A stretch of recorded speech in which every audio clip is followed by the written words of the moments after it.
and welcome in everyone to our pregame show as we get set for the 2026 ITA Division I Men's National Team Indoor Championship match. It will be Ohio State versus Texas. First ball coming out to you at about 6:32 p.m. Central Time here at the beautiful Altix Deislinger Tennis Complex on the campus of SMU, of course. Before we get to that action, though, a couple of things we want to do with our pregame show. Coming up at about 6 p.m. Central Time, I'll be joined by my partner in crime in the broadcast booth here for our championship match, Coach Tim Siegel, who will join me to offer an extensive preview of today's matchup. But before we get to previewing the matchup, had a little business we had to take care of here at Cracked Racquets, of course, with National Indoor Season almost officially in the books.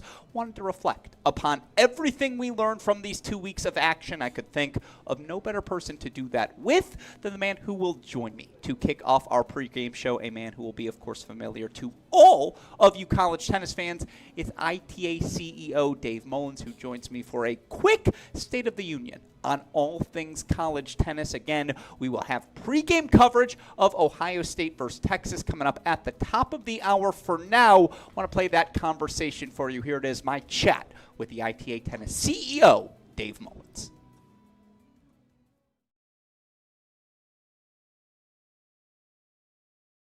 Men's championship match at these 2026 ITA National Indoor Championships.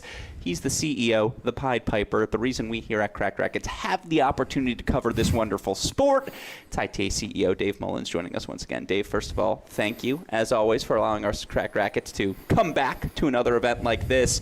How are you feeling, as I know it's not just the women's D1, it's not just the men's D1, we've got D3 action, we've got so much indoor action happening across the country. Are you surviving it all, my friend? How are you feeling? I'm doing great. It's kind of the lost month for the ITA. we just right off the month of February, we're on the road nonstop, as you've been for the last couple of weeks as well. But it's, with each passing year, I think we learn some lessons. It's nice being at the same site for the D1 the last 2 years in a row, and that makes life, I think, a lot easier for all of us. We're familiar and we're able to apply whatever lessons we learned last year. So, no, so far so good. We've got, D3 men and D2 men at, D3 men are at Gustavus Adolphus in Minnesota, D2 men in Indianapolis, and then we have D3 women in Nashville at the end of the month. So still lots more tennis for us to go, but so far so good. So you're really just at the halfway point. You've got a little bit of time left. Yeah, we put our head down, like I said, for the month of February. Obviously lots of preparation goes into it, but yeah, we know we're going to be on the road, and we will regroup March 1st and get back to it and take a little bit of a breather and see what the rest of the spring brings. No, I love that. I guess one quick question before we get into the real meat of the conversation. Have you gotten better at packing for these month-long trips? I feel like this was the first year where I actually nailed it from a total clothing perspective. I also now know, to your point, where the laundry rooms are, the hotel in Champaign, the hotel in Waco. So I was able to get my laundry in, but I swear to God, that's the toughest part about a trip like this. Well, don't get too cocky. I was getting very arrogant about this, and I got up yesterday, opened my suitcase, and had not packed any workout clothes. And you know I like my workouts. It's devastating. Devastating. I was heartbroken, and so I actually went and purchased some clothes yesterday so I could work out this morning. But rookie mistake. So again, for my next trip, I'll be heading to the other indoors and won't be forgetting. I've been humbled. Well, you also don't have the luxury of being able to go to a coach and be like, can I get a shirt and some shorts? Because then they're like, well, hold on, is the ITA CEO rocking SMU out there? I was tempted to buy some SMU gear yesterday, but I found a different place. I was getting desperate, but no, I can't. Obviously, played my own college tennis, coached at different places, but try not to wear any college gear ever, so I don't show any. Might have been appropriate to wear Northwestern at Northwestern, given you were a coach of Northwestern, but we'll let that slide. Sure. And obviously, you kind of mentioned it. That's where I want to start. It was a 2-year pilot program, the idea of going to separate 2 host sites for the round of 16, the quarterfinals coming together for a final site during the week. You have added that middle Sunday day off, and look, I know I'm privy to some conversations, but this is a format it sounds like we will be sticking with moving forward. I'm curious how the ITA came to that decision. This was all our ITA COO, Corey Brooks. It was his brainchild, his idea. He's been with the ITA longer than anybody, over 10 years now. And, you know, very familiar with this event, but recognized that the challenges for these host sites to host were becoming greater with each passing year. Expectations get higher every year as well. And also we were finding ourselves at secondary sites anyway that were often clubs, not built, you know, not the same seating that we have here, not the same support staff. And so the other issue we had was that we were playing the finals at midday on a Monday. And obviously nobody's going to be able to come out or watch or enjoy the live stream live. And so, yeah, just blew the whole thing up and started with last year the pilot. But you have to find the right host sites, the right people to believe in that. And we got that with Baylor and SMU on the men's side, Northwestern Illinois on the women's side. And all those coaches have just been tremendous to work with, the athletic departments. And so I think after last year, we knew we were onto something. Yeah. Like, I don't know that we needed to pilot for 2 years, so we put out the bids right away. And yeah, we're looking forward to maintaining, you know, there could be worlds in which if a site has 12 courts in one location, that we stay open to that idea. But the burdens are still quite high on that host site. So we'll see, but the next 2 years we are going to split at two different institutions, and I don't know what rumors are out there. There is an official announcement going out next week, so maybe I'll hold off on that. Well, I was going to say, if you want to make some news now, you're more than welcome to. You did say in the championship final on the women's side that we'd be headed to Ann Arbor, Columbus, respectively. We'll hold the men's for the formal announcement. That works for me. It will be a joint effort between an SEC team and an ACC team in another part of the country. I like that. Is that current, or do we have more conference realignment coming in? Just throwing a little. No, I'm just. That's true. No, I can only. Again, it's super exciting for college tennis fans to get to move this event around geographically, and I'm curious how much of that goes into your thinking, because, you know, again, to have so many Texas teams here in Texas, we've seen what that's done for crowds, et cetera, and still, you know, again, in the Midwest, again, Northwestern having those Midwest ties. You saw Ohio State alums at that championship match on a Tuesday. Do things like that factor into the decision for the host bids, et cetera? Sure, yeah, and most people don't know the ITA is a coach-run organization. You know, we, obviously I have my own opinions and asking my own questions throughout this process, but yeah, we weigh everything up. I mean, the bid process, they kind of put their best foot forward and tell us why they would be the best host. And then we have coaches who sit on a committee and, you know, review that. They've had their own experience at these host sites. They've played in these events themselves. And so, but I think on the women's side, I think some of the feedback was that they had questions about, could we, with this new format, one of the downsides is that we lost one of the kickoff weekend sites, so we went from 15 to 14, and we give 2 wild cards instead of 1. So I think they were hoping that the teams that were hosting had traditionally found their way into the tournament, qualified. And so I think we found that with Michigan and Ohio State, but great institutions, brilliant facilities, all of that. They ticked many boxes. And on the men's side, I don't think that has been as big a priority, but yes, we want to ensure those teams have a good following, that they are going to get folks out even if those teams aren't playing, which I know is a challenge at any campus, but hopefully the product speaks for itself and people are excited to be there to watch whoever's playing. I just assume my mom sent you a scathingly worded email being like, I need to see my Alex. Like, he needs to come home on a February weekend. And so that's what I'm going to tell people of why that decision was made. But no, it's a fantastic decision. By the way, Tim Russell had me, you know, like you're in detention, write down the ITA as a coaches association 50 times straight. So I have that well memorized, my friend. Yes. That well, I should say I get many scathing emails, but none from your mom. Right? No, not yet. Just yet. Yeah, no, just she'd yet. be like, oh, Dave, you're so kind. You're so nice to my boy. Enough of a Laura Gruskin impression. Obviously, you know, again, the National Indoors is a tone-setting start for the rest of the college tennis season. I do want to pick your brain about the tennis of it all, because certainly I know, first and foremost, you were a coach, and I know part of the reason you like this job so much is you do get to enjoy the tennis, the parity, that we have seen started at the women's. Certainly we've seen it carry over here to the men. So many 4-3s. And, you know, again, it doesn't feel like that hierarchy that maybe once existed, 3 or 4 teams that everyone else is chasing. I feel like we have broken that framework for college tennis. I'm curious if you see that and if you feel any sort of impact of that fact more broadly on the sport.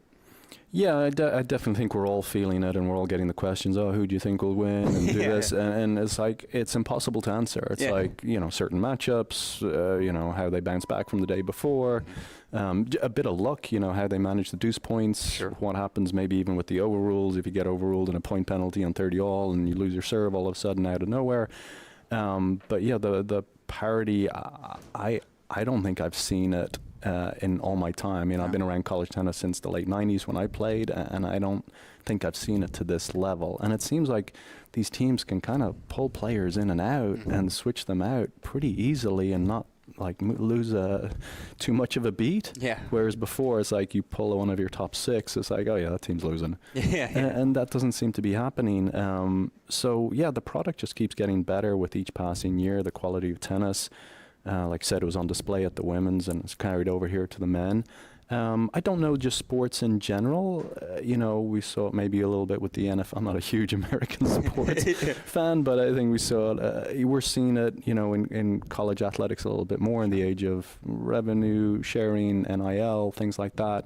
And maybe there's just a larger pool of phenomenal athletes who are just all really good, well-trained, and up for the moment, up for the challenge. And so, yeah, a number of factors, I think. I think we could all go back to 2016 Leicester. That's where it started. They've had this run in the Premier League, and it's just ruined all the hierarchies since. Now, one of my college roommates like jumped on the bandwagon. So I was like, dude, you couldn't name a player 2 days. But I was like, we've been playing FIFA for 3 years living together, man. Like, cool, you know Vardy. But no, it's, See, this is why I try not to take up too much of his time, because I know I'll just distract and I'll get off on one. But you talk about that level and the reason for the why has the tennis gotten to this point.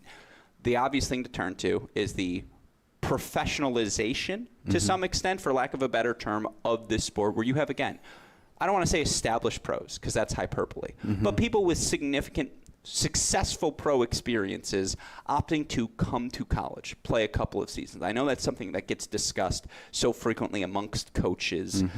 What has your reaction been to seeing this influx of talent? How do we ensure that it is a net positive for our sport moving forward?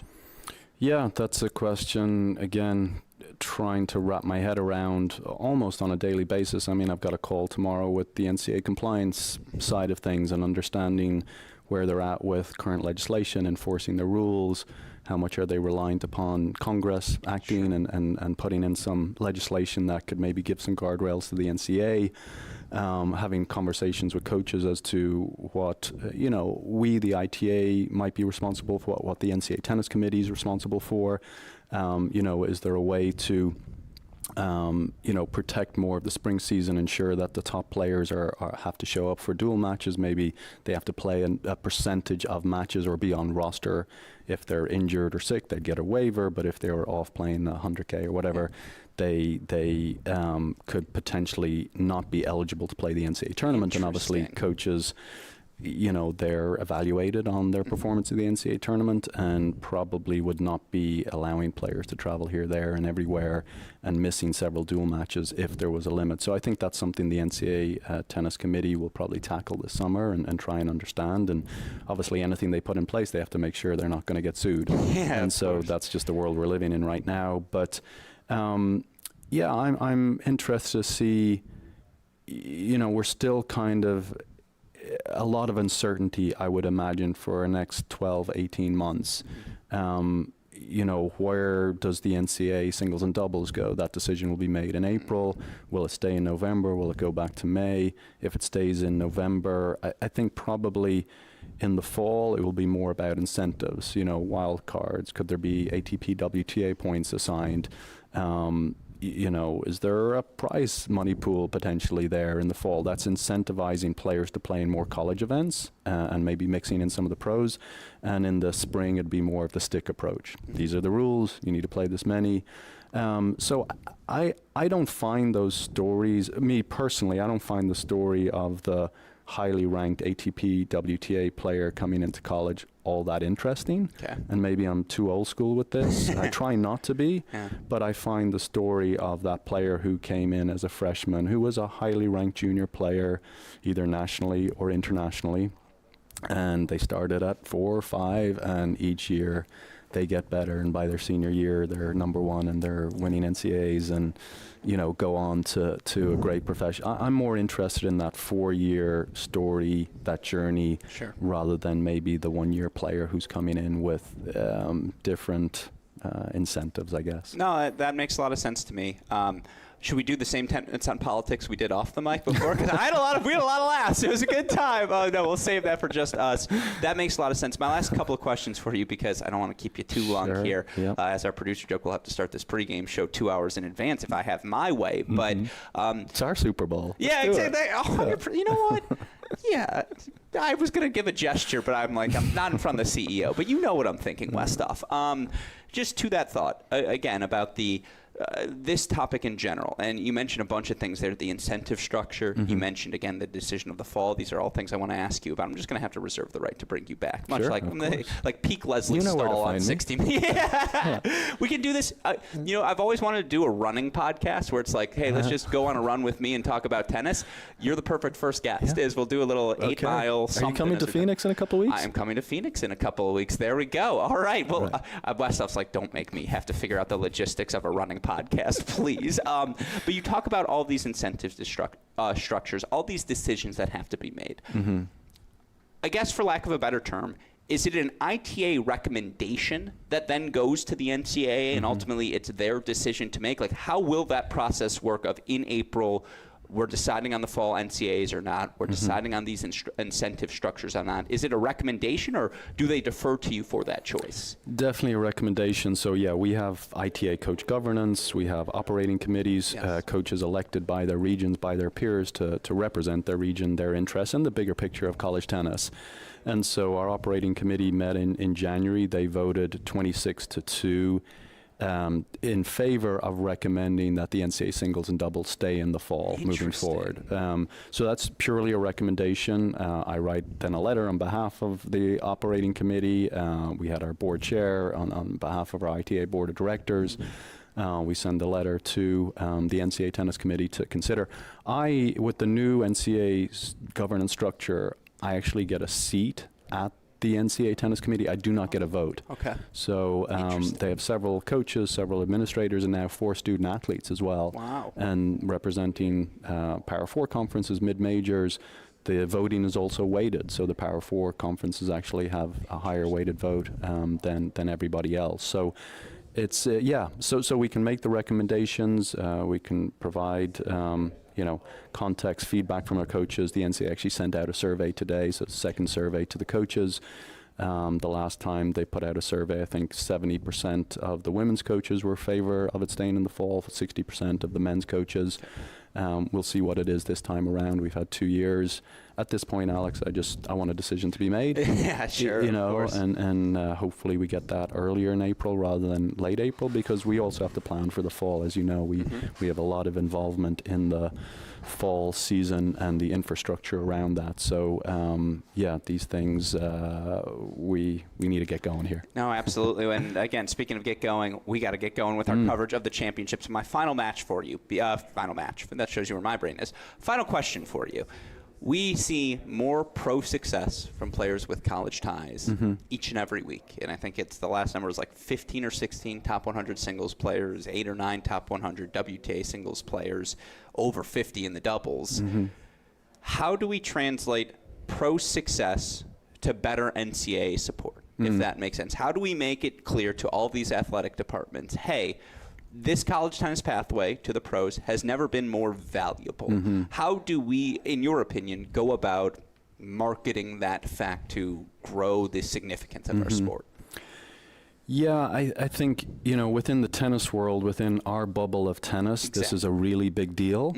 And it's amazing, and it makes my conversations with the tennis industry far easier, and they're more open to it. Like I said, whether ATP, we have the accelerator program, things like that. Yes, it's easier to get on the phone with these folks. But in terms of the NCA structure, obviously that whole industry has been turned on its head. Absolutely. They're not as impressed because they are used to college being a pathway for obviously NFL, basketball. It's been that way for many decades now. We could take golf as the example. I mean, I don't know what percentage of the top 100 in the world played college golf. It's much higher than tennis. Sure. Pretty much every major winner played college golf. Has it really moved the needle for college golf? I don't think so. Golf is steady for many other reasons. Plods along, gets some broadcasting coverage. Sure. They were willing to make some changes to their format, to the RNCA tournament, to get them on TV. Very forward thinking of them, and maybe we could take a page out of their book. But unfortunately, it doesn't translate, and especially in this country as well. It's kind of like the Ricky Bobby thing. If you ain't first, you're last, kind of thing. And telling somebody, this player played here and they're 78 in the world. To you and I, it's like, oh my God, they're 78 in the world. It's phenomenal. Yeah. And, they're going, 78 in the world, that's kind of crap. And you're just like, trying to explain that to them is challenging. So, like I said, tennis industry, it helps us a huge amount. Within the college athletics landscape, it doesn't really break through. And so how might we do that in other ways? And we need the product to speak for itself. Anybody watching these dual matches, there'll be people here who come tonight who have never watched a college dual match, and they'll come away going, that was incredible. I can't believe how good that was. How did I not know about this? And it's like, how do you get that person back here to watch another one and again and again? That's where we're falling down. And I don't know if shortening the format a little bit, does that person, they're here for 4 hours tonight, it's a 4-3 match, they go, it's amazing, but I don't have 4 hours every Tuesday to give. We need to identify something other than the pro story. And again, people feel free to disagree with me, but I'm living this day in, day out, having these conversations and seeing what is capturing people's imaginations and what's not. First of all, it's been, in my opinion, the repeated fact I hear most complimentary about your tenure, and there are many compliments sent to you, but you'll like this, is how good of a listener you are. Is that, to your point right there, if someone has a good idea, Dave Mullins will listen to it, I promise. So even if you're a random commentator at home and you think you've cracked the code, don't make it scathingly worded, but send him that email and let him see those thoughts, because, again, it's a credit to you. You have been open to all of these ideas. Absolutely. Coach Siegel wants me to pitch my timeout on the field. Each coach gets one timeout to bring all the teams in. But I think that would slow things down a little bit further. But you know what? It still might be fun. I will save it for my own email for you. Well, just quick story. That actually happened at our NAIA indoor championships a couple of years ago. We hadn't done an NAIA championship. And a lot of those matches get played without an official. Sure. And so a coach had been obviously calling timeouts for many years. And for the first time ever played with, we had 6 officials. Yeah. And this coach goes, timeout, timeout. And the players are running to him, and the officials are going like, what's going on here? And they had to explain to him, like, there's no timeouts in college tennis. So it is happening.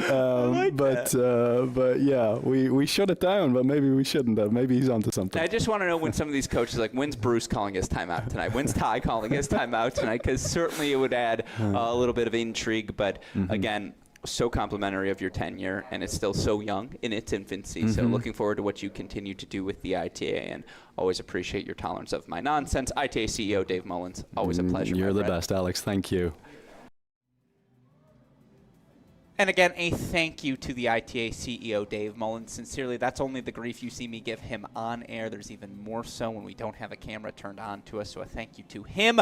Thank you to the entire ITA team, of course, for allowing us here at Cracked Racquets to shine a spotlight on a sport, a level of this sport that we all love so dearly. And with that said, spotlight won't be any brighter than it will be here tonight. Championship Tuesday, ready to rock and roll. We are just about ready to kick off our pregame coverage of the match. Before we do, a little hype video to get all of you college tennis fans ready for tonight's impending action. So without further ado, we now bring to you the start of our 2026 ITA National Team Men's Championship. What a week it's been here in Texas. The drama, the 4-3s, we've truly seen it all.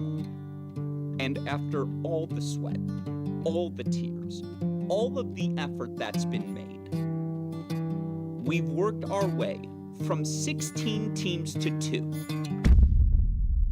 So all that's left to do now is crown a national champion.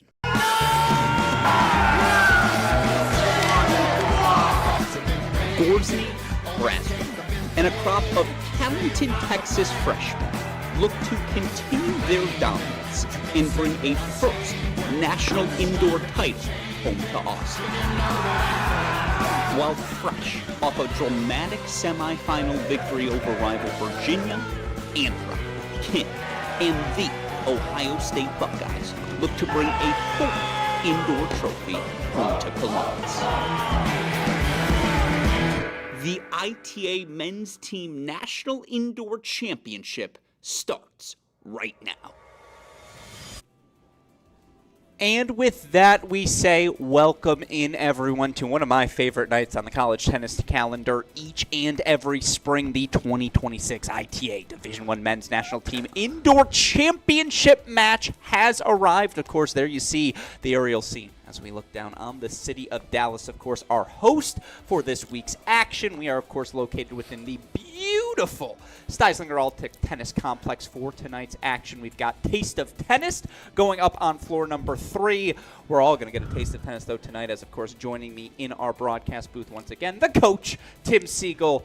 Coach, it has all led to this. From 16 teams, technically we can go beyond that, from 64 teams during the kickoff weekend down to our final 2 here now. It will be Ohio State versus Texas. Before we get into the nuances of this matchup, just talk me through the excitement of this moment, Championship Tuesday. How are you feeling, my friend, as we get ready to rock and roll? I feel like I'm coaching right now. This is, just the energy. Even I watched the warm-ups. I watched to see the routines of which both coaches do, the team, the players.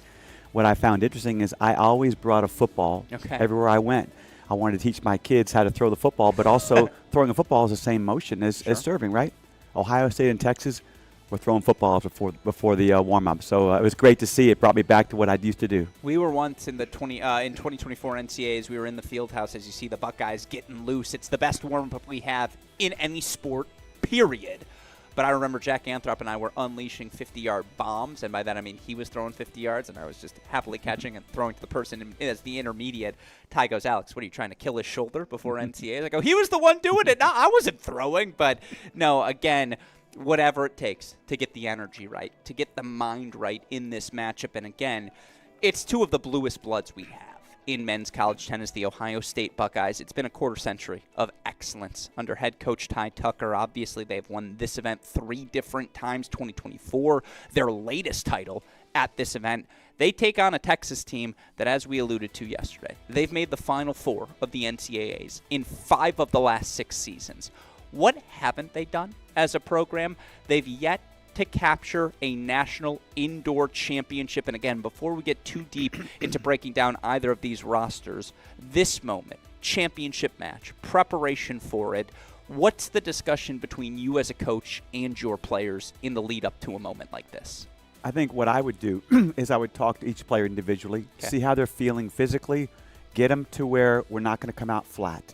It's very easy what they've played. How many matches now in a row? Yeah. Tough matches. They did have one day off in between.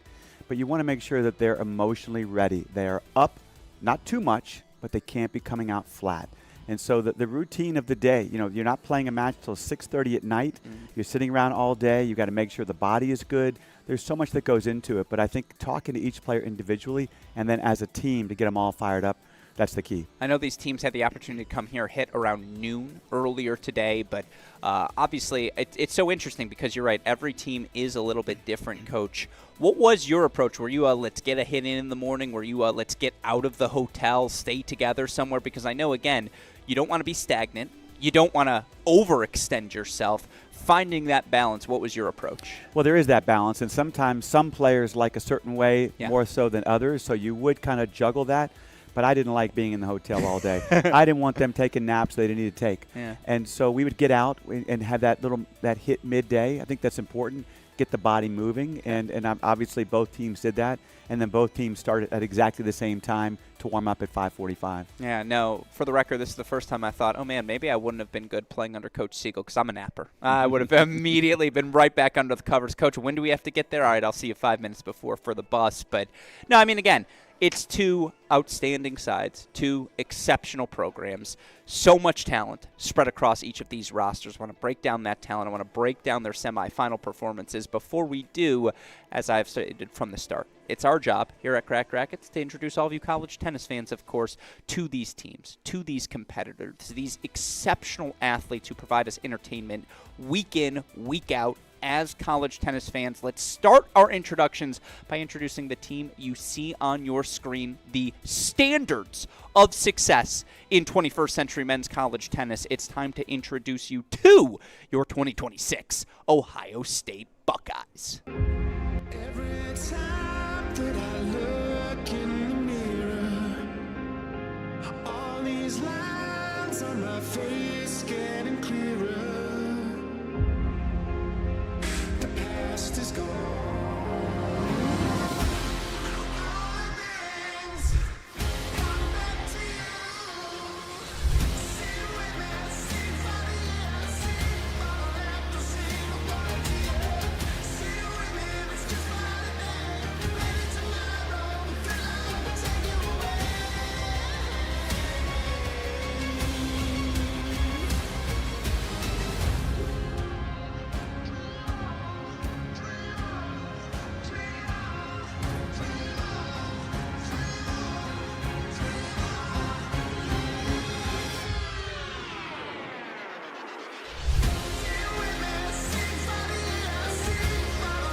sing about it.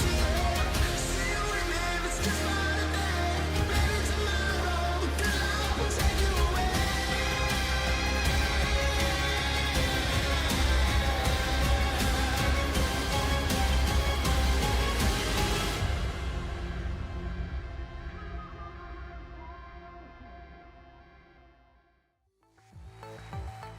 Nikita Fillin, Glenview, Illinois, sophomore, go Bucks. Alexander Bernard, senior, Naples, Florida, go Bucks. Bryce Nakashima, San Diego, California, junior, Big Cheddar.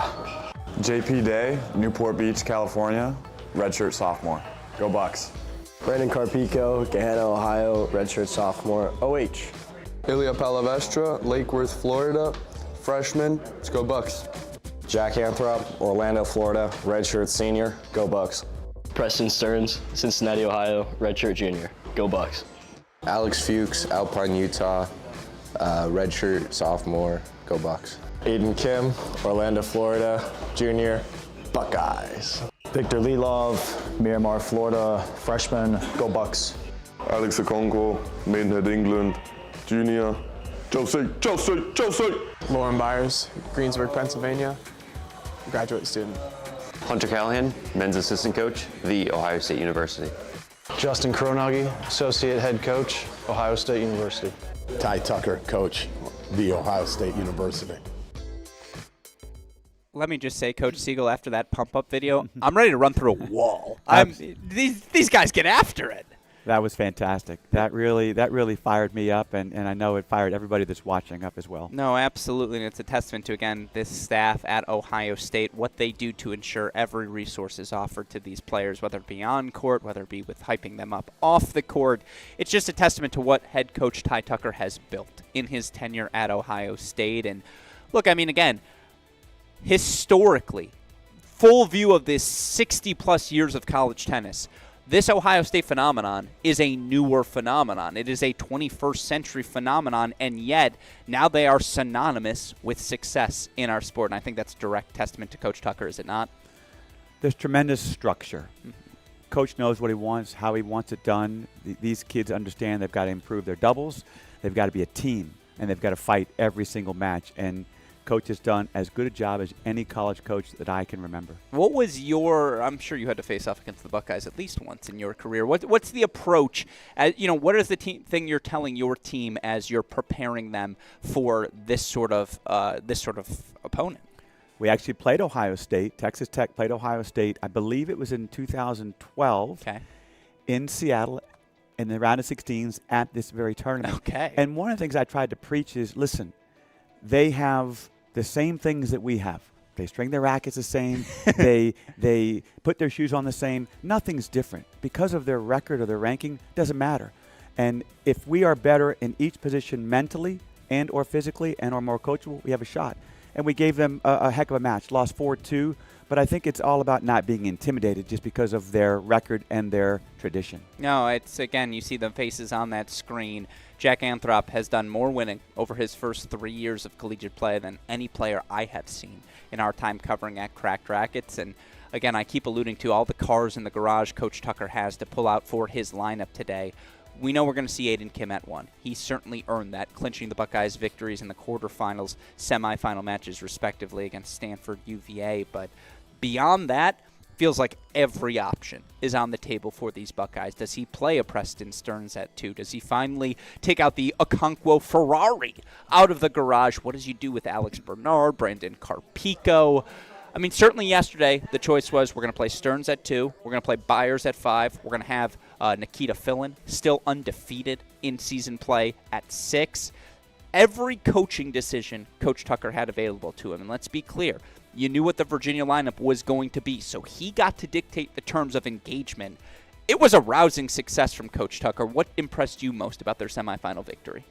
Well, listen, doubles is where it all starts, right? And that point is so important. And they outplayed Virginia right from the start in doubles, and they got that early lead. So we talked about this before yesterday, front runners. Ohio State is a great team when they have that lead, and that's what I saw from the beginning to the end. Yeah, no, I mean, again, this roster is so exceptional. And look, this team has been pushed. Not only coming in did they have victories over Virginia, over Wake Forest, over this Texas team they will have a rematch with tonight, but again, to be here at the Altix-Steislinger Tennis Complex, earn a 4-3 victory, an unexpected 4-3 victory at that, over host SMU to kick things off, another 4-3 victory after they dropped the doubles point but ultimately overcome a shorthanded Stanford team. And then, look, last night they were the front runners from the start. Things got a little tricky, right? There was the moment, if Dietrich closes things out on court number 1, you had third set between Stearns, Keegan Rice on court number 2 as well. But it just felt like in the biggest moments, Fillin closing things out on that court number 5, and certainly Jack Anthrop, who was elite against the former world number 1 junior Andreas Santamarta at 3. It's all humming for the Buckeyes right now. It just feels like they've got all sorts of options. I mean, again, you mentioned the doubles. What beyond that, I'm curious, do you think makes this team most dangerous? Well, the best players in the world, and certainly in college, play the biggest points. Yeah.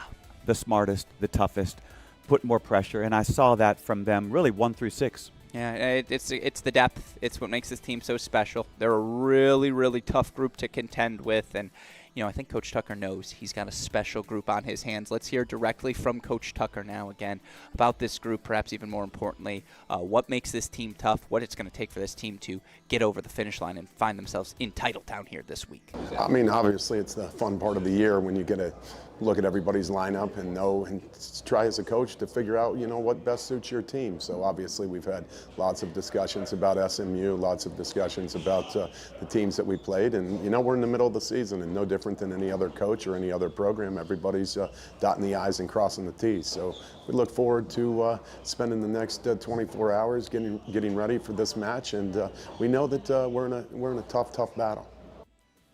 A tough battle indeed. And what goes through the mind of head coach Ty Tucker? I just want to read those notes he's got sitting in his waistband right now. Again, getting prepared for today's match, the most extensive notes. He's a note taker. He's a film studier. He will make sure they extend every ounce of their ability in preparation for today's match. My last question before we shine a light on our Texas Longhorns.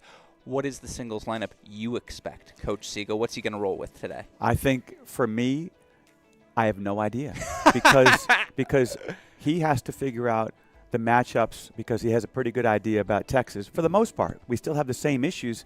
Texas could pull out a different player at 6, could move around a little bit. But he has such an advantage because of the depth that he has. And really, 1 through 10, there's not a big difference, is there? No, it's all the options. Again, does he want to play a Conquo today? Heck, I could roll with a Fuchs, a JP Day. Those are talented tennis players certainly now. I don't think we're going to be seeing them. But again, head coach Ty Tucker, all sorts of options. And he and his Buckeyes, of course, today playing for a 4th national indoor championship in program history. But look, they're going to have to bring their best as they are taking on a Texas team that I think has gotten better and better with every match this young team experiences. Again, a lot of new faces for the Longhorns here in 2026. So before we dive too deep into analyzing their squad, first and foremost, we want to introduce you all to your 2026 Texas Longhorns.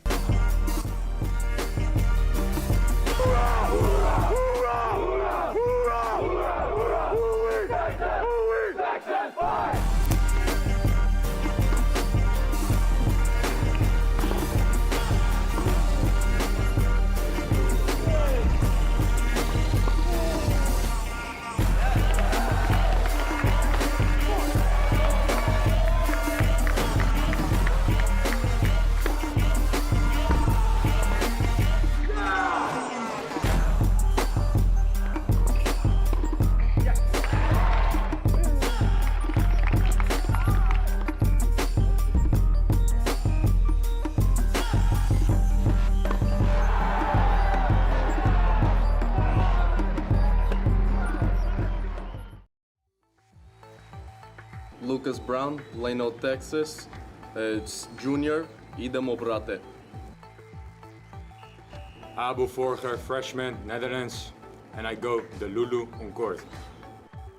Luca Mariono, freshman, France. You know, sometime in life I'm too competitive.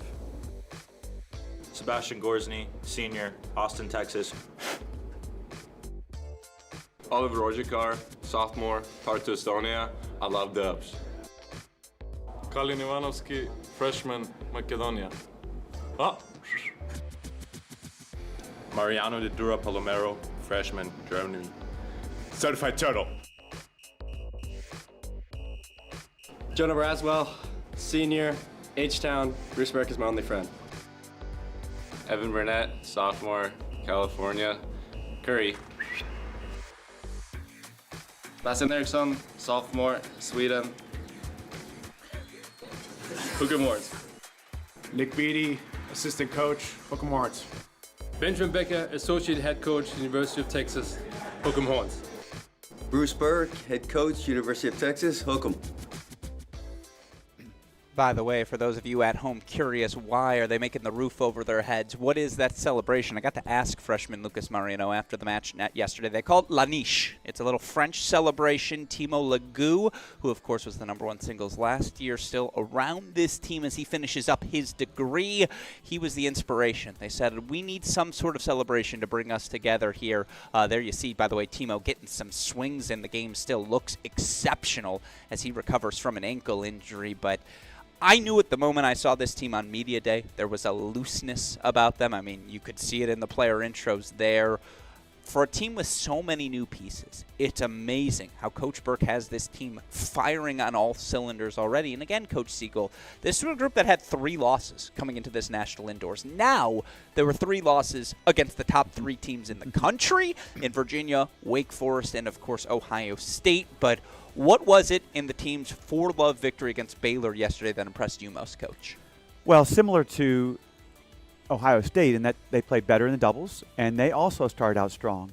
You know, listen, Baylor was very strong 1 through 6, but Texas was just a bit better. I thought Texas did a better job of putting more pressure on their opponent, and I think that's the key today. They've got to be able to put pressure, and it starts in doubles. They've got to win that doubles point. No, and they were able to win that doubles point yesterday. By the way, that doubles point they won yesterday, their first doubles point win of this event. And by the way, the guy you see on your screen, Seb Erickson, the sophomore, he was at the #4 singles position. Straight set win for him yesterday over Alex Carita of Baylor.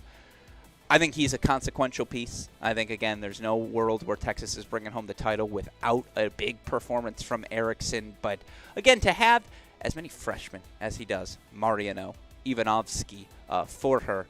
I'm curious, does the message change giving the use, or is there almost an advantage to having that youthful naivete, dare I say, for this Texas side? I think a couple of things. One, because they've played such a strong schedule, these guys are match tough.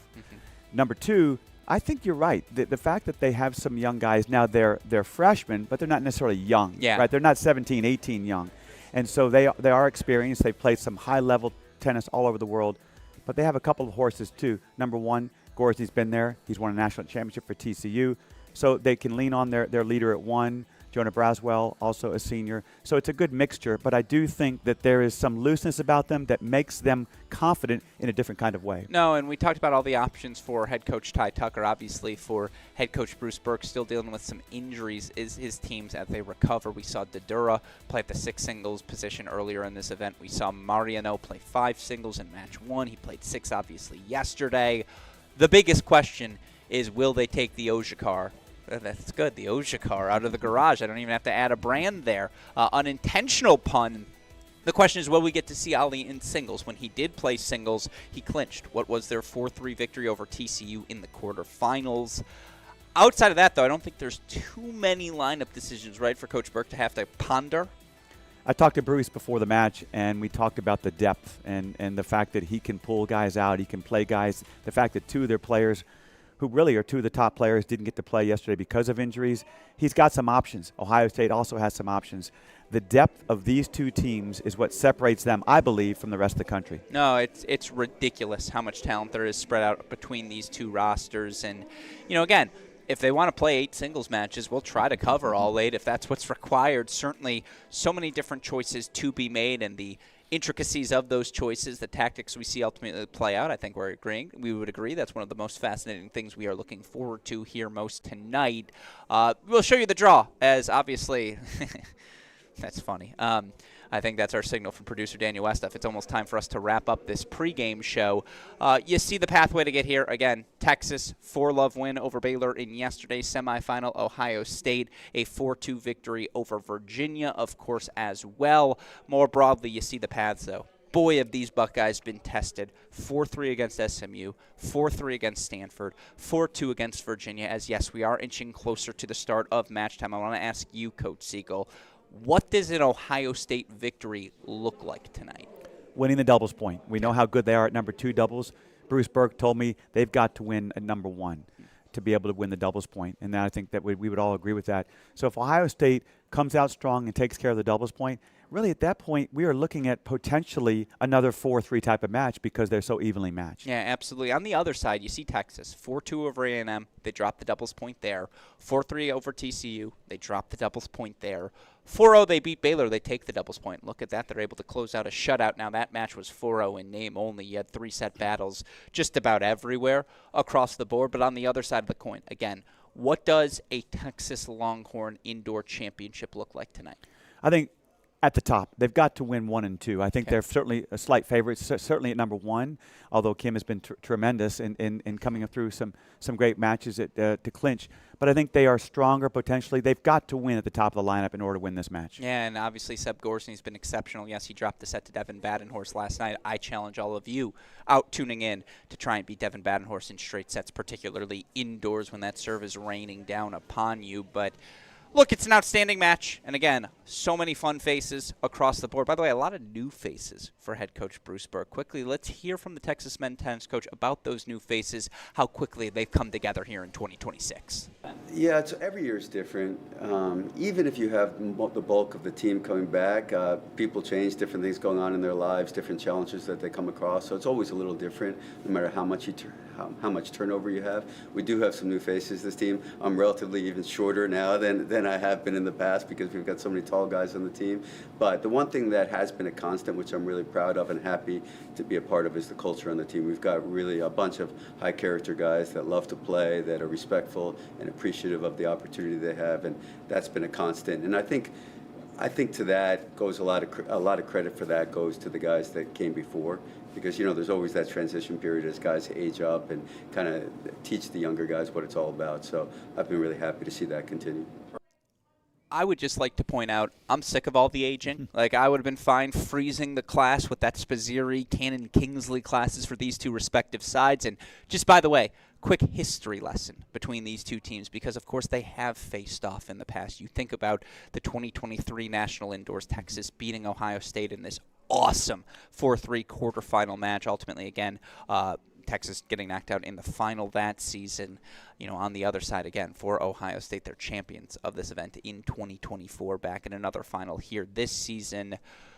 I keep using the term blue blood. These are two blue blood programs, certainly. We're going to roll the balls out and play some tennis here in the next 5 minutes, Coach Siegel. Any final thoughts as you think about this match? Any final insights you want to offer any of our fans tuning in? I think this is going to be one of the best college tennis matches, not just in this tournament, but all year, because both these teams, because of their depth, because of the fact that they've overcome some tough matches, that's the most important thing. Sure. You know, whether it's a college basketball game or a tournament, you want to get through that tough one. It helps you get better and stronger mentally. I think both teams we know are very fit. Both teams understand what it takes to win because both coaches know how to win. No, absolutely. By the way, the last question I meant to ask you, Ohio State knocking off Texas. It was 4-0 at the time of clinch in Columbus when these two teams played 2 weeks ago. Who gets the bigger advantage out of that fact? The fact that these two teams have played in recent memories. That advantage Ohio State because they've got the win? Is it advantage Texas because now they get to chase, but they know who they're chasing? I'm not sure if either team really has an advantage there, especially because some of the matches may be different, right? Some of the matchups may be different.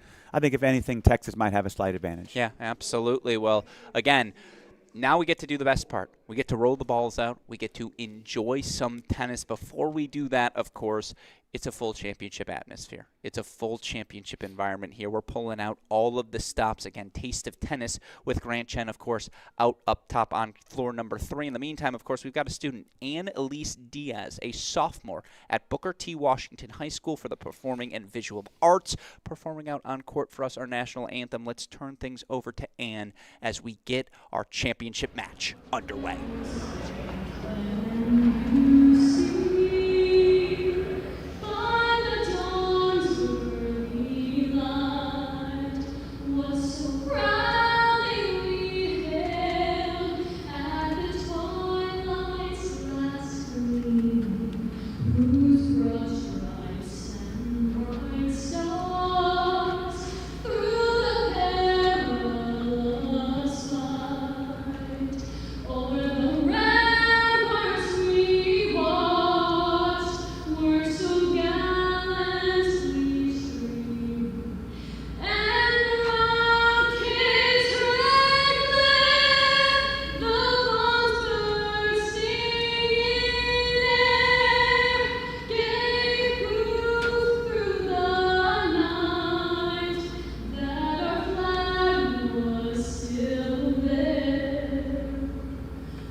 That was awesome.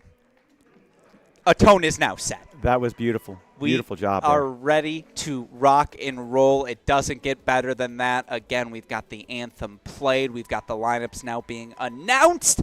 We are just about ready to rock and roll, and when we come back, we will have our first ball for you. In the meantime, one more time, let's get you set, folks. It's time for the 2026 ITA Division I Men's National Team Indoor Championship. What a week it's been here in Texas. The drama, the 4-3s, we've truly seen it all. And after all the sweat, all the tears, all of the effort that's been made, we've worked our way from 16 teams to 2. So all that's left to do now is crown a national champion.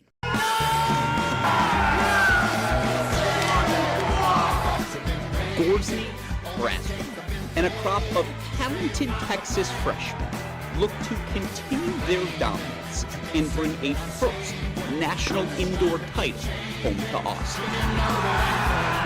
While fresh off a dramatic semifinal victory over rival Virginia, Anthem, Kim, and the Ohio State Buckeyes look to bring a fourth indoor trophy home to Columbus. The ITA Men's Team National Indoor Championship starts right now. And welcome back in, everyone, to the start of the 2026 Division I Men's National Team Indoor Championships. Alex Gruskin, joined by our coach, Tim Siegel. What's that speech right now, Coach Siegel? What's he saying to his Buckeyes as they get ready for battle? Stay within yourself. Don't get overly hyped.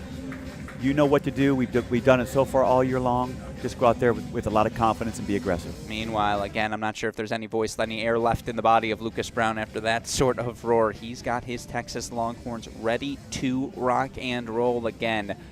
A lot of history between these two programs. Familiar faces competing in familiar places.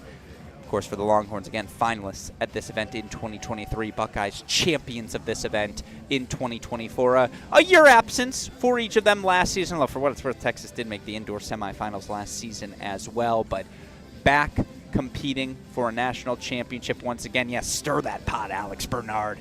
Get those Buckeyes ready to rock and roll one more time here tonight. Ohio State, Texas, taking on one another for a right to be named this year's national indoor champion. Of course, as always, we got 3 double sets starting out for all of you college tennis fans. It'll be 1 set, no ad scoring, deuce point, a deciding point on every court. Alluded to this briefly in our pre-match intro, Coach, but before we get that action too deep here, who needs this doubles point more in your assessment? I would say Texas probably does, because Ohio State is the favorite for doubles. You know, look, Ohio State at number 2 doubles is undefeated. Yeah, NCAA finalists as well. Exactly, and so when Bruce Burke told me before the match, he feels he's got to win number 1 doubles. Okay, and again, that Bernardo Conco team has certainly been attackable at that top spot, but attackable is only in theory, right? You got to actually go out and play. I'd actually think I'm going to go the other way. I think Ohio State needs it more. I think for Ohio State, a coach put it really smart. I was really impressed by how they phrased it.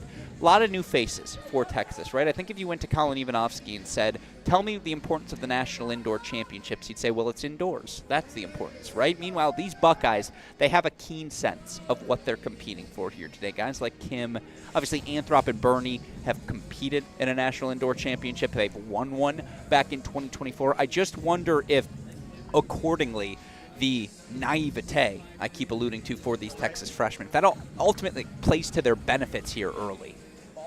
I could see why you say that. I guess my feeling was Ohio State is probably the favorite to win the doubles. And so not winning that doubles, could that deflate them just a little bit? But you're right in the sense that Texas could still win this match having lost the doubles. Yes, that's, you know what? We're back on the same page, Coach. Right where we want to be as, again, we get ready for coin tosses. We get ready to rock and roll.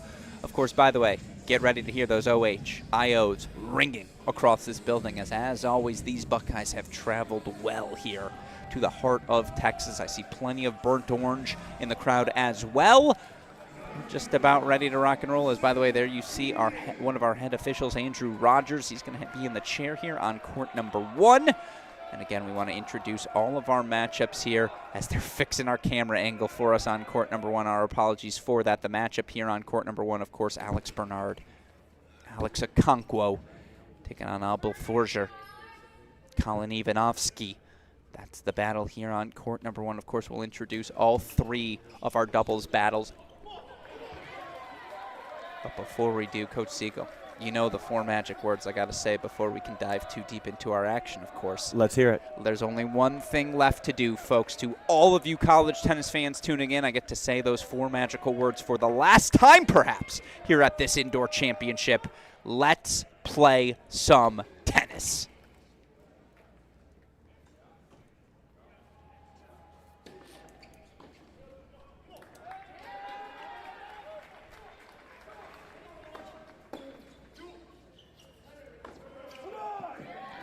First point, Buckeyes. And again, the nerves of the moment. How will these Texas freshmen respond?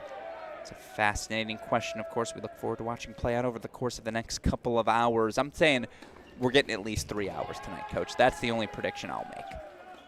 I think Texas early on in the doubles has to set the tone that they are going to be aggressive. They're not going to be sitting pat and relying on ground strokes. They've got to be effective at the net. Does that count?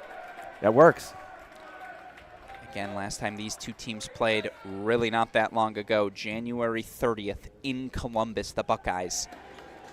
4-1 winners over the Longhorns. A doubles point went to Ohio State on that day. You actually have a rematch, I believe, on all 3 courts for our doubles pairings here. Okonkwo Bernard 7-5 over Ivanovsky and Forger when these two played again January 29th, just 2 weeks ago.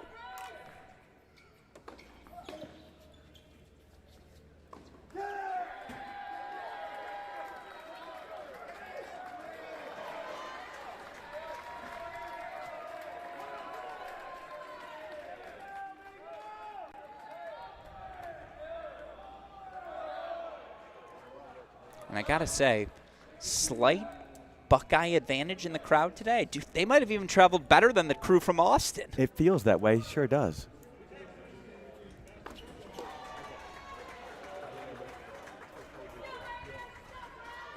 The Buckeyes are just a little bit louder. Yeah, that's also maybe true.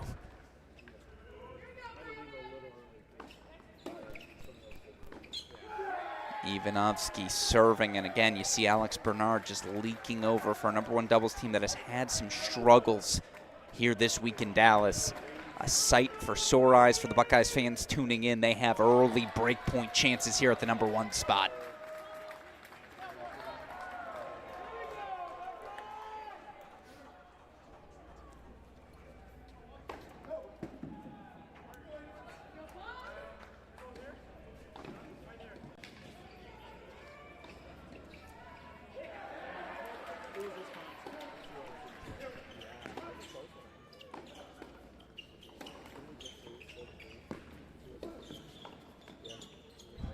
Fast hands from Bernard. It's an opening break for the Bucks on court #1. And that is not a start you like to see if you're a Texas fan. Again, this has been the spot to attack. Bernie, just those 2 hands on the volley. Keep those hands up, Coach. It's everything. Great start for the Buckeyes. Ideal start indeed on court #1. So over now we go to court #2.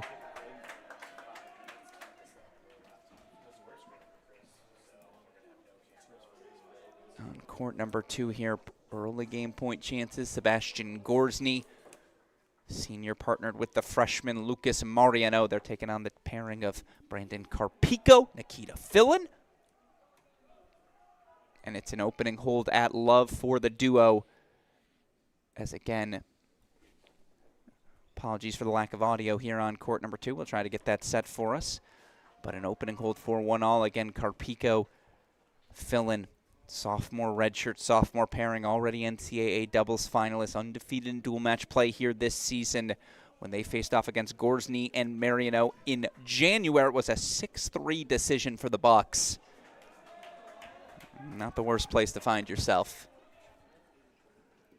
This duo on court #2. But again, we're waiting to get audio here, so we're going to go over to court #3. Get you back over to that one in a second. First here on court #3.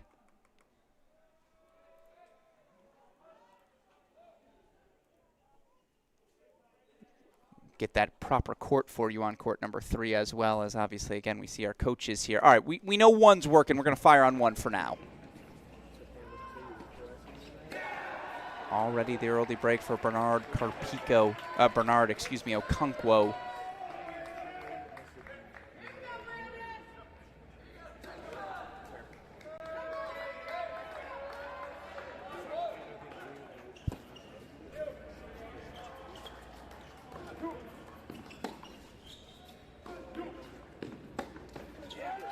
It's a big cut, but they're seeing all that court space, Coach. A big cut and the wrong cut. Okay. Go back to the baseline. Let your partner come in and take the net away. Absolutely. So game point chances. We got to race over to court number 2, where we do have audio now. A thank you to our producer, Daniel Westoff. Look at this. Not on my bingo card, Coach. 4 early break point chances here for Texas.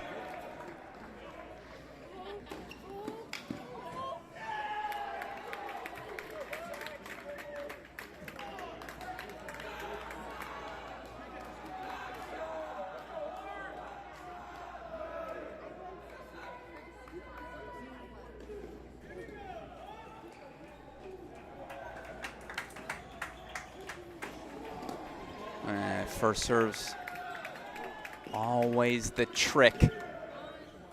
Still another break point chance. And yeah, again, if you had on your bingo card Okonkwo and Bernie up an early break while this duo was down early, shout out to you. Maybe you should be in this booth. Wow, big return, big return. They're fired up. They're ready to rock and roll. We've got early breaks on 2 of our courts as our National Indoor Championship gets underway. Back over to court number 3 where, Coach, we've got it now for us. So thank you to our producer, Daniel Westoff, behind the scenes. Again, makes everything you see on your screen possible for Texas. Ojakar active again as the sophomore in doubles. He's partnered with his fellow sophomore, Sebastian Erickson. They, of course, taking on the Buckeye pairing of juniors Aiden Kim and Bryce Nakashima. This Buckeye duo, it feels like every match they've played have been thrust into a clinching scenario.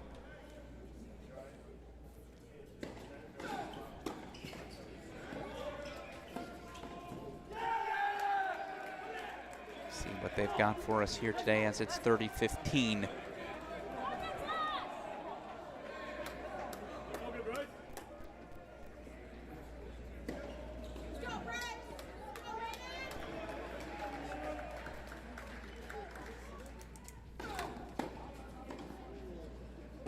Well, it didn't count, but I was impressed. Always good to get an extra strike in.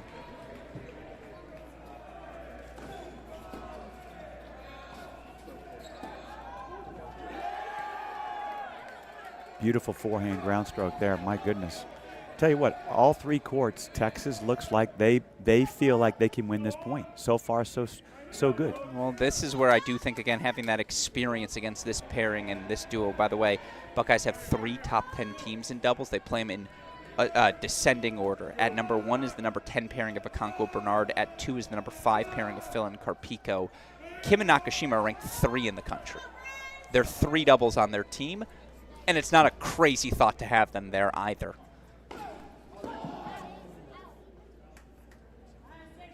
Ojakar Erickson, by the way, 6-4 victory over this duo in Columbus. Call confirmed by the ELC. There's your reminder. We got electronic line calling available on all of our courts tonight.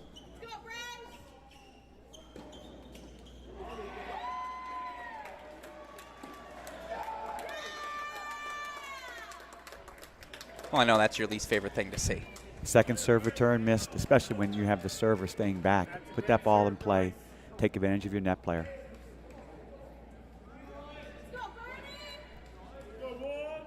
You could almost say the team that misses the most returns is going to lose. It's not so much how big the serves are, because everybody can serve big.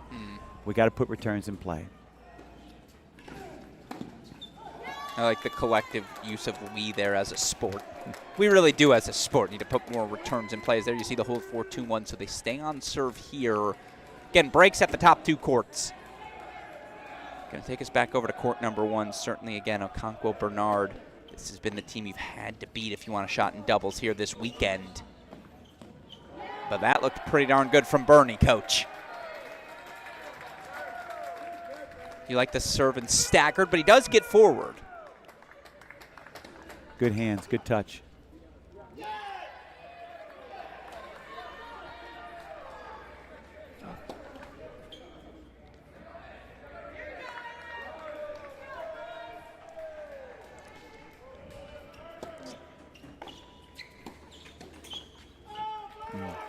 But that's the position you wanted to see. Better be careful.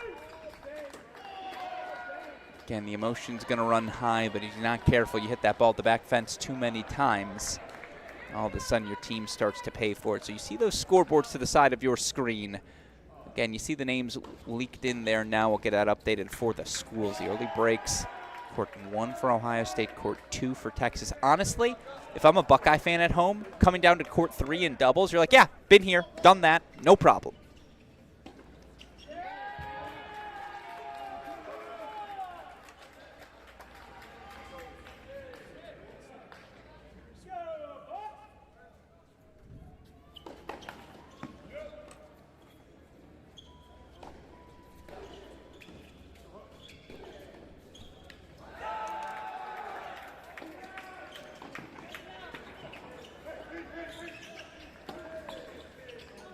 Well, they say the modern technique's a one-handed backhand volley, right? I love Bernie's two-hander. It's just how fast his hands move, Coach. It's effective. Alex Okonkwo, sorry, Ali Okonkwo, the older brother. And by the way, if you're tuning in, Ali, that's my guy. What's up? Alex again, big cut there. Texas ready for it. It's a nice serve. It ain't gonna count. I texted with maybe the greatest Longhorn of all time, Elliot Spizzirri, earlier today. He's tuning in. That's a bold claim. Yuya Ito's like, I brought home an NCAA championship. How about this? A combination of great player, great leader, great teammate. Better human being. Better human being.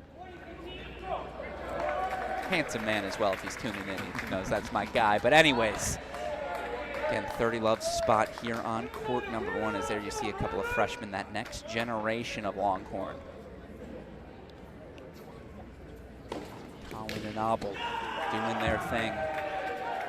There's a Cain and Abel joke to be made there, but we'll save it for later.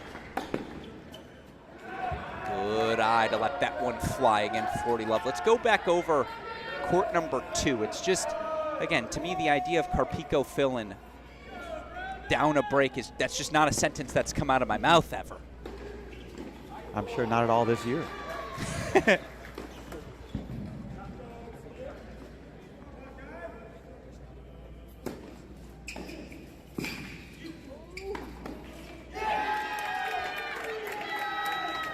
You want to know how good you have to be at this level.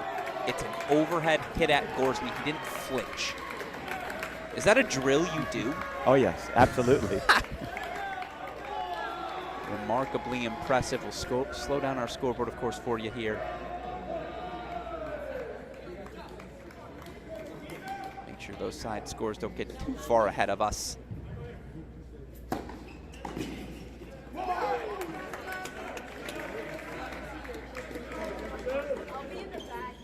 Seb Gorsny getting ready for a life on the pro circuit. There's just another degree of professionalism for him here this season, his final year on the job. Again, he's clinched an NCAA championship.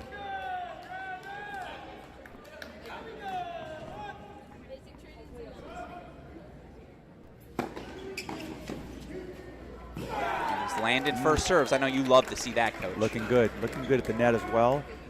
So far, I'll tell you what, this number 2 doubles team at Texas, playing well. Playing well. The senior of Gorsny's really kind of taking charge. There's a chemistry about this group as well. I've mentioned it already. The moment they walked into media day, I could just tell. I was like, whoa, something's up. 2024 TCU. About some of the special chemistry groups over the years.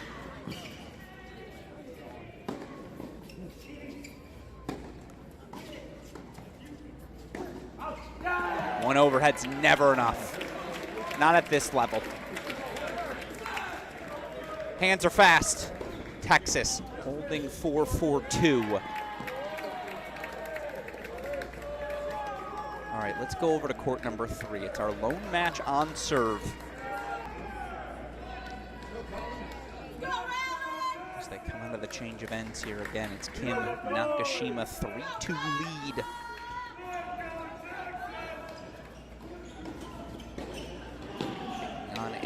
Erickson and Ojakar. Curious because, of course, Ali Ojakar, he's the piece you're wondering, we're going to see him in singles or not as a coach. Are you looking for something specifically here in doubles as an indication that, okay, maybe he is good to go? I think the biggest indication is, does he come to coach and say, I'm ready to go? Okay. A lot of it has to do with the player.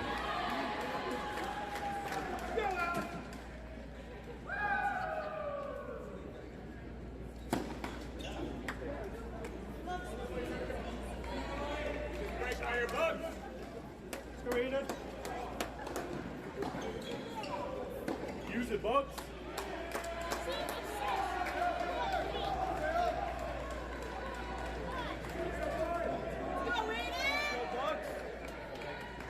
Will it come down to court 3 because 1, a break for Ohio State, and number 2, a break for Texas? And as you see the ace wide for Ojakar, nice response after the double. We go over back to court number 2 because, again, looking at our scoreboard here, 15:30. Gorsny Mariano out in front on court number 2. I thought we had our best pregame show in Cracked Racquets history. I think we got to throw it out, Coach. Shows you what you know. Exactly. Actually, it shows you what Coach Burke says, though. He said, look, we've got to win number 1 because he didn't feel as confident at number 2. Sure. How could you, again, facing the NCAA doubles finalists? Big spot here. Obviously, I'm keeping my eye on that scoreboard on court number 3. If I get to a break point, we'll head back to it. It's our only court currently on serve. Ojakar serving there, but here,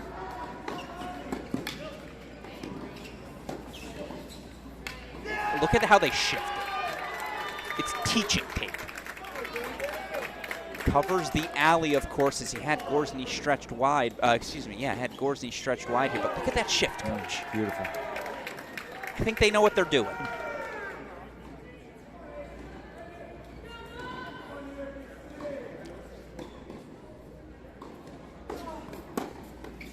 All right, well, Buckeyes do their thing. They hold. We got to race over to court number 3. 15:30 look in the game of Ojakar. Apparently it was an error now, so 3 breakpoint chances coming up for the Bucks.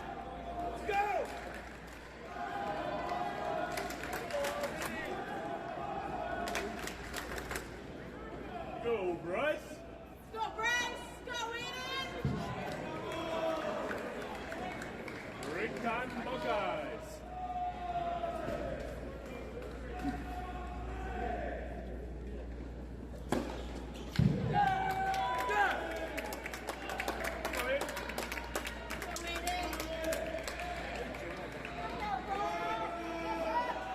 What a pivotal game we have here at number 3. He's got to hold here. Save 1 break point.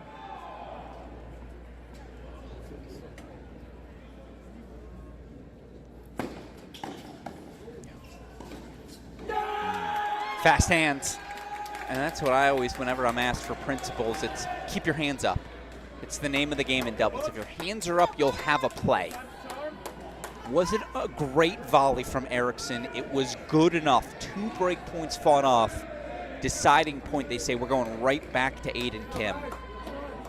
Yeah, he's been captain clutch. Why wouldn't you? Here you go, Bucks. Let's go, Bucks.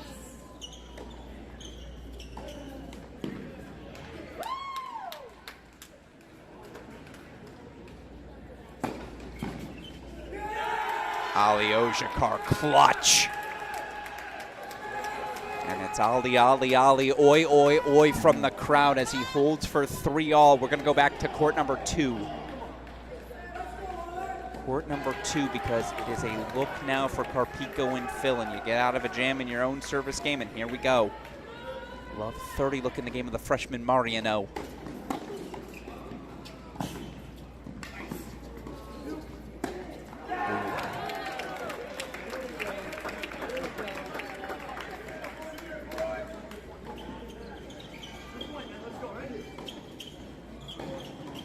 Love for Coach Tucker. It's probably not the first time he's seen a player he used to coach against, now coach against him. Nick Beatty, of course, a former Michigan Wolverine. Go from having to scout against him to having to coach against him. What a sport.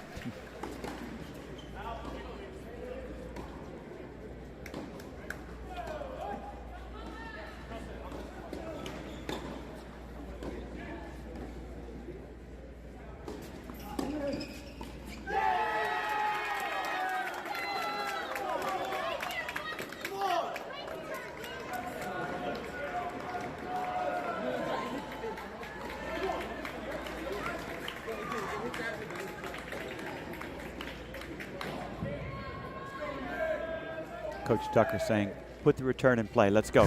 Let's go. 15-40. And I'm sure that's the only language he's using as well.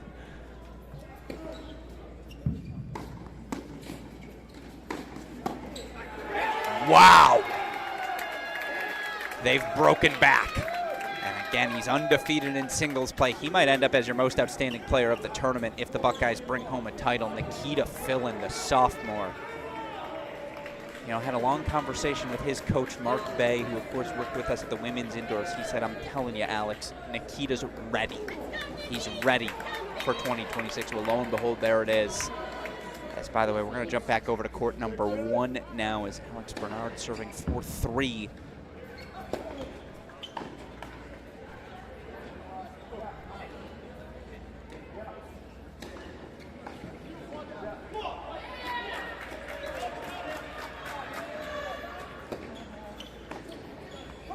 Second serve return you just cannot afford to miss, right, Coach?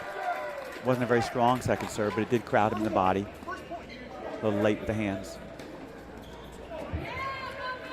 So again, they're on serve on 2. They're on serve, they're up a breaker. The Buckeyes here on court number 1. They're on serve on court 3 as well. And it's a 15-30 look for Texas. So we're going to head back over to court number 3 now. Excuse me, must be 30 all, and our scoreboard's a point behind.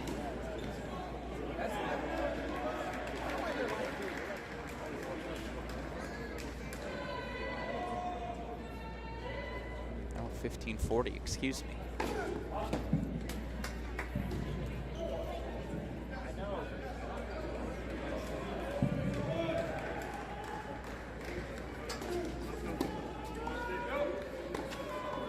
It's so crisp. If at first you don't succeed, and try again, right? All right, this scoreboard was just entirely wrong. It's a Buckeye hold for 4-3. Go back over to court number 1 now as it's a 5-3 Buckeye lead. Again, trying to close things out. What a set this is from Okonkwo Bernie to bring their best in the biggest moment.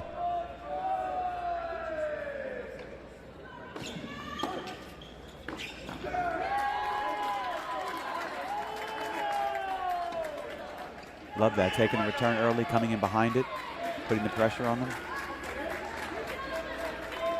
Alex Bernard, of course, again, a part of that 2024 National Indoor Championship winning team for the Bucks. Okonkwo, a highly coveted piece in the transfer portal, coming over from Tulsa this past off season.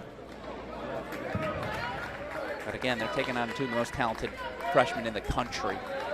2 big hitters, the 2 and 3 singles players here for Texas. Problem is they've just ceded too much space, it feels like. But then they do that. So what else can you do but shrug?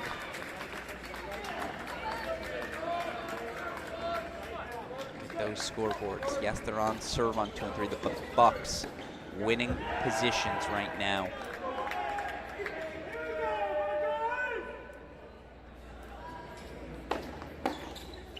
Wow. Well, he's playing just a doubles role, which 3 years ago you would have never projected out of Alex Bernard. And now he's hitting returns like this, Coach. What do you even do?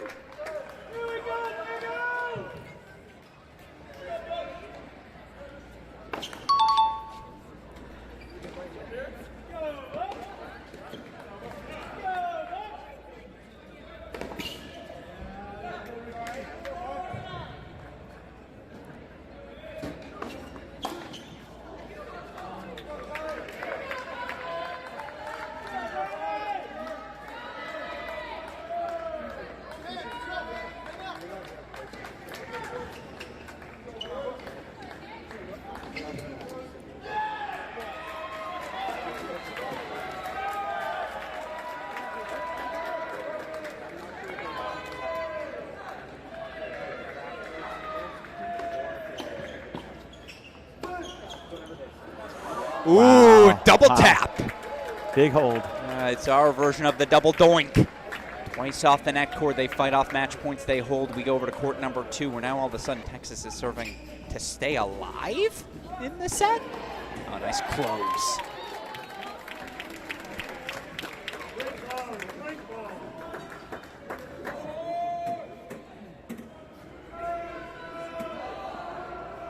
By the way, with every passing minute, these stands closer and closer to max capacity. So cool for the second year in a row. See Grant Chen pack this Altic Steislinger Tennis Complex. It's the sort of environment a national championship deserves. And Grant sure looked the part there. Oh. Looking sharp. I told him, why didn't you tell me we were wearing suits? I would have brought the beige. Although we look good in our Team Luke shirts. Always look good. We've got good compliments in the YouTube chat. They love it. Thank you to you for offering them to us. Obviously, I want to talk to you about that more later on here tonight. 15:30 look for Nikita Fillin. Brandon Carpico. At every opportunity, Ohio State has a chance to come in. They're coming forward every time. That's what they're coached to do. We got to take you to our first split screen here of the evening.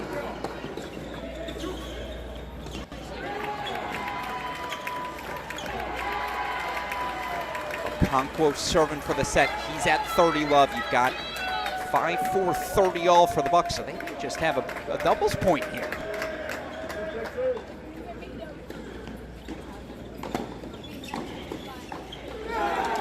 Oh, must have just caught the back of the line, Mariano.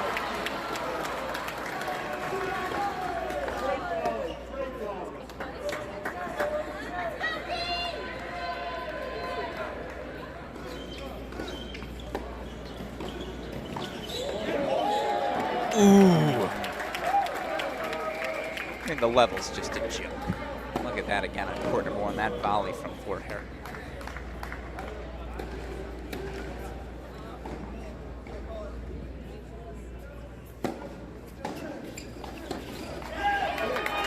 Match point, Buckeyes on 2.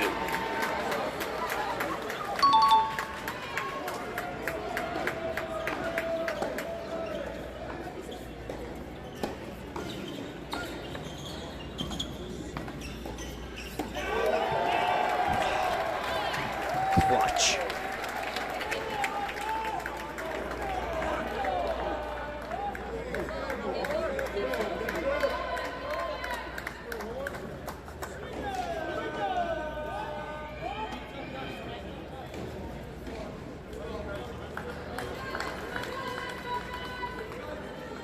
Carpico's going to take the return on court number 2.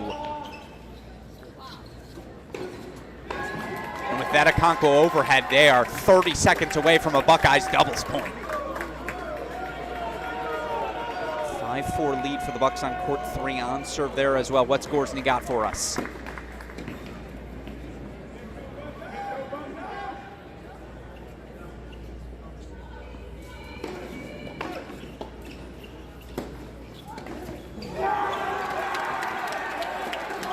So not only does Texas hold, they're going to suspend that match point on 1. That's great for us. We get to go full court to it now. Full screen, excuse me.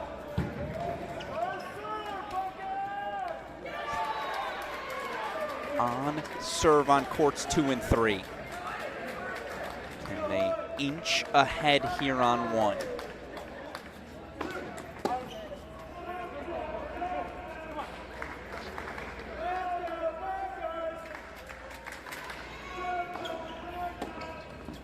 No, not yet. Fast hands, not quite fast enough.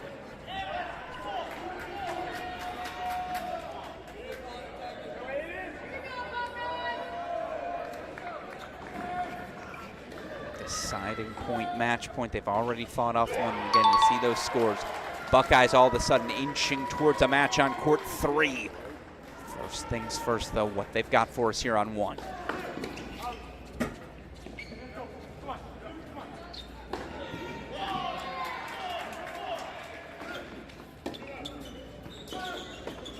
And it's a change of the court positioning, Coach Siegel. I've seen more second serve returns where the player is coming in behind it and putting pressure because the server is staying back.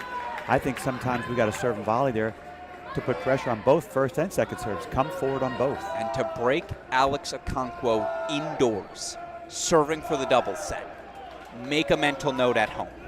One of our inflection point moments is, by the way, more trouble for Ali Ojakar in a service game. Remember, he fought off 3 break points earlier. 15-30 spot now here for the sophomore.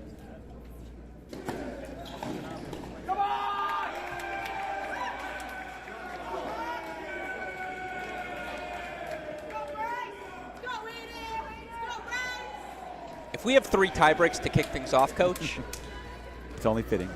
The term mental pretzel. You will see me in a mental pretzel.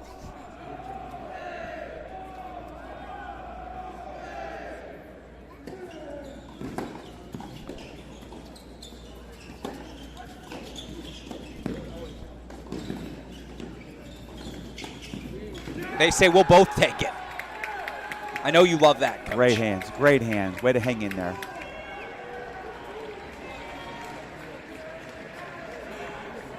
What's better than one player covering the center? How about both?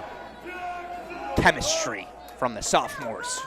From love 30 to 40, 30 game point chances. It is, come on now. This is what you want on your championship Tuesday. On, serve, everywhere, 35 minutes in. Lather me up in some of this doubles, Coach.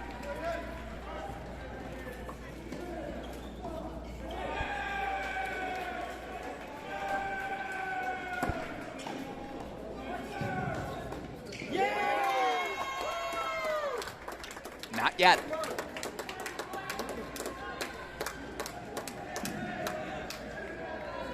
Match point Buckeyes. Bring it home, Bucks. Let's go, Aiden. Let's go, Bryce. Let's go, Bucks, right here. Go, Bucks. Let's go, Bucks. Go, Bucks.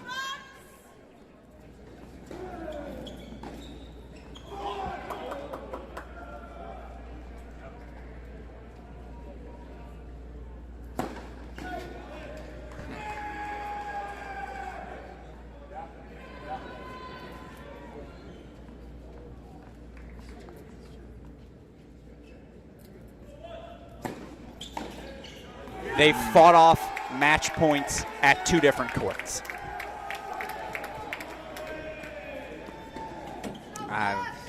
We're going to get 3 tiebreaks, aren't we? And each time, the second serves were really strong. But once again, my rule of thumb, put that second serve return in play. Went for too big a shot there. Big cut, no doubt, from Aiden Kim. So we're going to head back over to 2 now. 6-5 again. Carpico filling out in front. This is what you want out of your national championships in a week that has been defined by 4-3 results, defined by sudden death finishes. Fine, give us another one.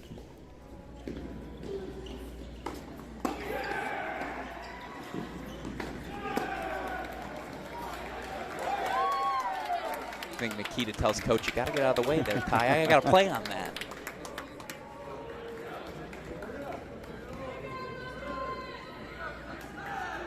Just joining us, Alex Gruskin, Tim Siegel here, Men's Indoors National Championship. The Buckeyes had a match point here on court number 2. They had match point on court number 3. They had a match point on 1 as well. Did they have a match point here at 2? They did. They did. They have had match points on all 3 courts. On all 3 courts. Wow.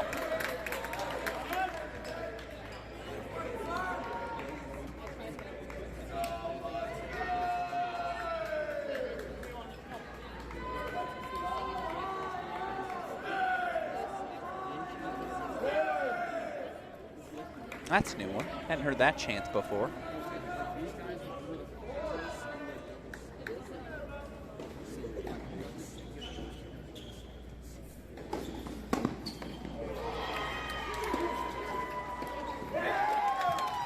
Game point chances now to force that tie break.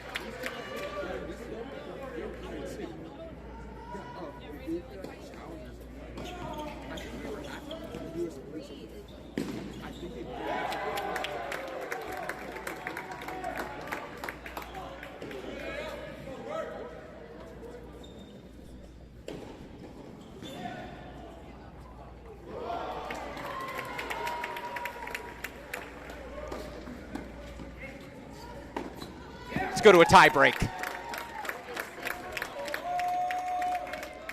Going to quickly race over to court number 1. Again, the Buckeyes had match points here. Yes, we're going to go to a triple box. I have to go to a triple box. One of those moments where we got to show you everything, but here, court number 1. Remember when they had match points, Coach?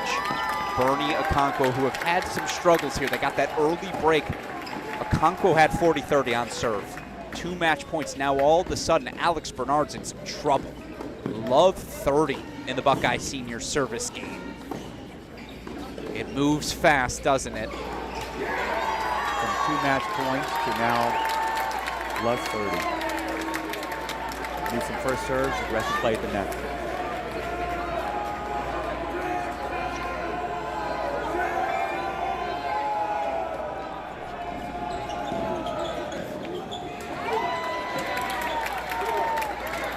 Fast hands from Okonkwo. You like that? Good play, good play. Good first serve, good movement at the net.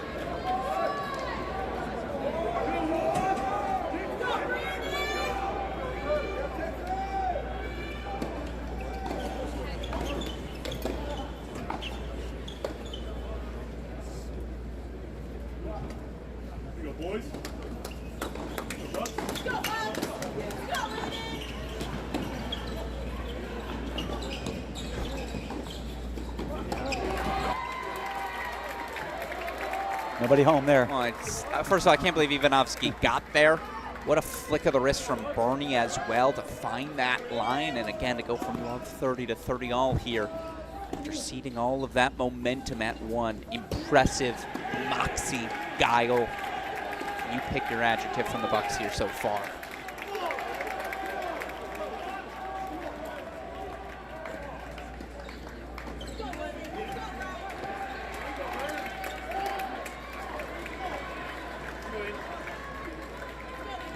Again, you see it's crunch time everywhere. We're probably going to have to live in this triple box for the home stretch of doubles. I don't know if I've ever seen a national championship starting off with 3 tie breaks in doubles.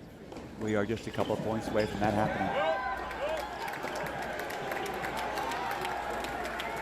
It's a hold, and the rare fist pump from Coach Kronog. I haven't seen that sort of emotion from him since he was lined up playing for these Bucks. By the way, back in playing shape, Coach Crow. Looking good. Looks fit. Trim. So they had match points on all 3 courts, did these Bucks. Now it's really looking like we're going to have 3 tie breaks. We'll start off with court number 2.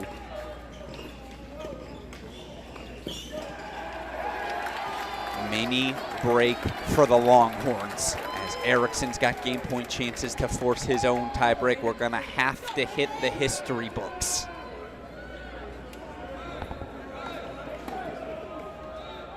Unfortunately, they're on site, but Colette Lewis, John Parsons, Parsa, if you're tuning in, my guy, has this ever happened before? I don't think so.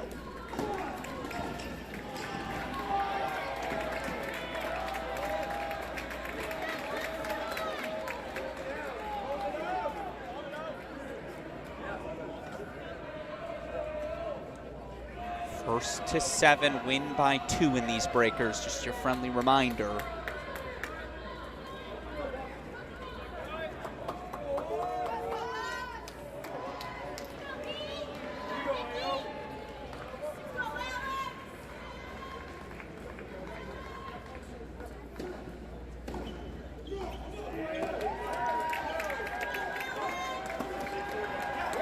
Why even leave it to doubt? 4-2, they take it on the turn. Let's pop over quickly to court number 3. And again, this is what the triple box was built for. How many tie breaks we gonna need? Kim and Nakashima say not yet.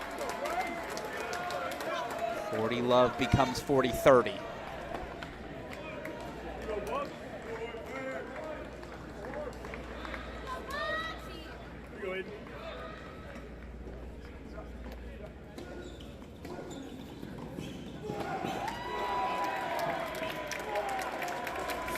Love Buckeyes in the tiebreak on 1. And it will indeed be history. Where were you when we went through tiebreak game? It's a full-on game. It makes you feel the momentum of this that much more important, right, Coach? 3 tiebreakers. Ohio State down 5-2 at number 2. But leading at number 1.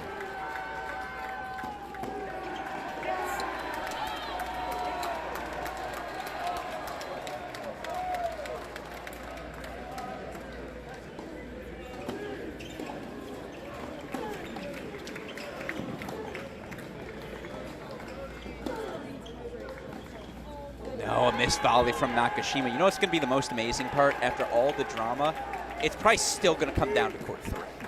Could have just hit the fast forward button.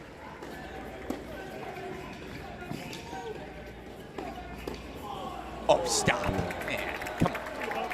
You ever see the Adam Sandler movie Click? Where he has the remote, he can kind of fast forward time accordingly.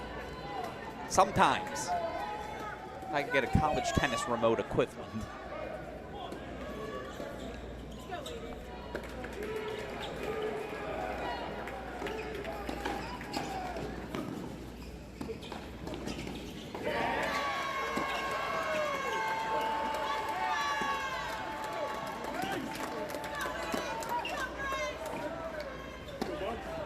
Oh, that's a love tap. This happens to all of us. Shout out Kyle Zhu. Hit my brother in the back of the head. They broke up the next day as a doubles pairing. That was more of a love tap to the hip. Once again, gotta credit Marino getting awfully close to the net. You know, Carpico could smell his breath there. Still, set is on Sebastian Gorsny, the seniors racket.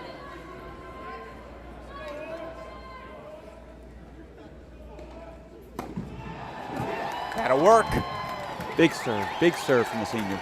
Match points Longhorns. As they try to take what I think we would both consider a steal of a set at 2.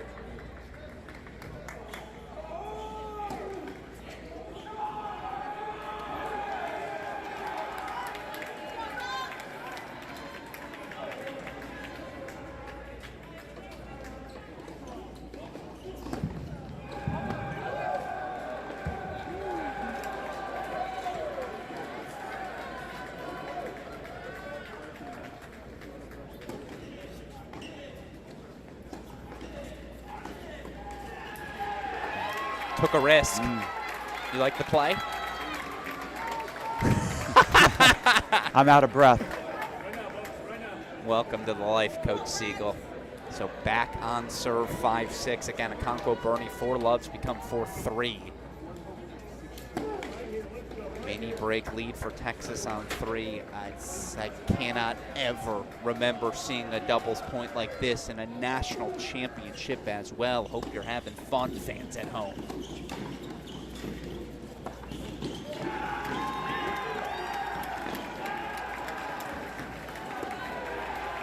Oh, little leg court luck.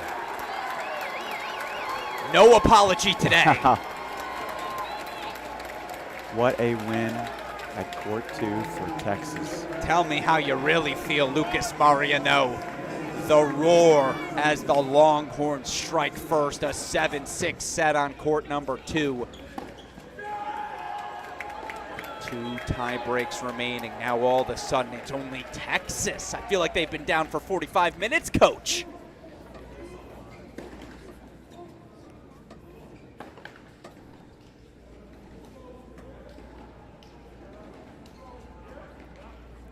Match points. I will remind you all, match points for the Buckeyes. All 3 of these doubles courts. Double fault, that's a gift from Ivanovsky.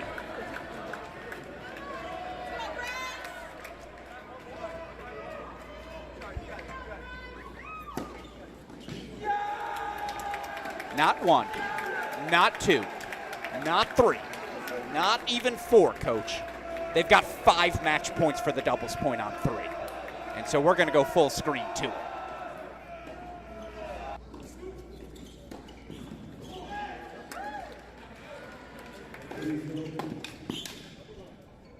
That'll work. By the way, did Ty Tucker just run a 4.240 to get to court 3? I think that might have been a 6.240, but at least he moved. I don't know, man.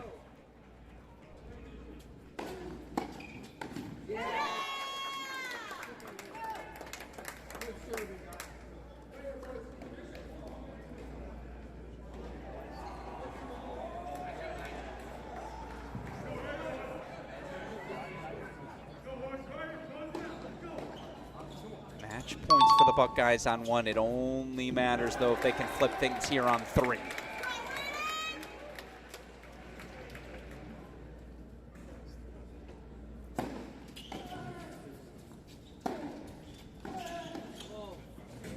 Coach Tim Siegel said it in our pregame show. What's going to decide this? It's how you play the big points. Well, guess what? Texas was down the biggest of points. Match points on courts 1, 2, and 3. They take the doubles, Coach Siegel. Tie-break wins at 2 and 3. They hand Carpico and Phil in their first loss. Wow. That's all I have to say, Coach. What about you? And it wasn't just that they took the doubles point. The fact that they were down match points in each court, I'm telling you right now, I was so impressed with they made returns. They were aggressive at the net. They were as aggressive at the net as Ohio State, and I would not have thought that going in. We're going to remember where we were for this start. 50 minutes of edge of your seat action. Tie breaks on all 3 courts. Again, I just cannot remember a circumstance quite like this. And look, for what it's worth, Bernie and Okonkwo were up match points on court number 1 at the time of the doubles point clinch, but wow, Coach Siegel. A massive moment for the Texas Longhorns. They take a 1-love lead. They will need 3 singles victories. The Buckeyes will have to find a way to rally, find 4. Now, let's be clear. They have already done that this tournament. All you got to do is scroll back to the Stanford match, right? Quarterfinals Saturday. Buckeyes were able to find 4 singles victories. By the way, it's a flip from the result 2 weeks ago in Columbus as well. That was a doubles point win at courts 1 and 2 on that day for the Buckeyes. Today, again, Texas wins at 2 and 3. They take the 1-love lead. Hell of an opening 50 minutes, Coach. These first maybe 5-6 games in the singles will tell us a lot. Will Texas be the front runner that Ohio State was last night, and the way Texas was? So these first few games, we'll see what Texas does. Do they come out aggressively? Do they sit back and say, okay, we've got that doubles point? They can't afford to not come out strong right from the start. Absolutely. Well, again, it's Texas 1, Ohio State nothing. We're going to get you back, obviously, for the start of singles action. In the meantime, got to introduce these players. Now you know them, but you got to get to know them even better. And we had the chance, obviously, to speak with them. We had the chance to hype them up. So without further ado, one more time, we want to introduce you to our finalists competing here in our 2026 final. Let's start with the team up 1-love. It's your 2026 Texas Longhorns.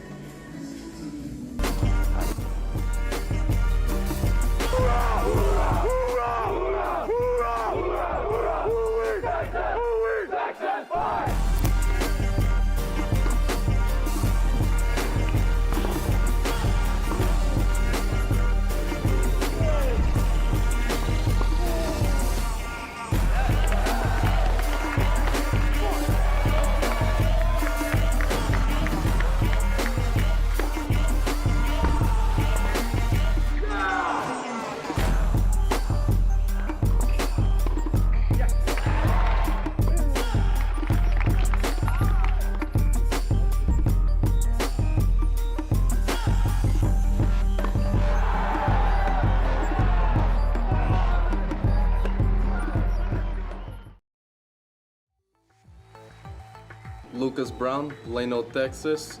It's junior, idemo brate.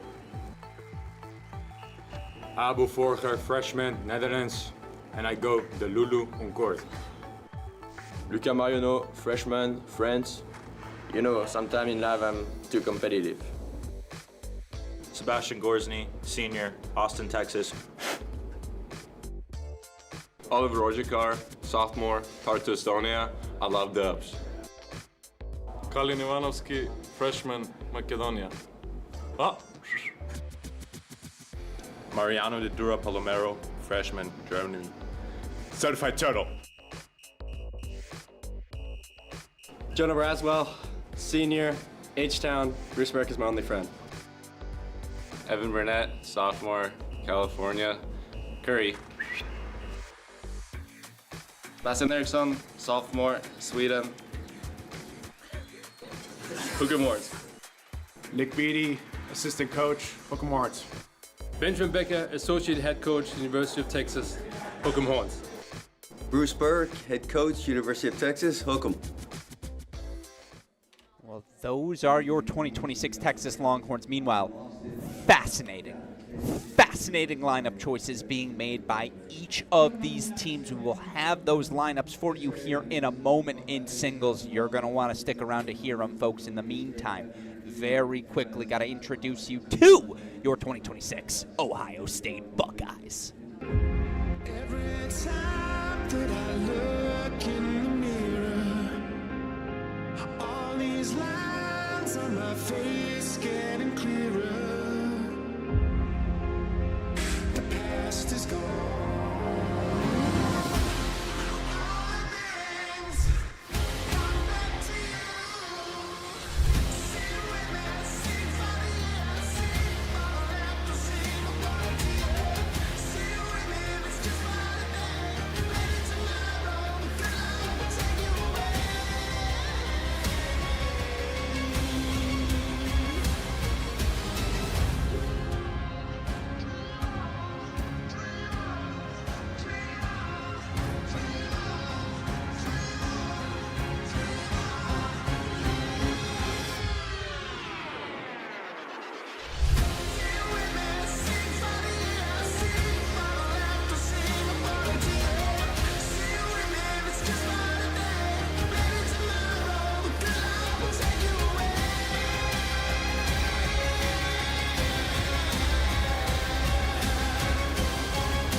Nikita Fillin, Glenview, Illinois, sophomore, go Bucks.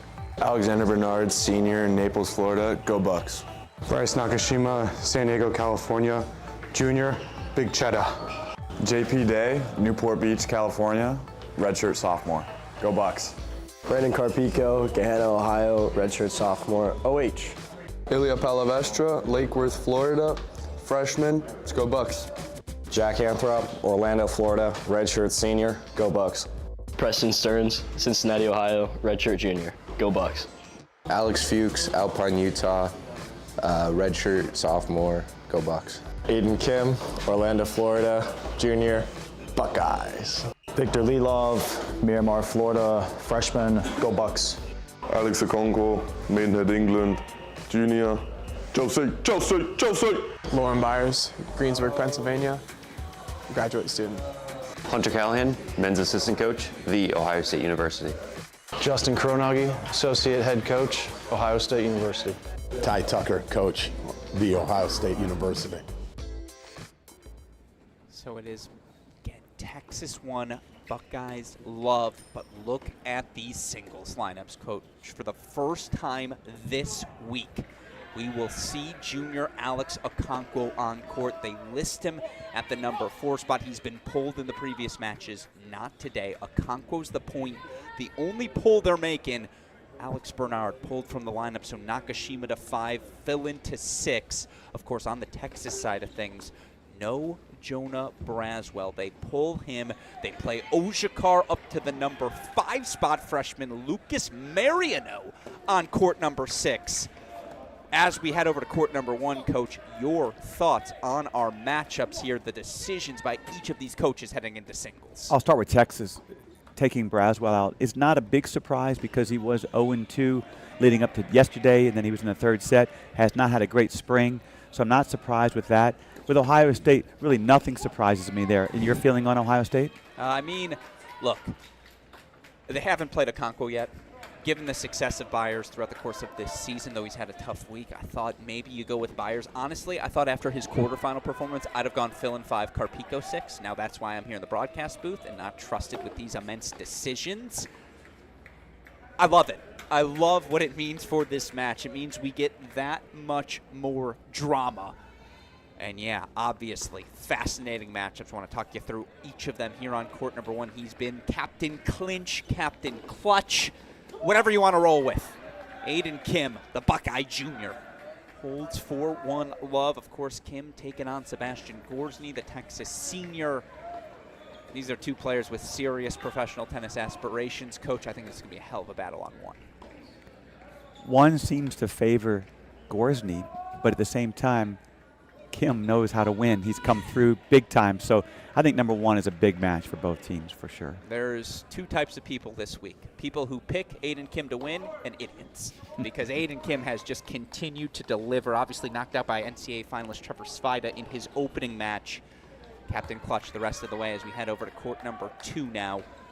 Again, want to introduce all of these matchups. Appreciate all of you joining us on our Crack Racquets ITA YouTube channels. As always, let us know, what do you think the paths are to victory for each of these teams tonight? Here's the freshman, Kaylin Ivanovsky, taking on redshirt junior Preston Stearns.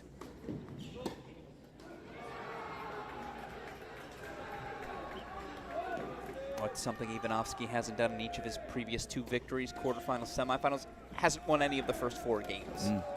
Down 4-love in each of those matches.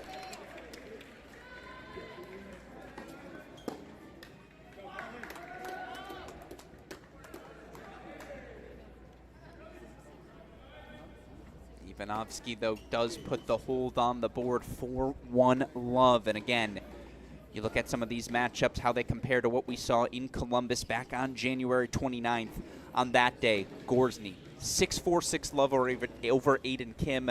Stearns grabbed the opening set 6-1 over Colin Ivanovsky. Ivanovsky forced to retire with an injury in that second set. We actually didn't see him play from that match to the quarterfinals here at these national indoors. So a rematch there at the number 2 spot. Over we go to court number 3.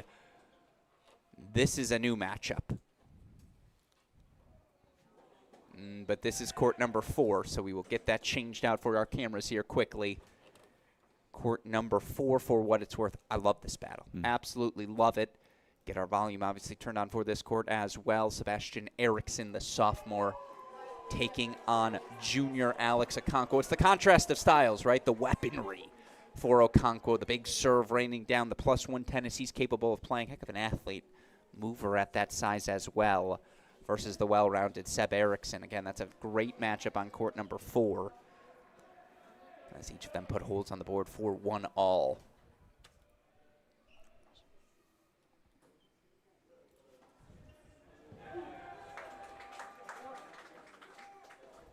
We are going to move away from this court number 3. The reason for that, again, no volume on this court. Want to make sure, you know, we're going to, we actually might have it set here in a moment.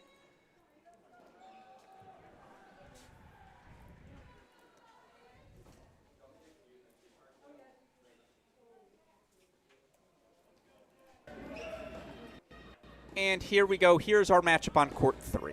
Jack Anthrop, who was maybe the best player in the building yesterday. His straight set win over Andreas Santamarta. I mean, just the energy he brought, the passion that he brought, down 1-love. I feel like the Buckeyes need every bit of that here today if they're going to work their way back. He takes on the talented freshman Abel Forther.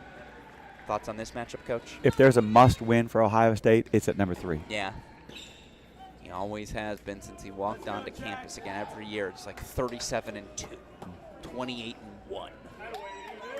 Just racks up victory after victory. Again, he'll take on the big hitting Forther, who left us a nice message in our broadcast booth. Quote, "Enjoy the final, bro. Freshly, Abel Forther." Gave us a little PS 4 hands only, so you know what to expect tonight. Appreciated the note, my friend. He'll serve here, love 1. Let's go,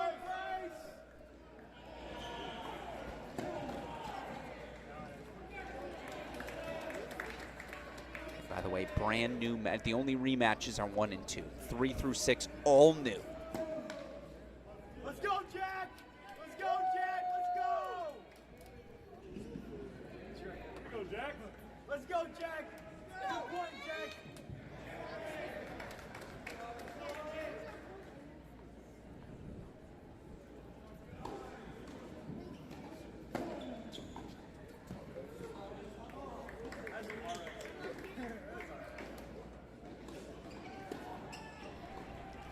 By the way, fun fact for all of you in the house tuning in from afar, you're not the only one tuning in.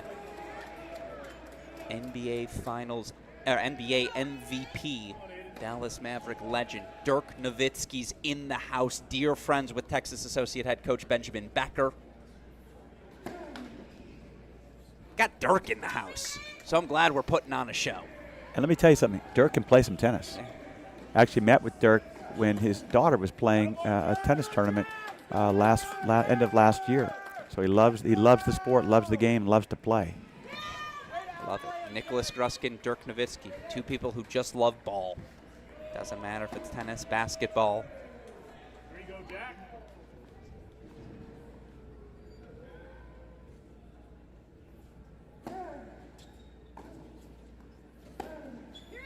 Let's go, Jack! Let's go, Jack! Yes, sir! Break point chances early here for Anthrop. Here we go, break time, Jack. Let's go, Jack. Easy, man. Go in.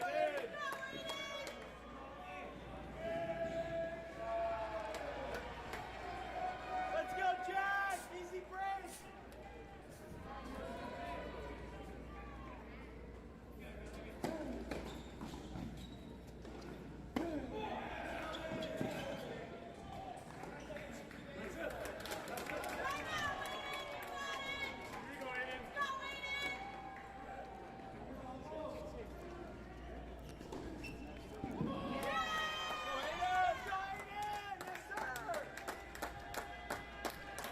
Let's go, Jack! Let's go, Jack!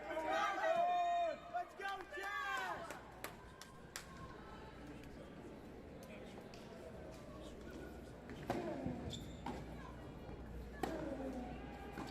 Oh, it's just going to be one of those days, huh? Jack Anthrop sending a message to his teammates. Hey, it's a doubles point. It's one. We still got 6 points out here on the board. And, yeah, he's been doing that since he walked on campus in Columbus. So it's an early break for Anthrop. 2-love out in front on court number 3.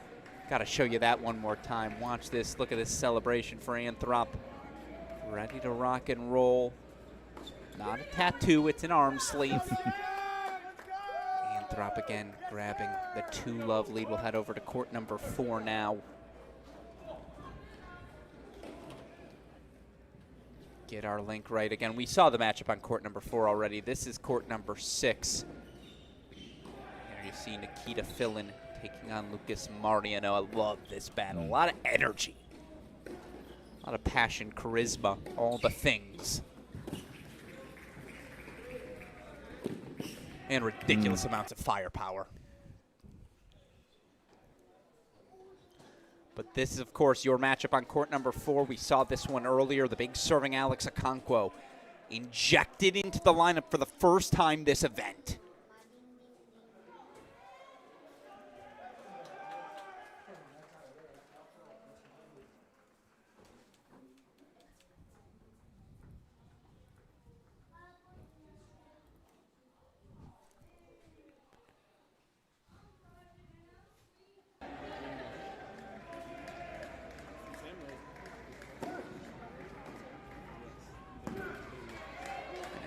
Okonkwo hold for 2-all. So again, we showed you this matchup already. Now we should have the action over on court number 5. You like big hitting? This is the one for you. It's an early break for the big hitting Bryce Nakashima. He was undefeated at the 5 spot last season. Big hitting junior taking on the sophomore Ali Ojakar.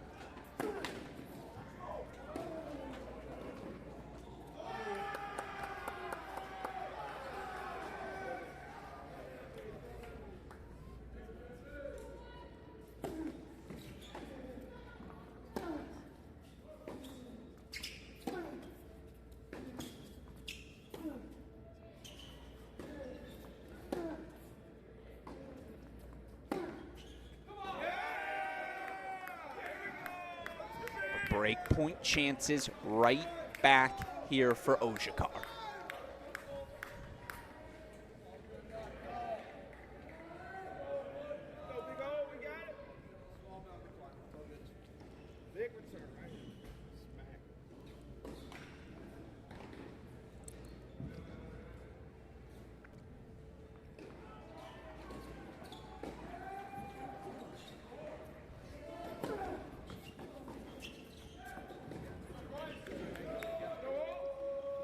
Saves 1, but 3 more break points.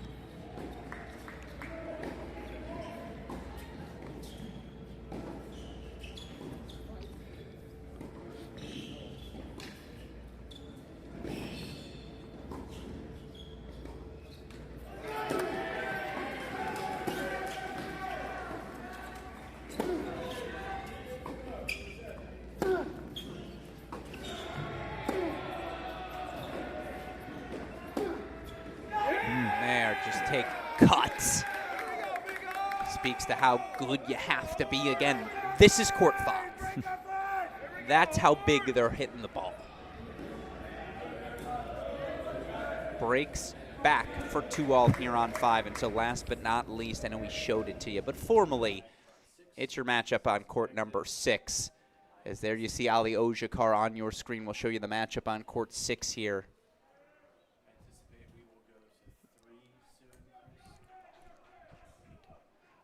Get you over to it. As again, court number 6, obviously the battle we saw. Nikita Fillin taking on Lucas Mariano. 2-all 40-15 the scoreline there. Couple early breaks. Got to show you on courts 2 and 3. We'll get you back to, but again here quickly show you all the action on your screen. Our apologies. The good news is, again, we got a long way to go, so you're not missing much. Action here again on court number 6.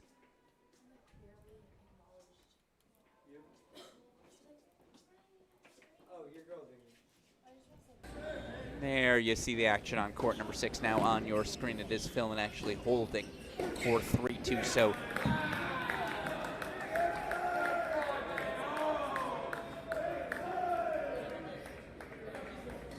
all right, now take it back over to court number 2. Want to show you again early action. And again, Alex Gruskin here. Appreciate all of you joining us. Ivanovsky up an early break, but a deciding point, break point chance now coming up.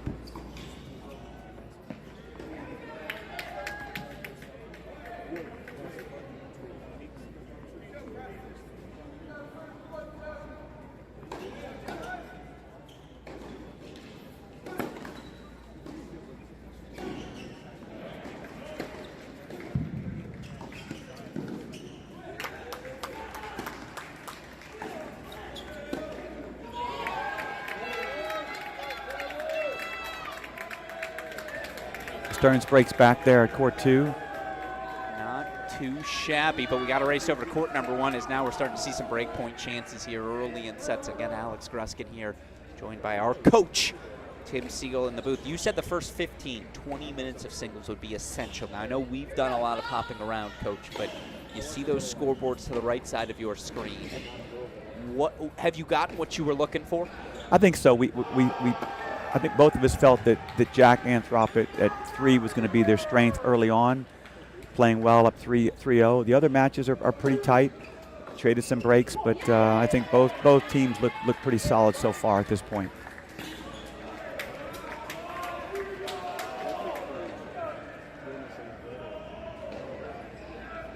Some early deciding point now as you see Justin Kroenke come running over. Like these coaches be moving and shaking all match long. Here we go, deciding point for Gorsny.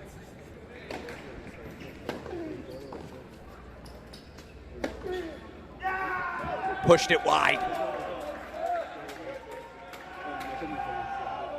So there you see Gorsny, 3-2 out in front of the senior.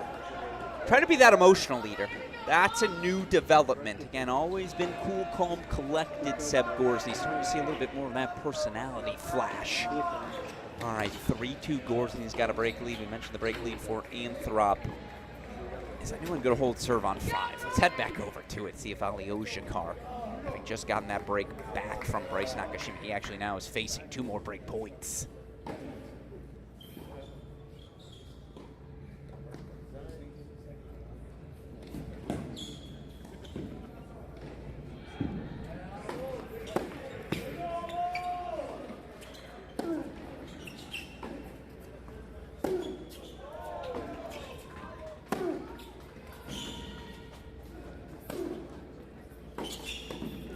Such a different dynamic.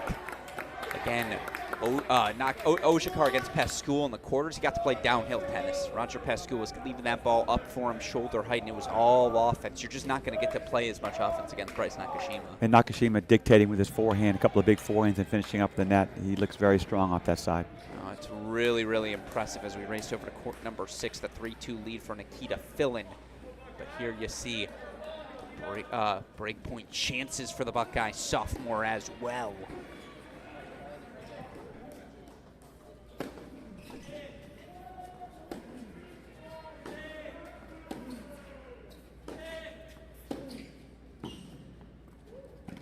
undefeated for a reason.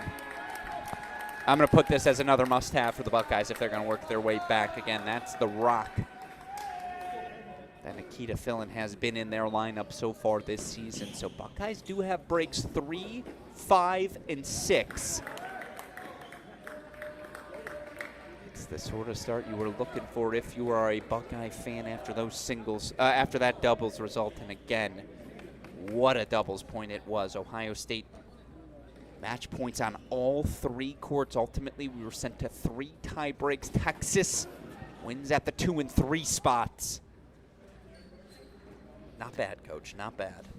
What I'm impressed is that just devastating, heartbreaking loss in the doubles has not affected Ohio State at all, and none of us thought it would.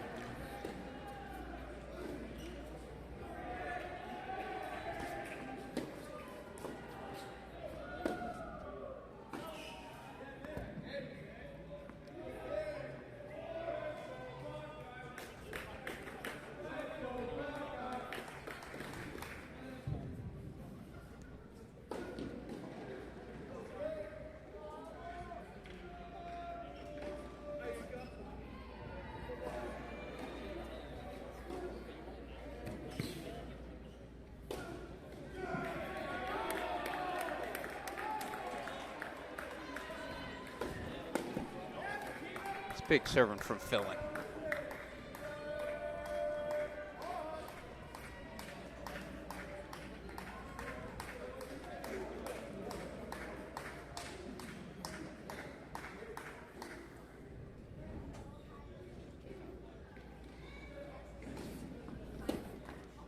All right, game point chances here for 5-2. All due respect, let's go over to 1. 4-2 lead for Seb Gorsny.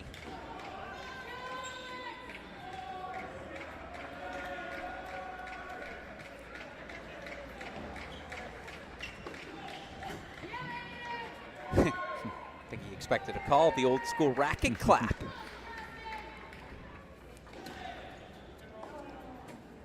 Good to see chivalry isn't dead. Obviously, again, the emotions are going to run high here tonight. You're playing for a national championship. How could they not?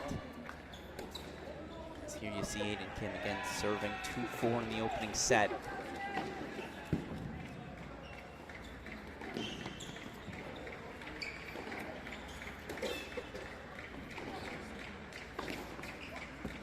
That's a flawless. Yeah, not much you can do after those 2 serves but clap the racket. Back-to-back aces, still down a break though, 4-2. Crazy. Yes, by the way, you say that word break. Want to take us over to 3. Jack Anthrop went up the early break. It is now break points for the Texas freshman right back. And apologies, I know, again, this is court number 4, not court number 3. We apologize for that. Not sure how that happened. Get you over to 3 in a second here. No, we won't, because Abel here does get the break. So where to turn to? So many good options available. We'll go over to court number 5 to see if Bryce Nakashima can consolidate his break lead.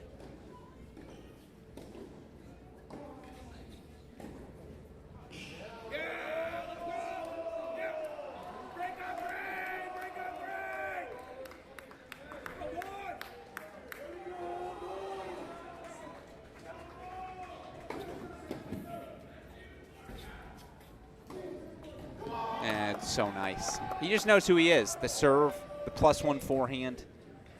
Clear-cut identity for Bryce Nakashima.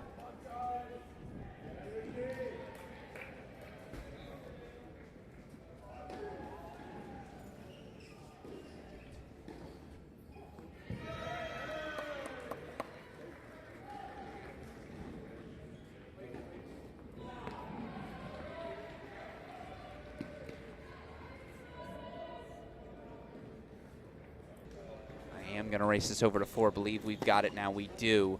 I thought it was break points. Hand up. Just game point chances for Erickson. A casual ace wide, though not too shabby. Going to head over to court number 6. The reason for that, Nikita Fillin, 5-2. It's a single break lead, but boy, again, the sophomore moves fast.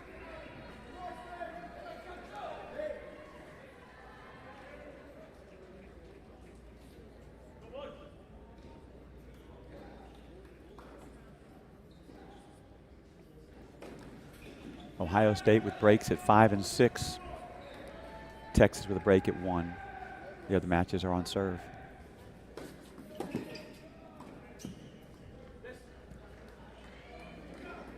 One of those moments where, again, you mentioned this yesterday, but I'm always curious.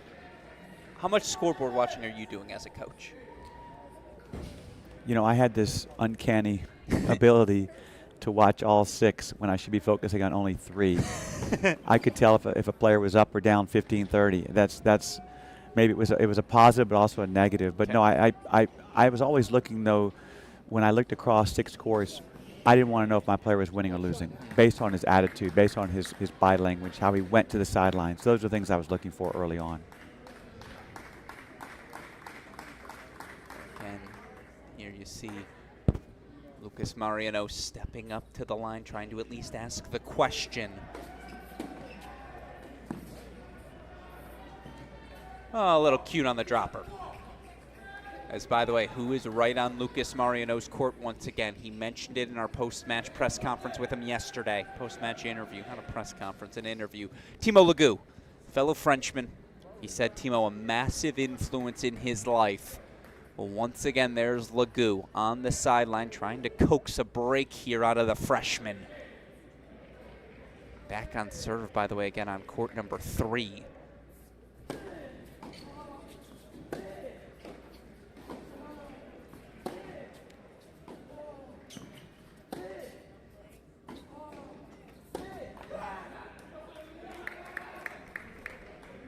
I think about some of the lefties that have Coach Tucker's coached over the years. You think about Boulay, of course, most recently, but you can go all the way back. Rolla in the early 2010s. My guy, Kevin Metka. Gets him aggressive, gets him in early, and just makes you uncomfortable.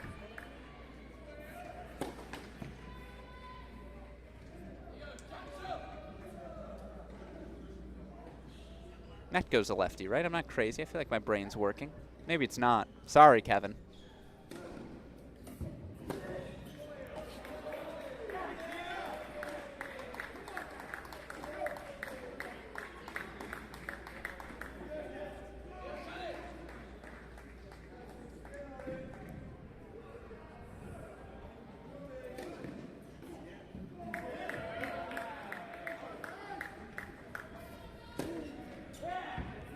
It's really well done from Philin.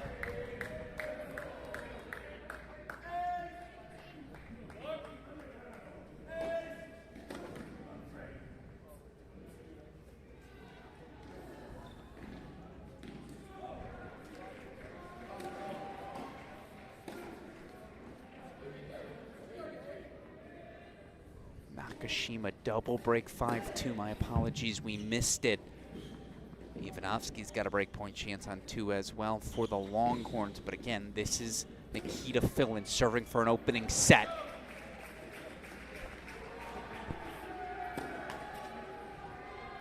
Okay. Show you those scoreboards again. 5-2 lead for Bryce Nakashima. He's going to serve for a Buckeye set on 5. Ivanovsky, those break point chances. Gorsny's closing in on a first set. You know what? We're going to go triple box for the first time. Show you courts 1 and 5 to the side of your screen.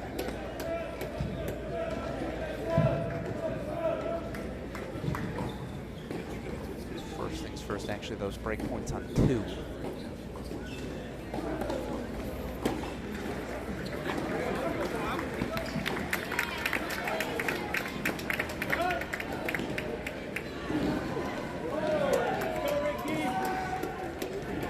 Well, top spin, let cord, drop shot.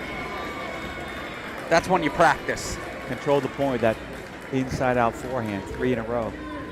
It's your first set points coming up.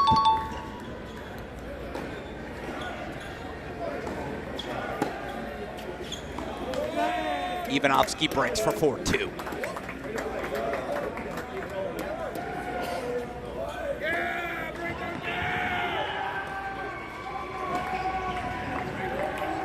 No doubt about it. And the first OHIO's ringing across this Altick Styslinger tennis complex. Nikita Philin. Have yourselves a first set, young man. And again, if the Buckeyes do end up winning this national championship, I would be hard-pressed to pick anyone other than Philin as your most outstanding player. It's been that good for the Buckeyes thus far. Now over to Bryce Nakashima serving for the opening set.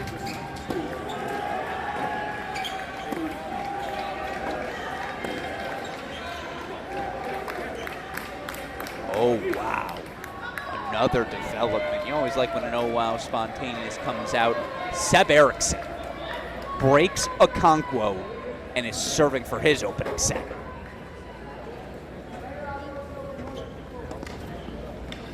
So Texas up breaks at 1, 2, and 4. And first set at number 6 for Ohio State, and serving for the set at number 5. Which leads me to my favorite question, Coach, here as Nakashima serves 5-2. Who would you rather be right now? I'm going to lean towards Texas because we do have that, or Texas has that 1-0 lead. But as we know, the first set sometimes means very little because who knows what happens in set 2. No doubt about that. Gorsny to serve for his set. Erickson up 5-3, love 30 though, as he tries to close things out.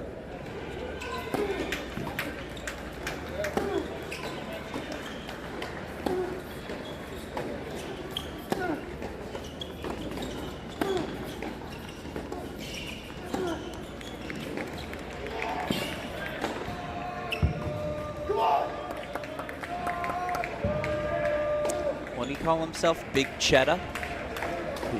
A little extra cheese on that forehand, Coach.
Stearns each have break points. Courts 2 and 3 respectively, but again, you got 3 players serving for sets. By the way, Erickson facing break points in doing so. Pushes it a little long though, so here we go. Set points coming up for Bryce Nakashima. And what is a, pivotal 10-minute stretch. I'm getting choked up in the emotions, Coach.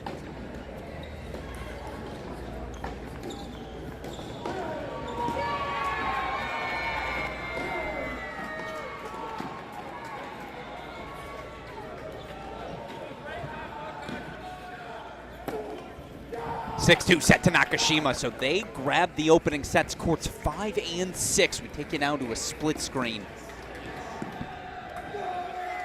as Okonkwo breaks back. Stays on serve there, so all right. These last couple of minutes have certainly turned the tide for the Buckeyes. Absolutely. Aiden Kim now break point chances to extend his set. Stearns got his break back, and I think Anthrop might have just broken, and he will now serve for his set. So absolutely, what a Buckeye swing. But here we go, ace wide from Gorsny, so a set point coming up. Longhorns kind of need it here. Can't let all of these leads just disappear, right?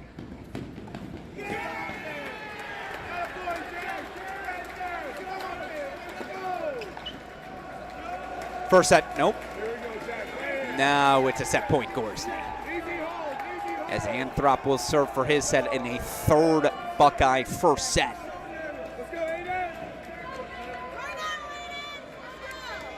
Switching out the bottom left of our screen just for a moment because Fillin's got an early break point chance to set the tone. And again, guy has just been so good. First set, Gorsny. Only singles victory the Buckeyes got, the Longhorns got in Columbus. Gorsny. 6-4 opening set as again Anthrop serving for his set. We're going to put him in the big screen here, court number 3. 2 first sets now. Oh, Marino holds clutch. So, all right, 3 first sets remaining. Show them to you now all on your screens. It's courts 2, 3, and 4 as Texas takes number 1. Buckeyes get 5 and 6.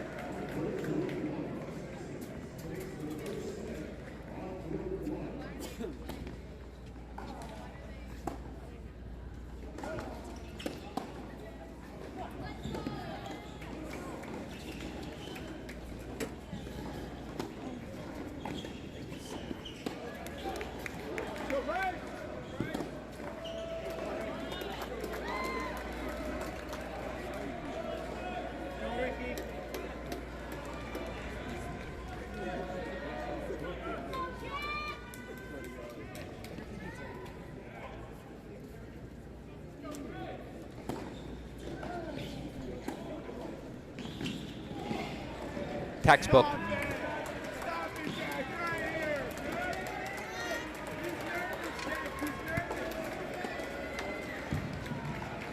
It's a serve, it's a +1 forehand, it's the modern game, coach.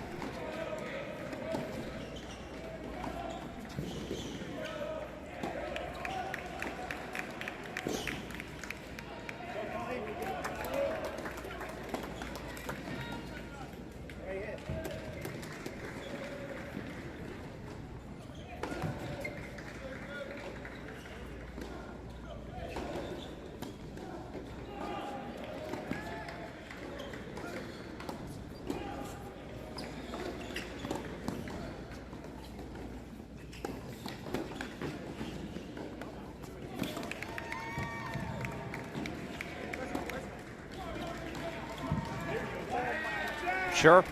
Good defense all the way there. Warzer had opportunities to attack, come forward, stayed back. Eventually lost the point. Anthrop moving like he's on roller skates. In and out of those corners. He's got 3 set points.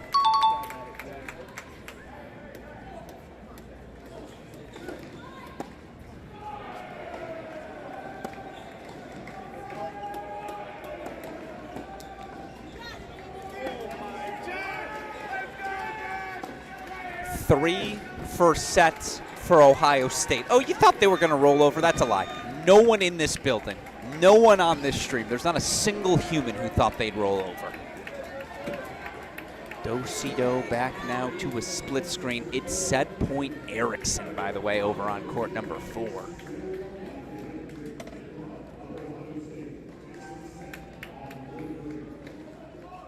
Conquo got the break back to extend the set, but here we go.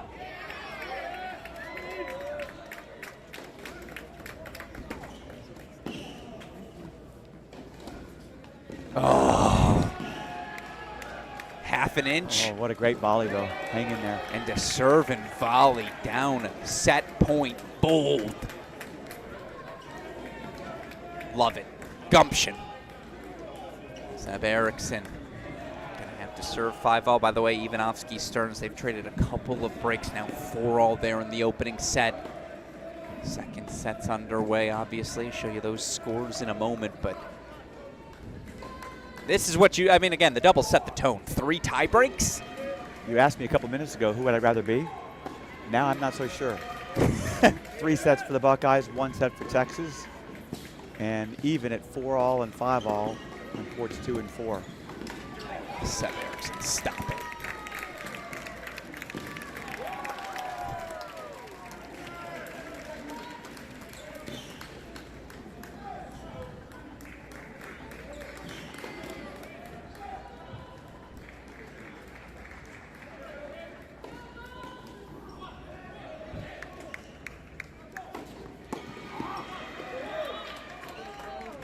It's a big Ivanovsky serve. instruction. By the way, we saw Erickson make that cross-court forehand for 15 love. He's thinking, I couldn't have made that on the set point. Massive moment. I do think if you're Texas, you only need one of these sets. I understand they're down 3 first sets, but you grab 2, you figure, okay, something's going 3, right? I think one set here, you can take, not a deep breath, but a little breath, coach. If you're the Buckeyes, do you need them both? That 5-set margin down a doubles point, one enough for you here? What are you thinking? I think one set, they've got to feel pretty good if you get 4 first sets. But there's so much tennis to be played, and we'll see who lets up, who gets a little bit frustrated after the first set loss. So much more to be played. So much more indeed. We'll be here for you till the last ball is struck.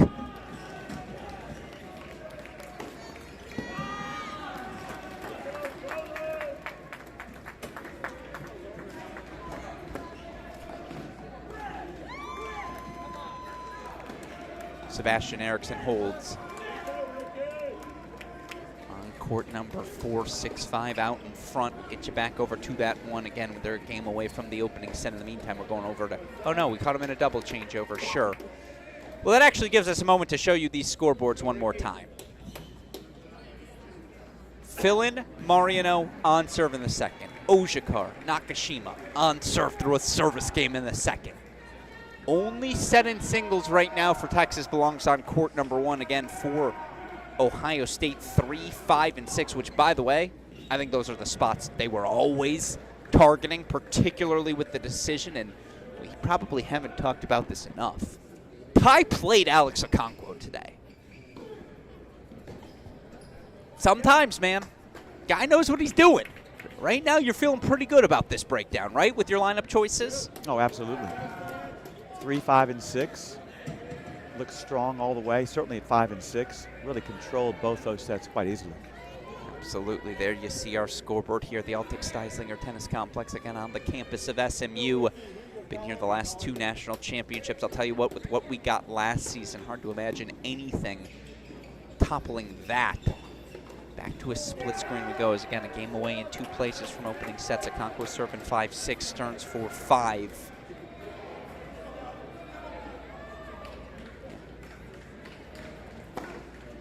He may be watching, so I will point out again, the best set I've seen any human play at the collegiate level ever. Steph Destonich to clinch last year over TCU. I mean, the set he played against Pennington Jones. Pennington Jones was lucky to touch a ball on serve, on return, excuse me. I remember that match vividly. I was in the front row watching.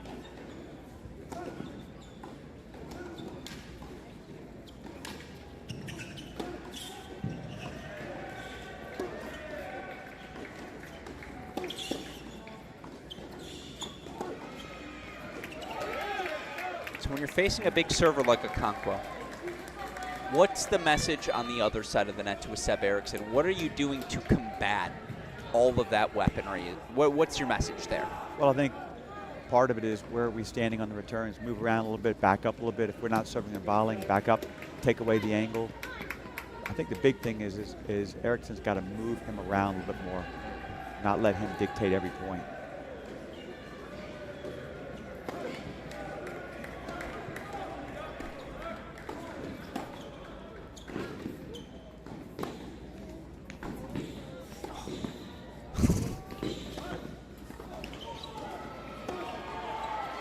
Just on ice skates. These guys sliding, gliding, extending rallies. My dear friend, Oklahoma State men's tennis coach Dustin Taylor always calls that play you alluded to as the 1-and-1. 1 ball to this corner, 1 ball to that corner. We're just going to make your life miserable tonight. That's what you're calling for from Erickson, the 1-and-1? I think that's his strength, certainly.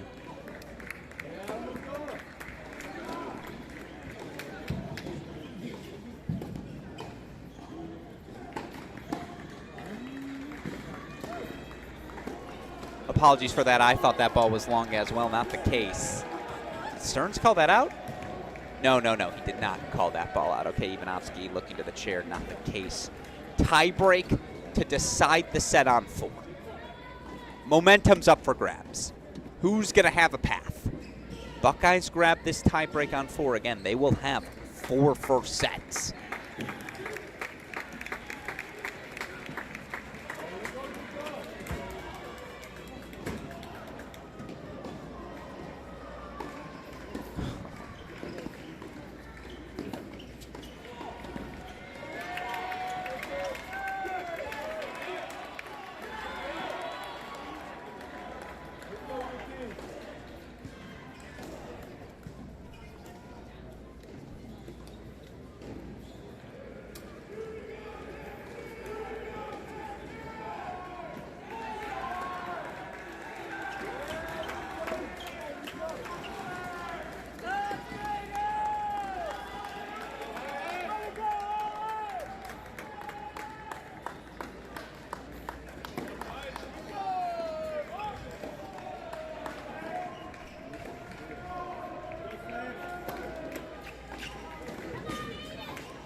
And to get to the tiebreak, how could you not say advantage Okonkwo? This is what he does.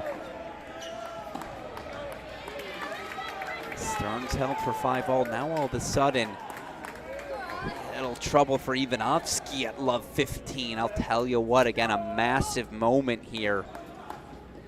Ohio State can seize momentum after a heartbreak of a doubles point.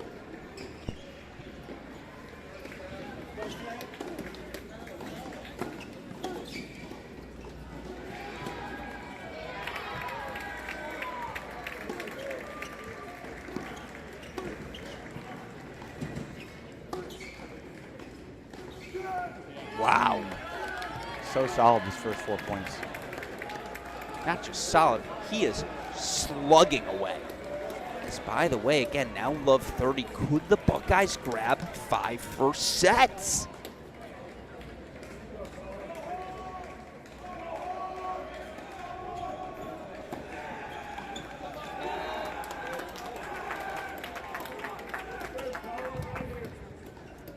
Wow, got some developments in second sets.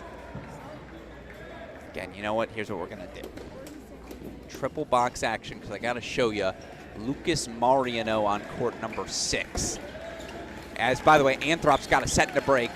Mariano down a set, up a break. Gorsney's got a set and break lead as well. It's crunch time. Who's going to seize the momentum again after about 70 minutes here of singles?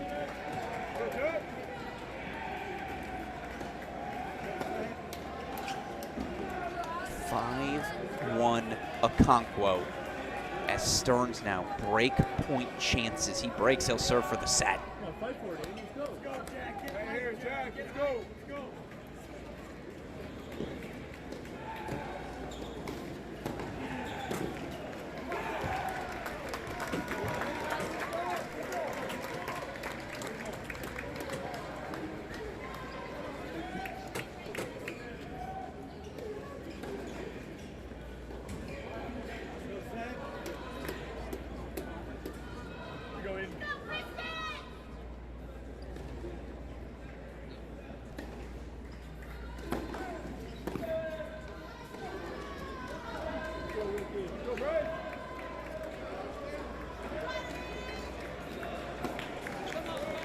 To a deciding point. You know what? I wanted to show you those breaks. You've seen them. We'll get back to them. We're going back to the split screen. 5-1 Okonkwo trying to close out that set.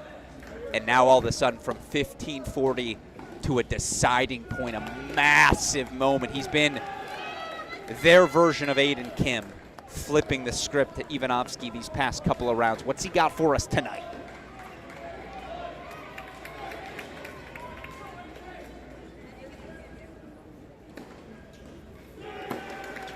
Oh, wow. Big serve there. Well, you were wondering what's the mental makeup of this freshman, Coach. We just saw it.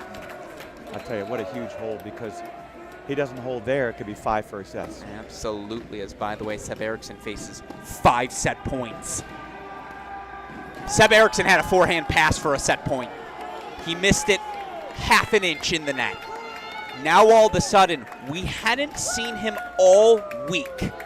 All week. I think head coach Ty Tucker knows what he's doing. It's a set to Okonkwo.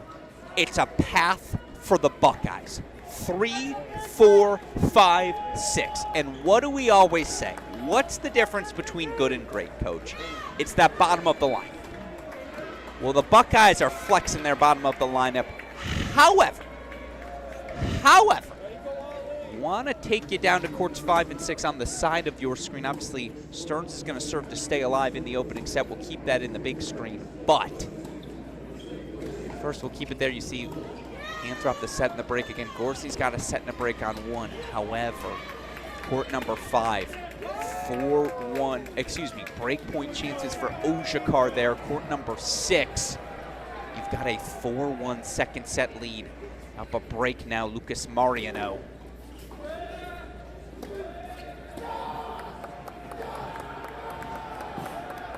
What a set from Okonkwo.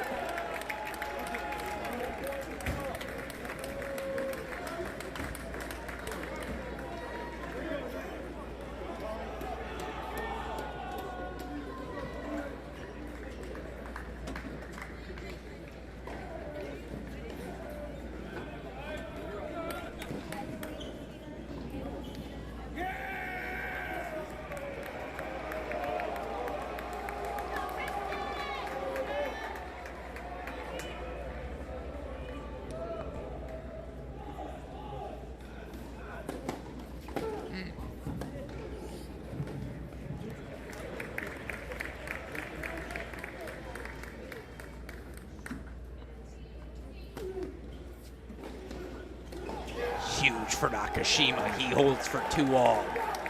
So again, I want to show you those set and break leads. We're going to go over to 1 there.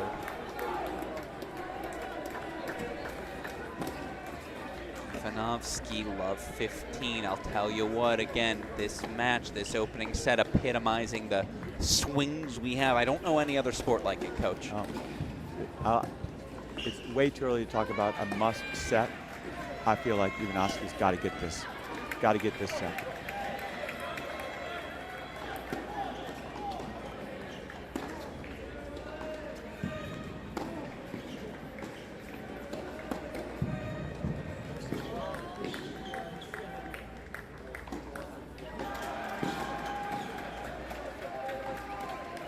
It's just so good. Great defense. Great defense. So you see the benches getting it. I'll show you that one more time. The defense from Ivanovsky again. Kind of guessed right there. Not sure I remember last time I saw a volley like that. The underhand scoop shot.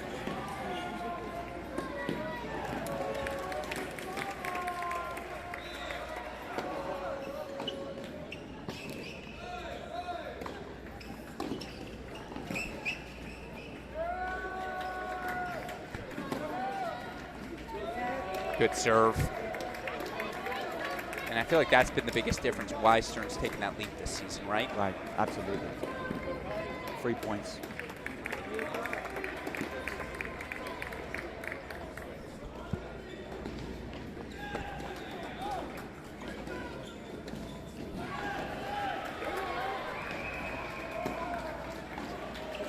There's another one. 2 first serves, 30-all.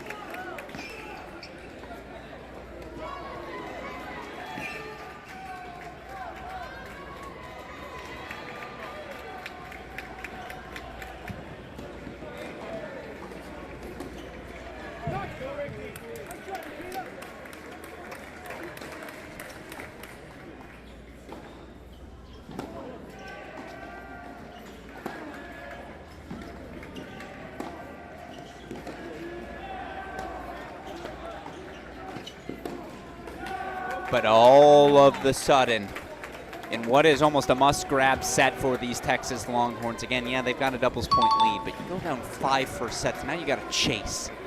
Chase for another 90 minutes. And again, there is no better front runner in all of college tennis than the Ohio State Buckeyes.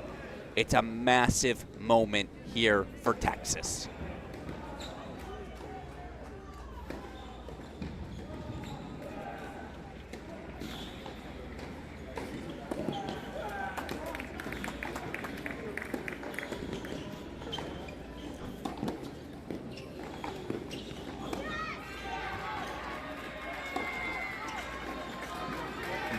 Stearns at his best. I don't remember him playing this big.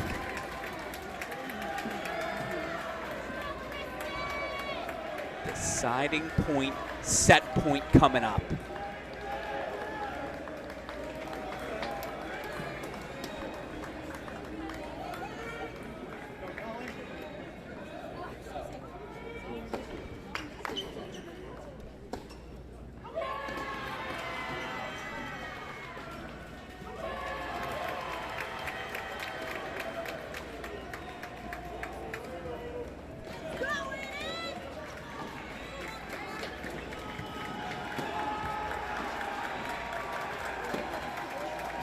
It's an opening set to Ivanovsky. Inject that energy in my veins, Coach, because I think we've got ourselves a thriller. If the doubles didn't set a tone, certainly here in singles the action will. 4 first sets to Ohio State. Top 2 go to Texas, but you see Gorsny ceded his break lead. 5-2 lead. We're going to go full screen to 6. Blink and you might miss it in this matchup. A lot of +1s. It's the sort of tennis you expect at the top. Oh. I mean, again, what are we doing? This is a freshman slugging.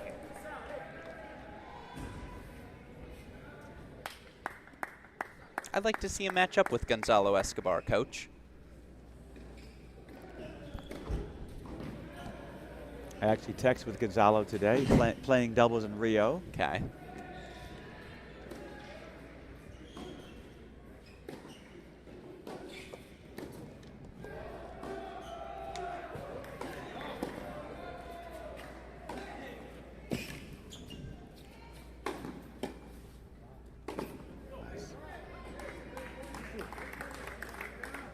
And all due respect, again, fill-in serving here. We're going to take us back over to court number 3 now. Reason for that, of course, setting a break for Anthrop, but that effort means 3 break points for double break. Find a fast point to put on the board here, level things. Oh yeah, Bryce!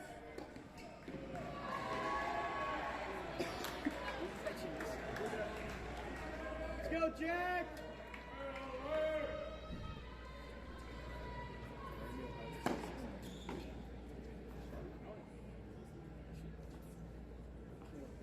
Here we go, Aiden! Let's go, Aiden!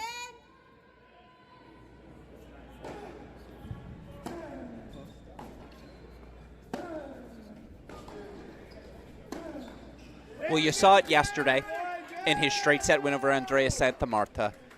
Heck, you saw it from the start as he clinched it over Georgiev of SMU back in the round of 16. Jack Anthrop's on a mission. He has a set and double break lead now here on court number 3. Now again, show you the scores coming out of doubles. Want to sit here for a second. Yes, it was a doubles point. Oh my God, Okonkwo's got a set and a break on 4.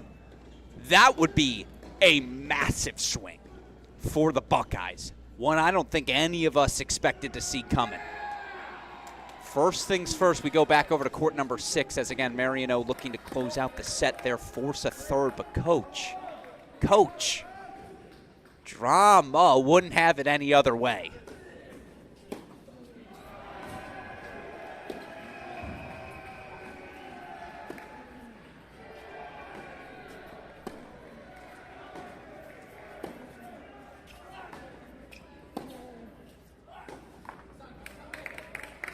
You said earlier this is not a typical number 6 match, is it? These guys are just battling and playing big, coming forward at the right time, aggressive. This could be the match, right? The swing match. Absolutely. Set points coming here on 6. I don't know. I think Alex Okonkwo would like a cup of coffee in that conversation.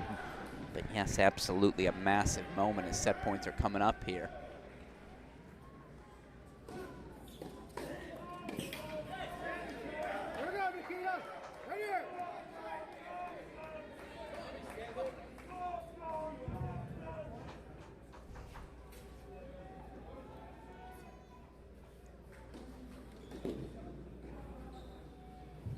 Try to take any serve away in particular from the lefty.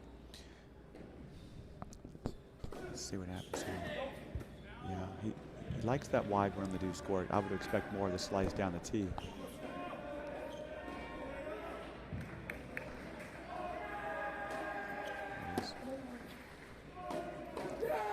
But the forehand leaks wide, so Lucas Mariano. Now both teams have a path. Now both of these teams will need at least one deciding set victory. As, by the way, Gorsny got his break back on court number 1. Setting a break for Okonkwo. We got to go over. We're going to go split screen here because, again, I'm not sure, and I've made a lot of different claims, obviously, for Nikita Fillin to be that guy for Ohio State as the most outstanding player. But what about Jack Anthrop? He hasn't been in the doubles lineup. But, again, clinching win over SMU. Straight set win over Stanford. Dominant against Santa Marta yesterday. Now this score line, 6-3, 4-1. I mean, it's a grown man showing up. Oh, there we go, Jack.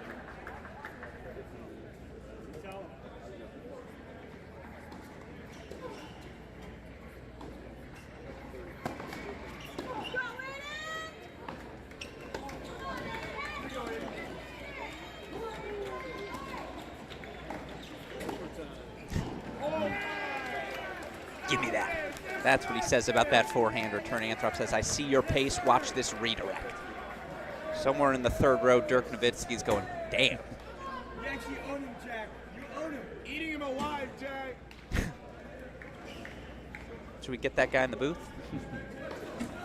Keep him alive.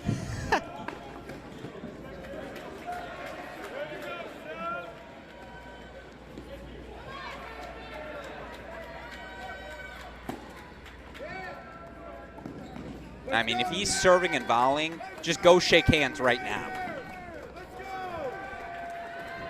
Have yourself a day, Jack Anthrop. Guy eats it, he lives it, he breathes it, he sleeps it. He's what this sport's all about.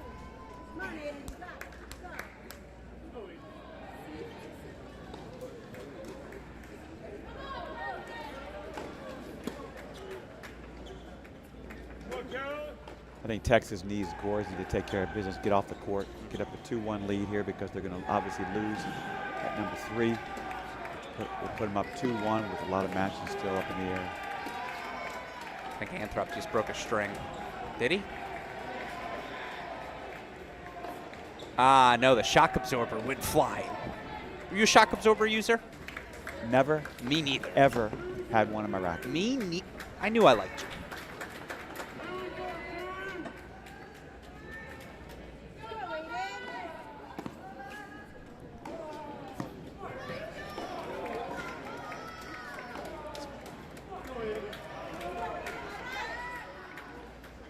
If you're able for her, just stay on court as long as possible. Your teammates have paths. Don't ignore that scoreboard. Just keep slugging away.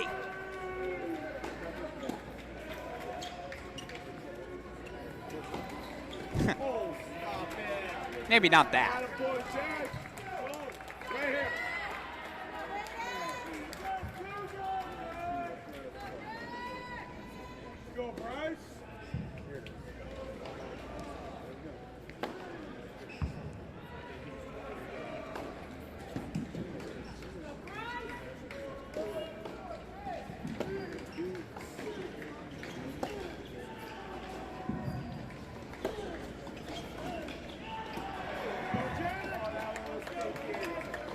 Just been that sort of day for the freshman, hasn't it, on 3?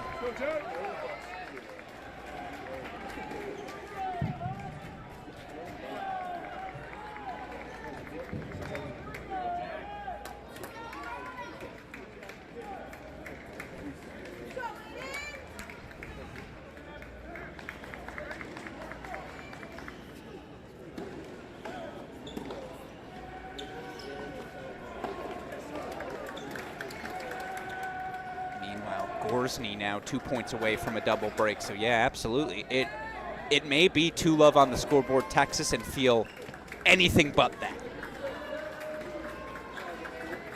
If you're just joining us, Alex Gruskin, Coach Tim Siegel joining me in our broadcast booth. The opening hour could not have been better. Match points for the Buckeyes on all 3 courts in doubles. We had ultimately 3 tie breaks decide things. Texas taking the tie breaks on courts 2 and 3. They hand Philin Carpico their first dual match loss of the season at 2.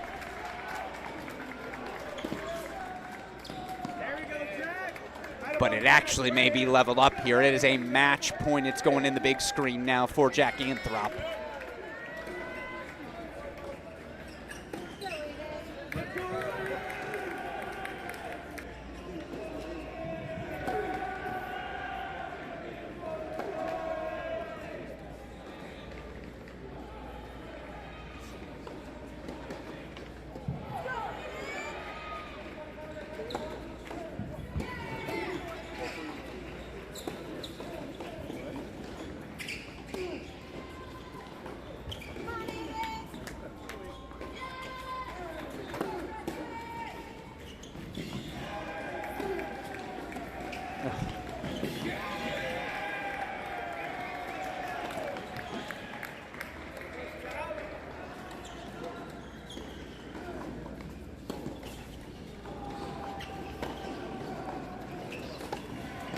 Well, it's the first ball we've seen Anthrop miss.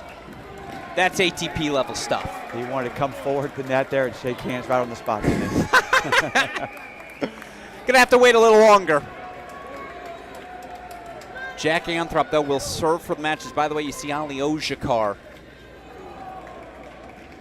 4-3 out in front. They are still on serve in that second set on 5. We take you over to 1 where, can I call it de facto match points here for Seb Gorsny? Break point chances coming up here for a double break set in 5-2.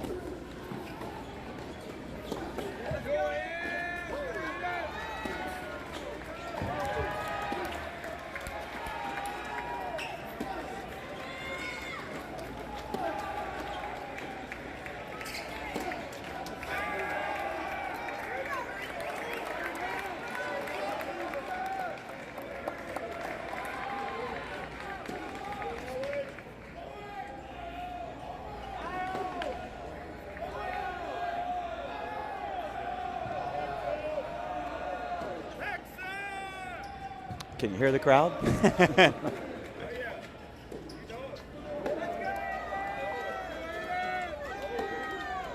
That's so well done from Aiden Kim, and another, you just try to stay on court.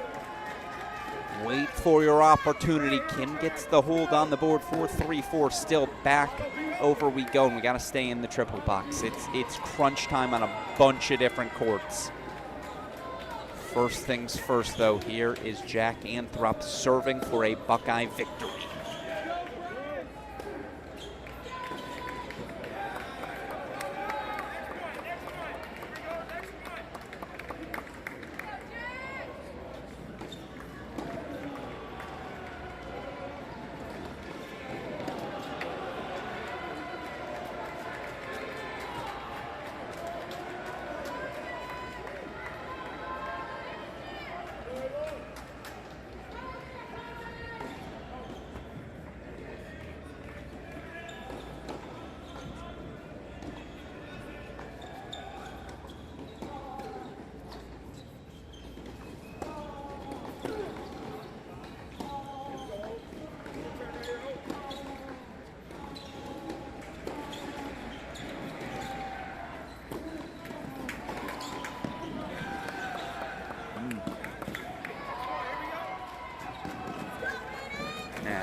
Great point. Great backhand down the line from Anthrop. I've seen him win a lot of matches. Again, I can't remember a week where the level from him was this high.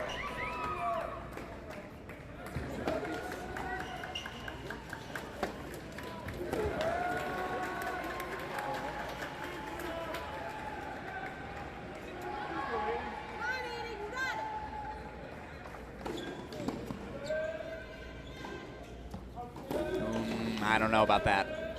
We'll get a challenge certainly from Anthrop. Oh, no, we won't. My apologies.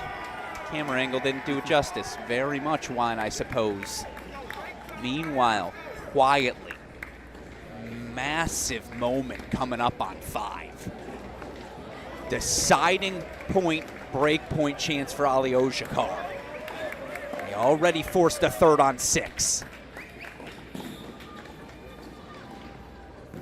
And now they've got breakpoint chances on 3 as well. Well, accordingly, we are going to make a quick leap over to court number 5. Gorsny serving, of course, a set 4-3, 30 love. No. A net cord forehand bouncing back onto the side of Nakashima. Getting the crowd fired up. My goodness, what a turnaround. He will serve for the set. We will keep it on your screen, but again, it is one of those hop around moments. We just have to.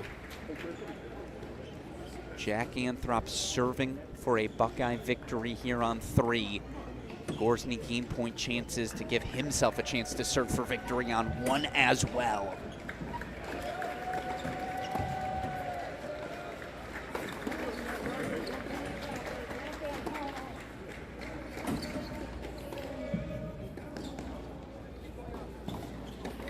Match point, Jack.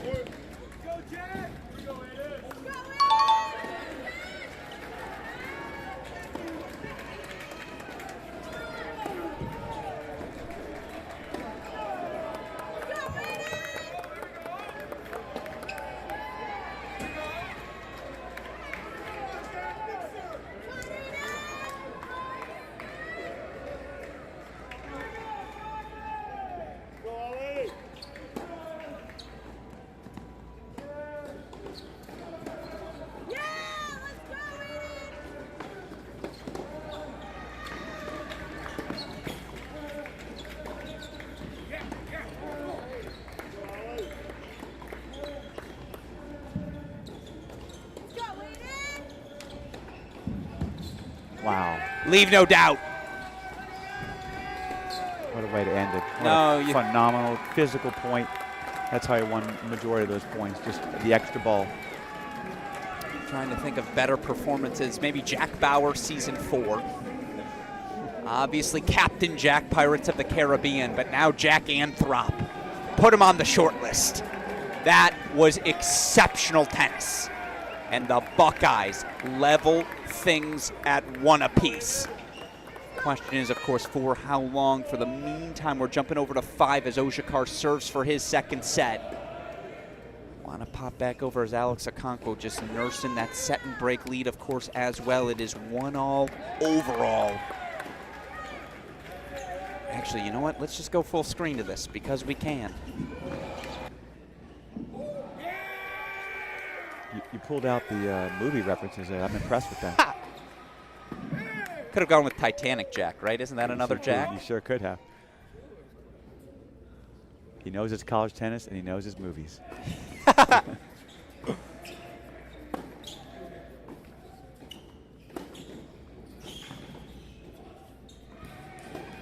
All that means is a lot of screen time. I was doing it before it was in fashion.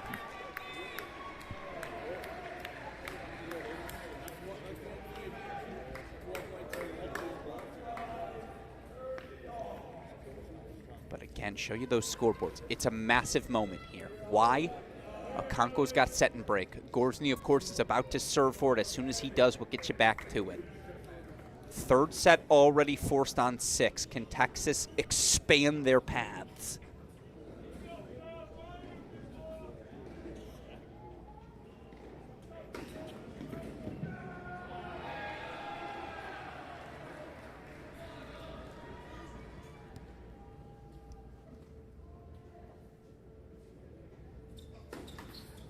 Uh-oh.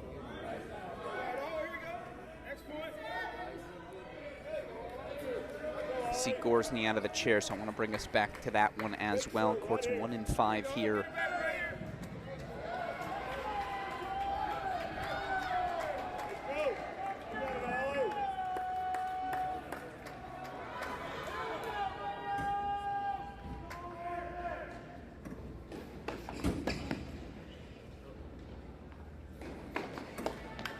It's a good start for Gorsny.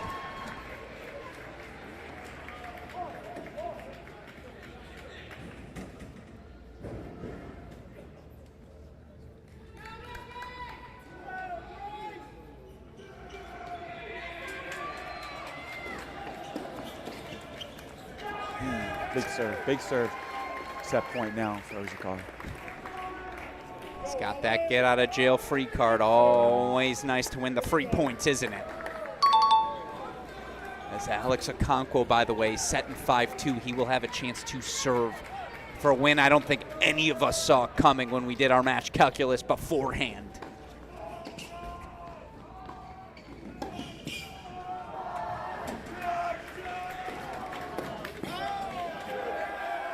Oshikar forces the third. Let him hear you, young man. Speaking of hearing, I've heard Texas fight for 23 years of coaching. Just wait. I mean, you're already, I'm sure, falling asleep to it. It's a habit as we go full screen match. Point. Gorsny.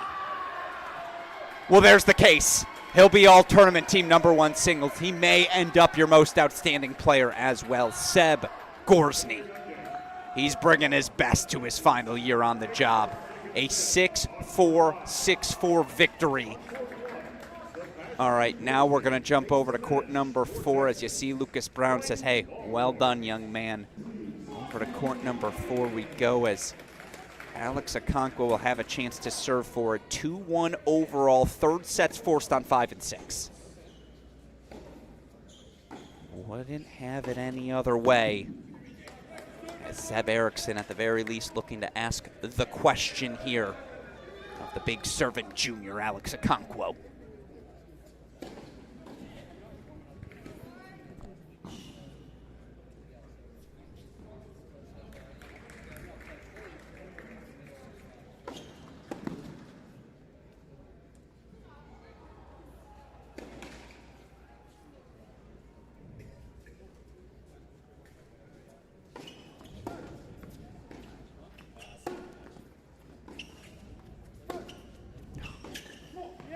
Just getting in.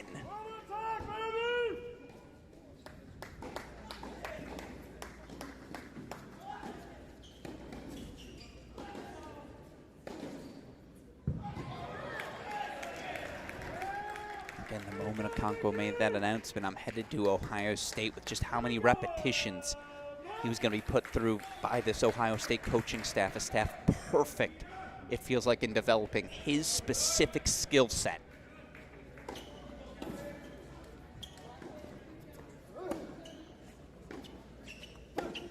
Oh. It's just downhill tennis, Coach. Pressure, pressure, pressure.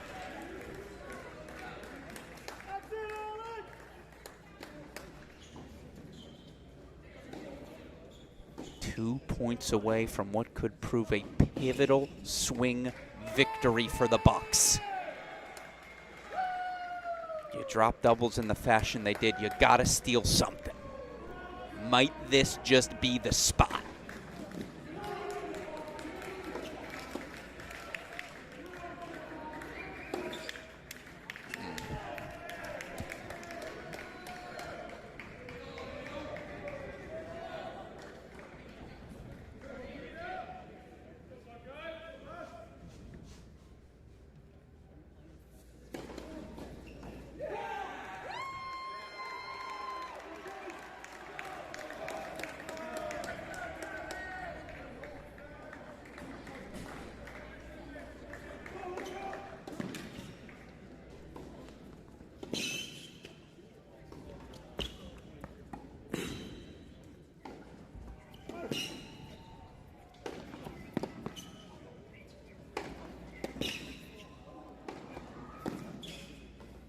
This man is everywhere.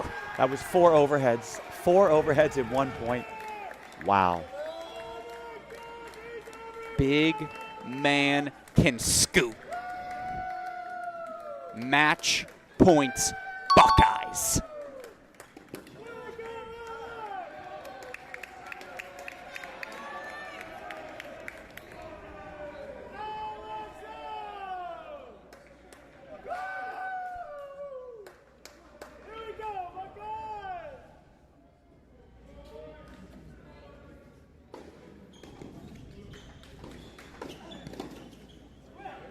Okay.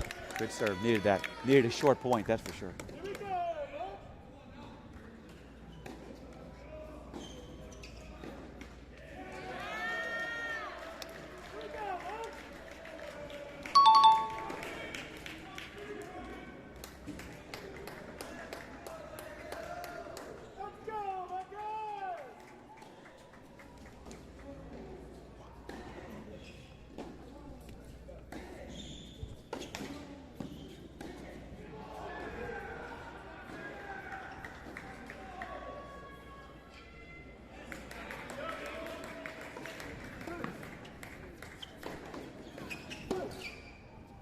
None of us saw it coming. Alex Okonkwo answers the call. Coach, you can speak to this. How hard it must be for any player. You're sitting on the bench all week long. You're just waiting for Coach to call your number. Talk me through that sort of performance, because, oh my goodness. I will say that obviously he was fresh physically, right? And mentally he was ready to go. Coach believed in it. He believed in himself. And he played such flawless tennis, a combination of playing solid from the ground, but a lot of pressure coming forward. So we've got 3 matches left. It's real simple, folks, real simple. Take 2 out of the 3, you're the national indoor champion. And look, I've called a lot of Buckeye matches in my day. In fact, it's been some of the best matches I've had the chance to call. The 2024 indoor final, the 2024 NCAA semifinal matches against TCU. This one might, shades of it might top them all. As we'll head down to court number 6, Nikita Fillin serving 2-3-40 love. I mean, Coach, I'll ask it. I don't know there's a clear answer. Who might you rather be? I was hoping you weren't going to ask. I'm going to say I lean Texas because they're up a set at 2. More margin. And on serve at 5 and 6.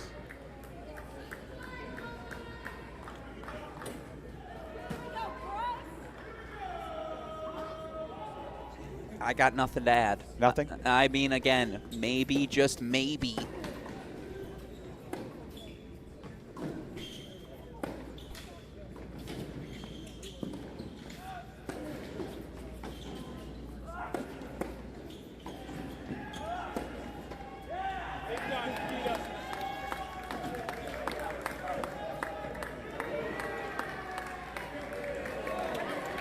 Fillen holds for 3-all. It's hard not to trust Fillen here, right? He just has that belief. Seems like he's fresh, he's fired up. Certainty of his game style as well. He has such a clear identity in these pressure moments. Good variety. No, I thought he missed it wide. Did he not? No, I don't think he heard the call. Mariano 100% called that ball wide.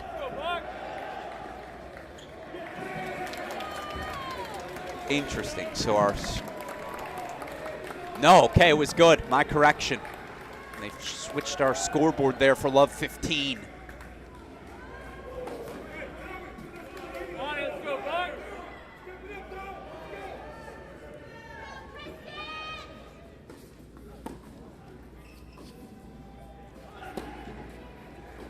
Make it love 30.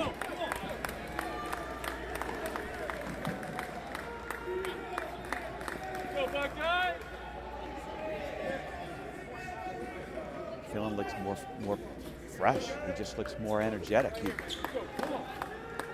lean for a break here at number 6. What a match. As, by the way, it's an opening deciding point for the sophomore Ojakar on 5. This is what we signed up for tonight. You're getting your money's worth.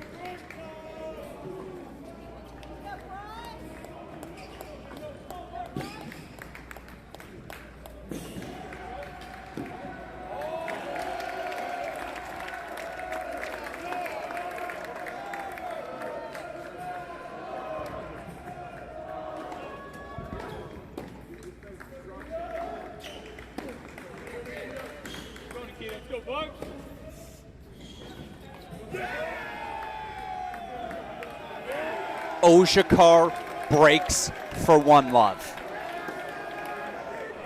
Now you really may want to beat Texas. Just because, again, and you nailed it. It's the court 2 lead. It's the margin for error, right? I mean, not really, because you could lose both thirds.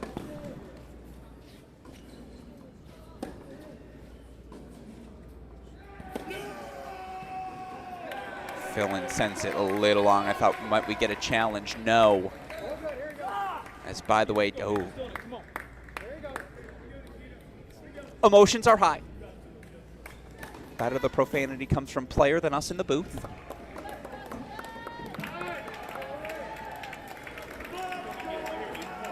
As to the over 2,000 of you watching live right now on the ITA and Crack Racquets YouTube feeds, where would you rather be on a Tuesday night? Ace T. Mariano. From love 30 to game points, coach. What are you seeing? That's a great answer. Deep breath is what I'm seeing. Okay, I love it. I remember telling my players just to breathe, and I told them that because I also had to remind myself to breathe.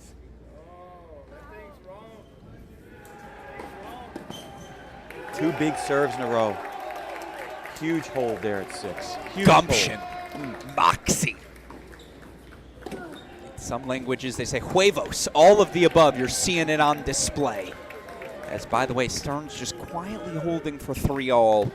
Take a full screen. Let's go hang out. I feel like we really haven't shown you much at court number 2. Actually, that's a lie, because Ojakar's down, up a break. Can he consolidate? Nakashima's going to keep on attacking, and by the way, we'll get you up to date. Here are your 3 active matches. Obviously, court 4 now officially in the books. What a win from Alex Okonkwo. A surprise, maybe he wins that, given, again, we hadn't seen him this week as you were. Ohio State dropping that doubles point. So each team's taken a punch, and each team's responded. That's right. That's right. For a while there, you felt Ohio State had the upper hand, and now Texas has the slight hand. I would call this 50-50 at this point. Love it.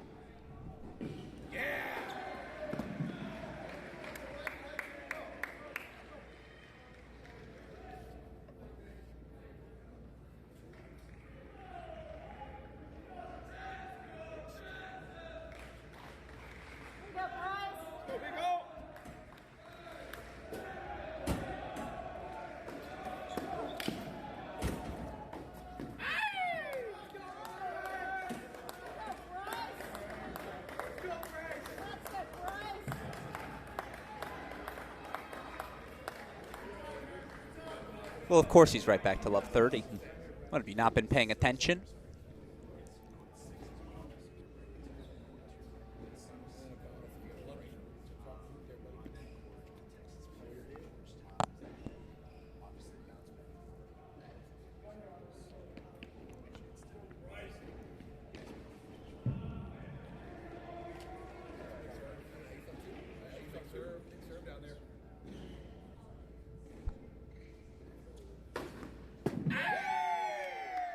Sure. It's been his equalizer all night long, right?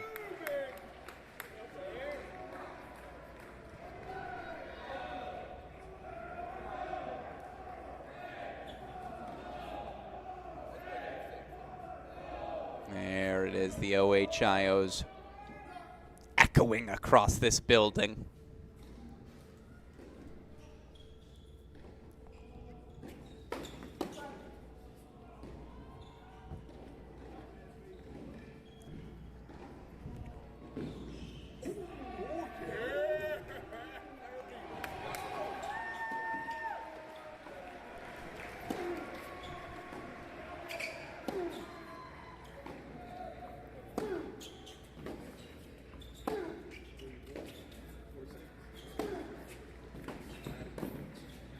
So smooth. It's just such a firm identity. And yet we have to go back to 6. He found himself in a deficit in his own service game. Now all of a sudden, freshman Lucas Mariano. Love 30 in the service game of Philly.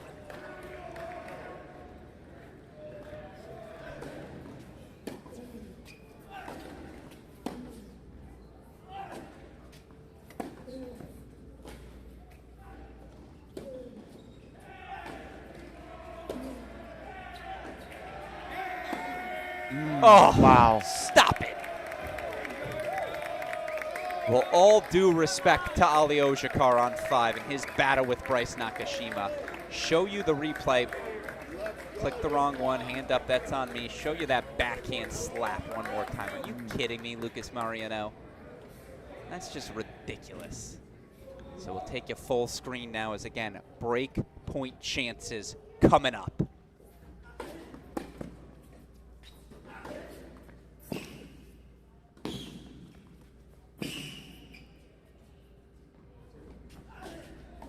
Oh, come on. Oi, I didn't even think he'd make the volley.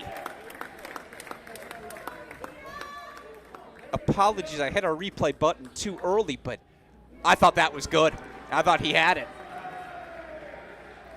Volley finds its way in, and Nikita Philin able to put things away from there. First break point fought off.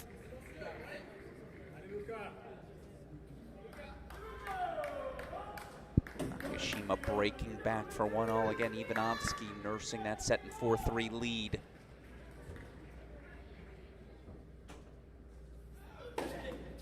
Yep. No questions asked.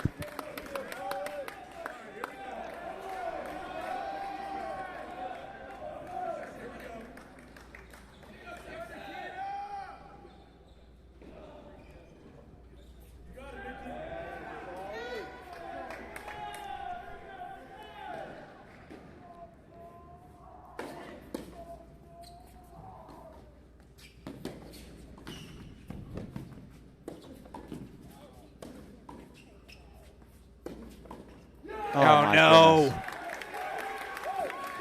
Goodness. Lucas Mariano basking in the glow of the moment. What'd you think, Coach, about the point? Oh, he had hit 3 passing shots, didn't he? But he didn't panic on any of those. Didn't overhit. He did what you love most. Kept it low. Low and on the body. Safe, smart targets. Mariano is serving for the match.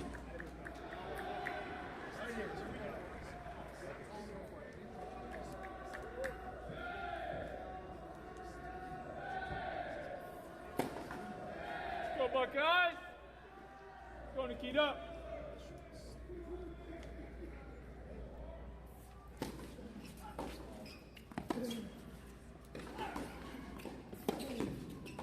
No. Oh, another missed volley. Controlling both points there, but missed the volley. Jinx. The by right the way, play. my friend. The right play, though. You love that? Absolutely the right play.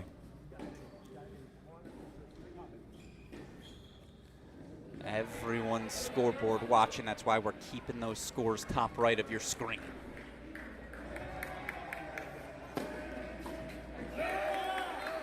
Big serve, big serve. Needed a quick short point, didn't he?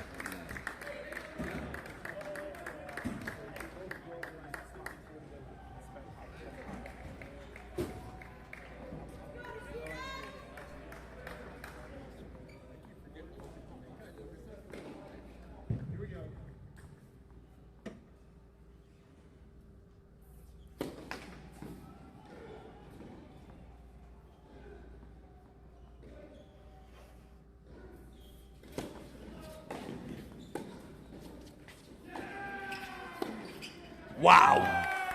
I'm telling you, you knew it the moment this freshman walked in the door on media day. There was just a buzz about him, a buzz about this team. It was championship-type chemistry. Well, look at that. What's interesting about this is that Philem was winning the points on just working him, making him work. Now he's playing much shorter points. I think that's hurt him a little bit there. All right, here we go. Match points, Mariano. 4 match points in a row.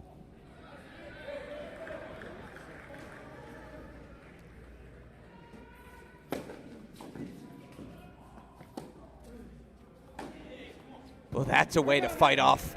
As, by the way, you see 30-all Ivanovsky. That scoreboard's going to update in a second. He's got breakpoint chances as well, so we will stay in the full screen. But again, Texas, 3 good minutes.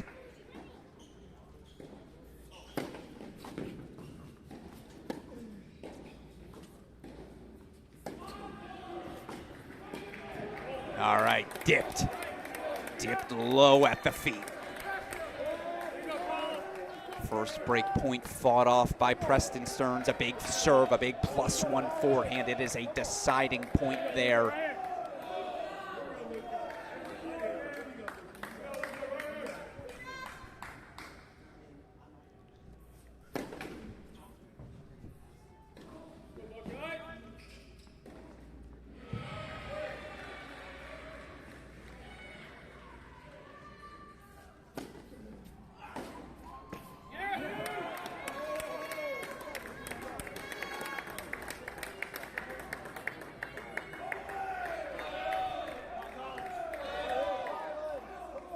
Here we go again.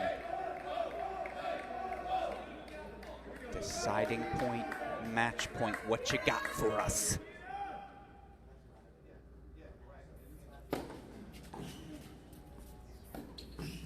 C'est magnifique. The French freshman delivering. Throw up the niche. I'm waiting for it. Those eyes say it all. And the hug to senior Jonah Braswell. Lucas Mariano. 3-2 Texas. Huge Stern from Preston Stearns. Huge hold to fight off 2 break points. Ojakar's got that break lead, but it's been 3 breaks in the third on 5. We're headed over to court number 2.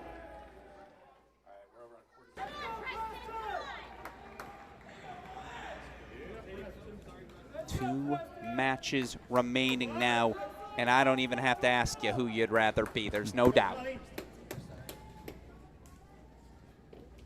It's the one title they haven't won as a pro. They've been close.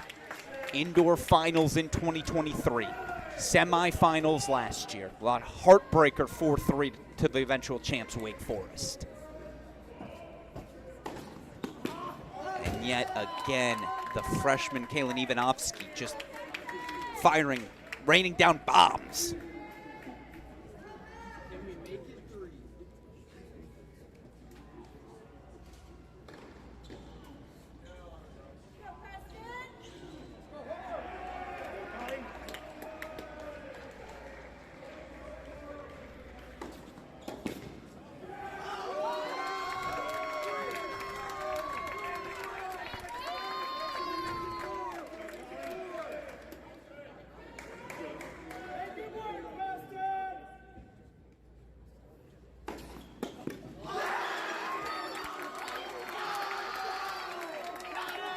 Ivanovsky holds 4-5-4. Well, again, 2-1. Ali Ojakar out in front in that third set, and yet still, we want to hear directly head coach Bruce Burke let us know what's it going to take for his team to win.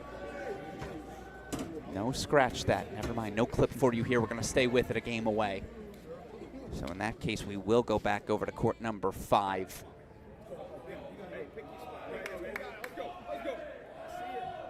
$2-1-30 all. Obviously, the moment we are back out of that change of ends on court number 2, we will get you over to it. Can Ojakar extend the lead here?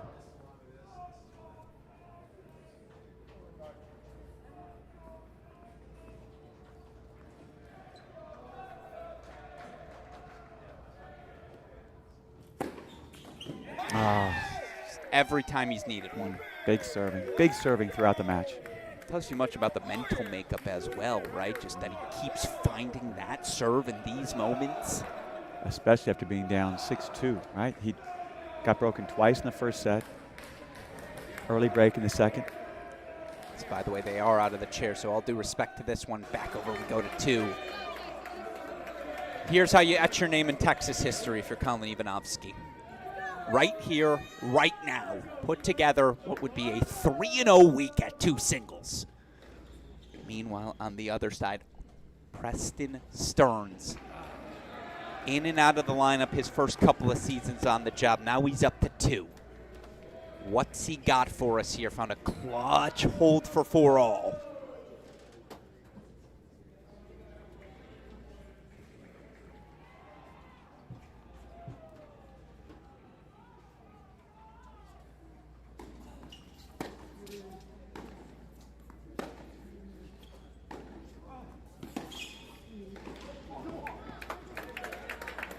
We're getting a challenge.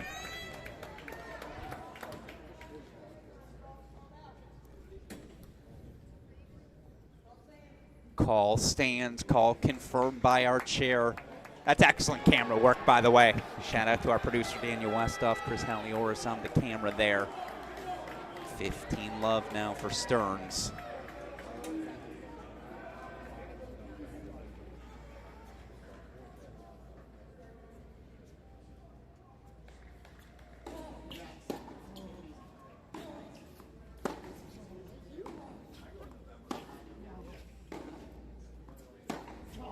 Oh. What the heck?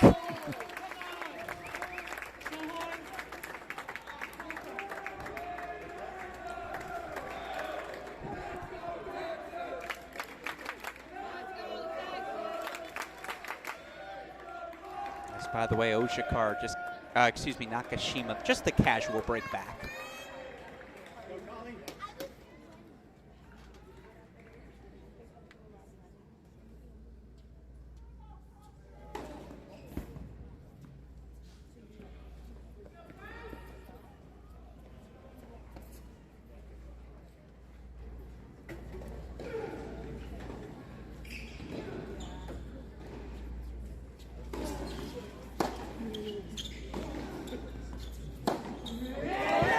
Wow, no called. Called wide, and another challenge coming from Ivanovsky.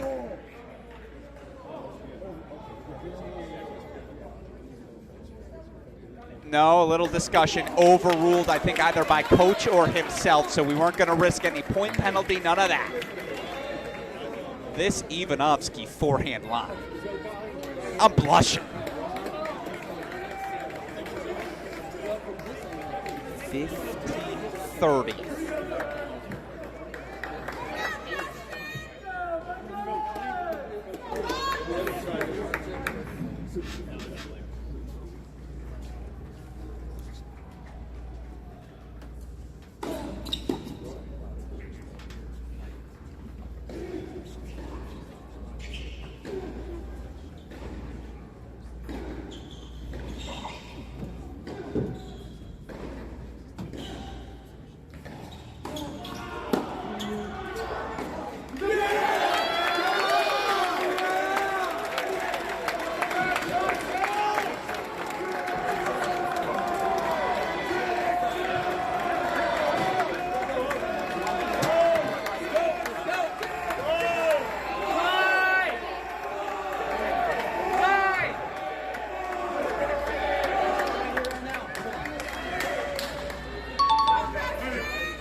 breathing.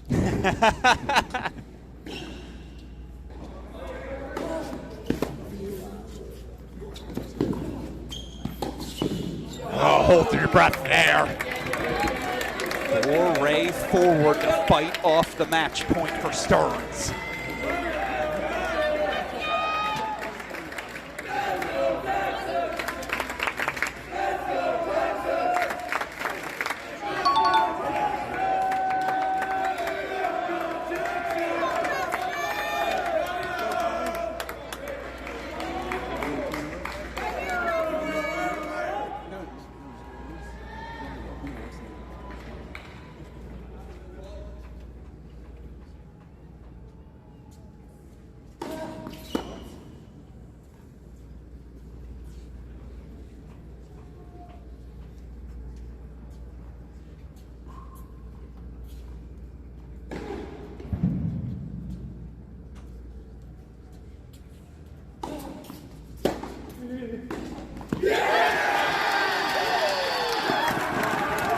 It's Colin with a K, bringing home the W for the Longhorns. Texas, 4-2, your national indoor champions. Coach Siegel, they were down 4 first sets in singles. Throw up the Laniche. They are your 2026 national indoor champions. Down 3 match points, 3 different points in doubles, and then 4 first sets, and found a way to win. What an incredible accomplishment. Their first National Indoors Championship. Shirts immediately off. Funny how quickly that happens. But yeah, it's time to celebrate. And again, for head coach Bruce Burke, national championship that first spring 2019. He has come so close so many different times since. NCAA finals in 24. National indoor finals in 23. They won't have to wait any longer. They're bringing home a trophy to Austin. Texas 4, Ohio State 2. I got to go race down to MCR trophy presentation here in a moment, but final thoughts quickly. Coach Siegel, what this win means for these Longhorns, what it says about the program Bruce Burke has built down in Austin. To have all these new guys come in there and come through under pressure, combination of the new guys and then also Gorsny at the top set the tone, getting that first singles win. A huge win. This will help them as we begin SEC play this weekend. Well, of course, again, we will keep the camera on the celebration here quickly as Texas, they're going to do what they've done after each and every match. Time for them to celebrate the moment. We will show the celebration, and then, of course, I will head down for our trophy presentation. Again, a thank you to all of you who joined us. A match we will be talking about the rest of this season. Texas, your 2026 men's national indoor champions.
Thank you very much. If we can, one more time, let's give a rousing round of applause to both of these teams. We know we're college basketball series, certainly both of these teams are the best we have. So, again, congratulations to each of your teams. And certainly that is one more college experience for everywhere to enjoy, of course. Now, what I want to do, introduce onto this stage someone who can tell us just how much it means to this community to have been able to host an event like this, not just once, but of course, each of the last 2 seasons. If you will, a round of applause as I welcome onto the stage. Let's hear it for Luis Racquets.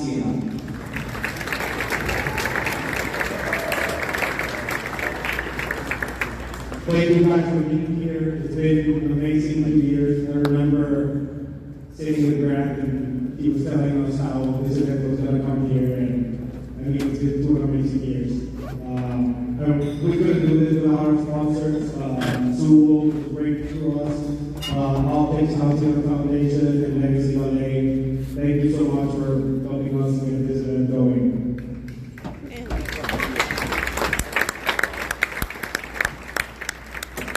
Thank you to all the fans that showed up. It's been amazing energy throughout the week.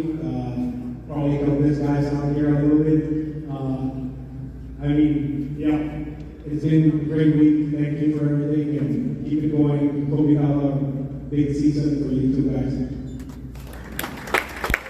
Well, before I let you go, Luis, I do want to ask you one more question of you, because there are a lot of Tennis fans here tonight. Maybe this is their first match here at SMU, and maybe they got a taste of it. They want to keep coming back moving forward. What can these fans in the stands do to support you guys here at SMU, support college tennis more broadly moving forward?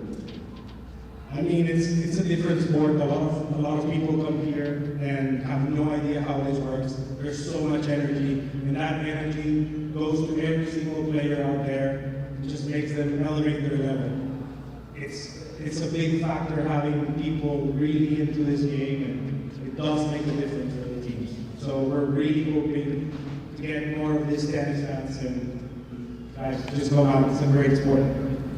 No, absolutely. One more time if we can, let's give it up for Luis Racquets again. Without him, we're not here these last 2 years. We appreciate your support, my friends, certainly.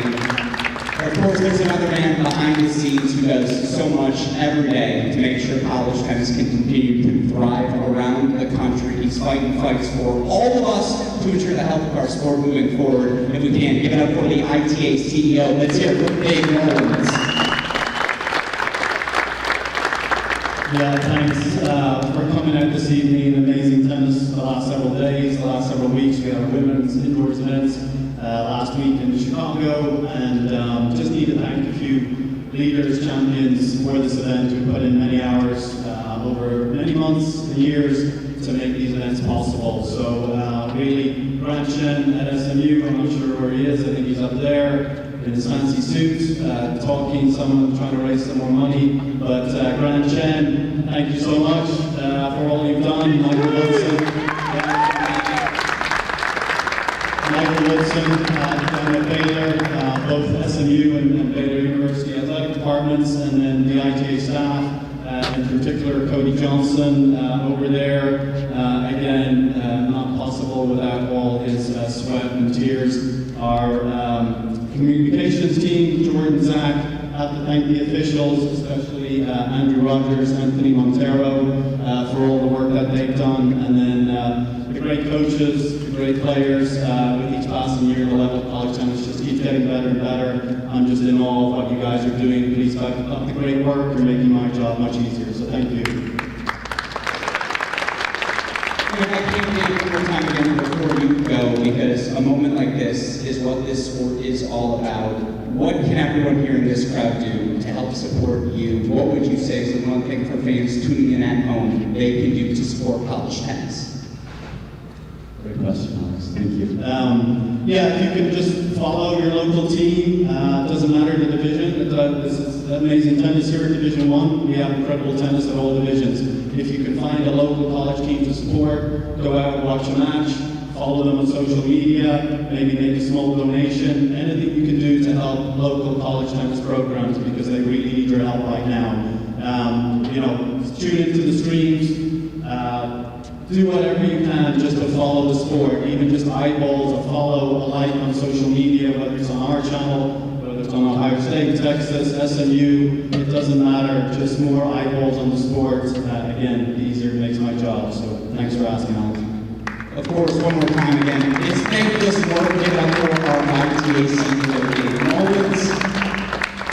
And now I want to bring forward our two coaches, of course, as well. First, again, he's a living legend. Always a pleasure to get to watch his team compete. Presenting the runner-up trophy, ITA CEO Dave Mullins. Let's hear it for Ohio State men's tennis head coach Tom Tucker.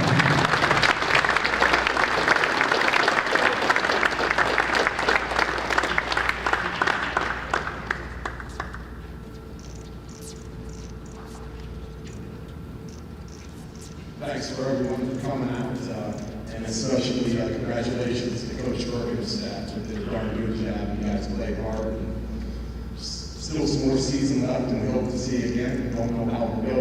We'll see what happens. But you guys played well. Thanks a lot. I'd like to thank Brad Shed and the SMU administration for putting on a top-notch event. It was great showing up. Valet parking, guys felt great every day showing up. You made it feel like stars, so you did a fantastic job. The ITA, Anthony, thank you very much for putting on an incredible officiating. So it was nice. Like to grind myself, but for my guys, what can I say? You guys fight real hard, and it's a pleasure to watch you guys play all week. I know you guys will get after it. The season's just it's not even 50% done, so we've got a lot of work to do, but I appreciate how hard you fought. Coach Rome, Coach Callahan, good job. Kelly, thank you. One more time, for that for your national runner-ups here, we will certainly be here and welcome them in 2026. It's your Ohio State Hawkeyes. And now we've actually got a legend in the house. I want to bring up a former ITA national team indoor champion here at SMU from the 1979 team. Certainly doesn't look like it. Let's hear it helping us present our trophy. Let's hear it for Roman Kuczynski, my friend.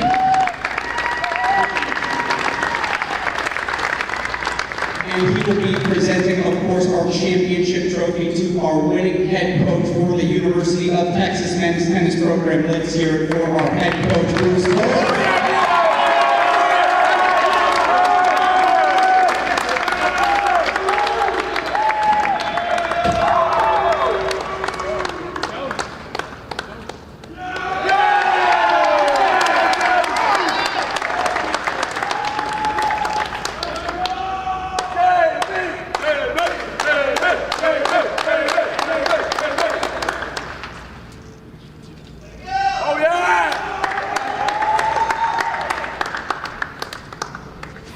Thanks, Alex. Boy, so many people to thank. You guys have already gone through it. I think I need to start with Ohio State. I mean, I told the guys before this match started that this is going to be the ultimate test of their toughness because we're playing against Ohio State. And to me, there's no doubt that this program and all the teams coached by Ty and Justin and all the other assistant coaches has clearly been the toughest, most competitive team for what seems like decades. And Ty, Coach Tucker, the job that you've done is just absolutely incredible. So congratulations to you guys. I know you're going to do great this year. And then, for all the guys, I mean, I knew we had a good team. I can't say that I expected to be here right now. Coming into this tournament, I didn't even know if we'd be able to get through a match or two. But you guys were also super tough, and you answered the test that we challenged you with. And I couldn't be more proud to be your coach. And it's a lot of fun to be around you guys, so I think you really deserve it. I also need to shout out to Benny Becker, who's just as good a tennis player as he was and as good a coach he is. The quality of the person is just unbelievable, so it's just a pleasure to work with you every day. And Nick Beattie, you bring so much energy every day. You're really great. Oh, yeah, and then just really quick, Donnie Day, our strength coach, has been with men's tennis for over 20 years. Incredible partner program. Our athletic trainer, Emily, has had her challenges this year, but she's answered the best. And Megan Hoffman does everything to make our job to these guys that much easier. And then I want to echo the previous speakers by thanking the ITA. I really do think this was a first-class event in every way, and that can't happen without the host schools, Baylor and SMU, and in particular Grand Shan, first class all the way, and you really did make us feel like we were part of something special, so thank you for that. The officials also, terrific job. It was a really nice touch to have the ball kids, made these guys beautiful for the players, so thank you, you guys did a great job. So thanks again for hosting us. I really appreciate everything you've done the last 2 years, and welcome. Okay.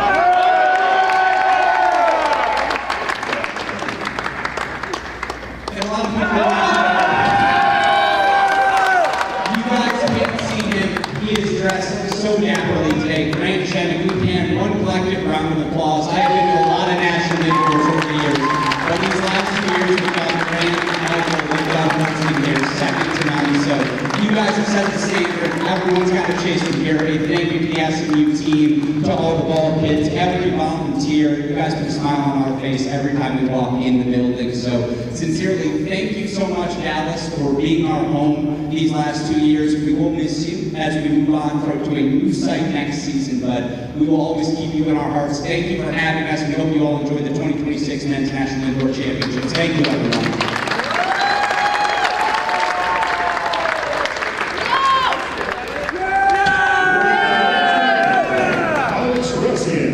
Racquets, and especially congratulate Texas for winning the 2026 ITA Indoor Championship, and Ohio State for their amazing runner-up performance. On behalf of SMU, we want to thank you, the fans, for coming out to this year's tournament. Please travel home safely.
Did you see that? Save on our 4-5, baby!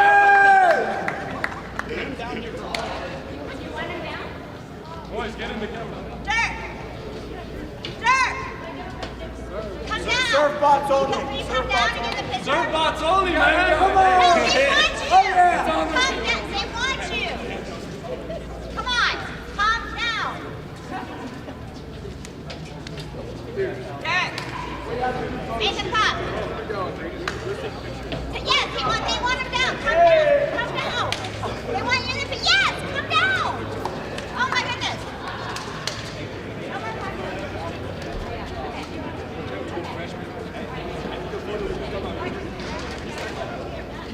Behind on the pro shop, there's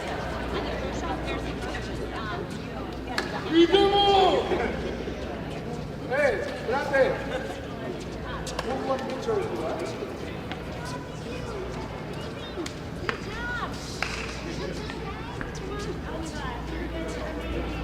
Yeah, you guys need to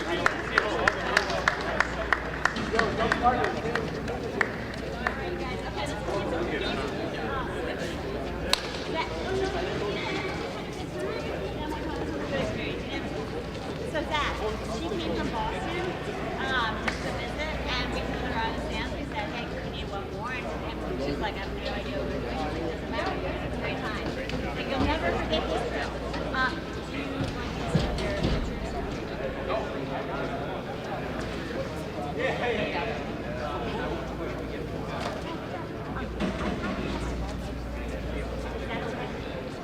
Okay, I mean, well, just so you know what we're doing, and you don't have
And now you'll be able to hear us. So joining us now to help wrap our coverage of the 2026 ITA Division I Men's National Team Indoor Championships, head coach of the winning Texas Longhorns, it's Bruce Burke joining us once again. Coach, first of all, congratulations to you and the team on the title. Obviously, first national championship at the team level brought home since 2019. To have been knocking on the door, as you have 5 Final Fours in the last 6 years, as you wisely pointed out to me, to bring home this national championship, what does it mean to you and your program?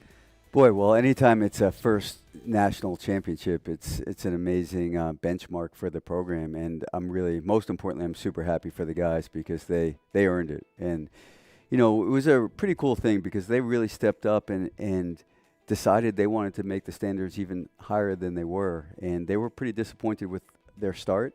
I was thinking, look, guys, you're being a little harder on yourself. We're down a couple of guys. Hang in there. It's all good. And there's no, that's not the way to do it. We need to do this. We need to do that.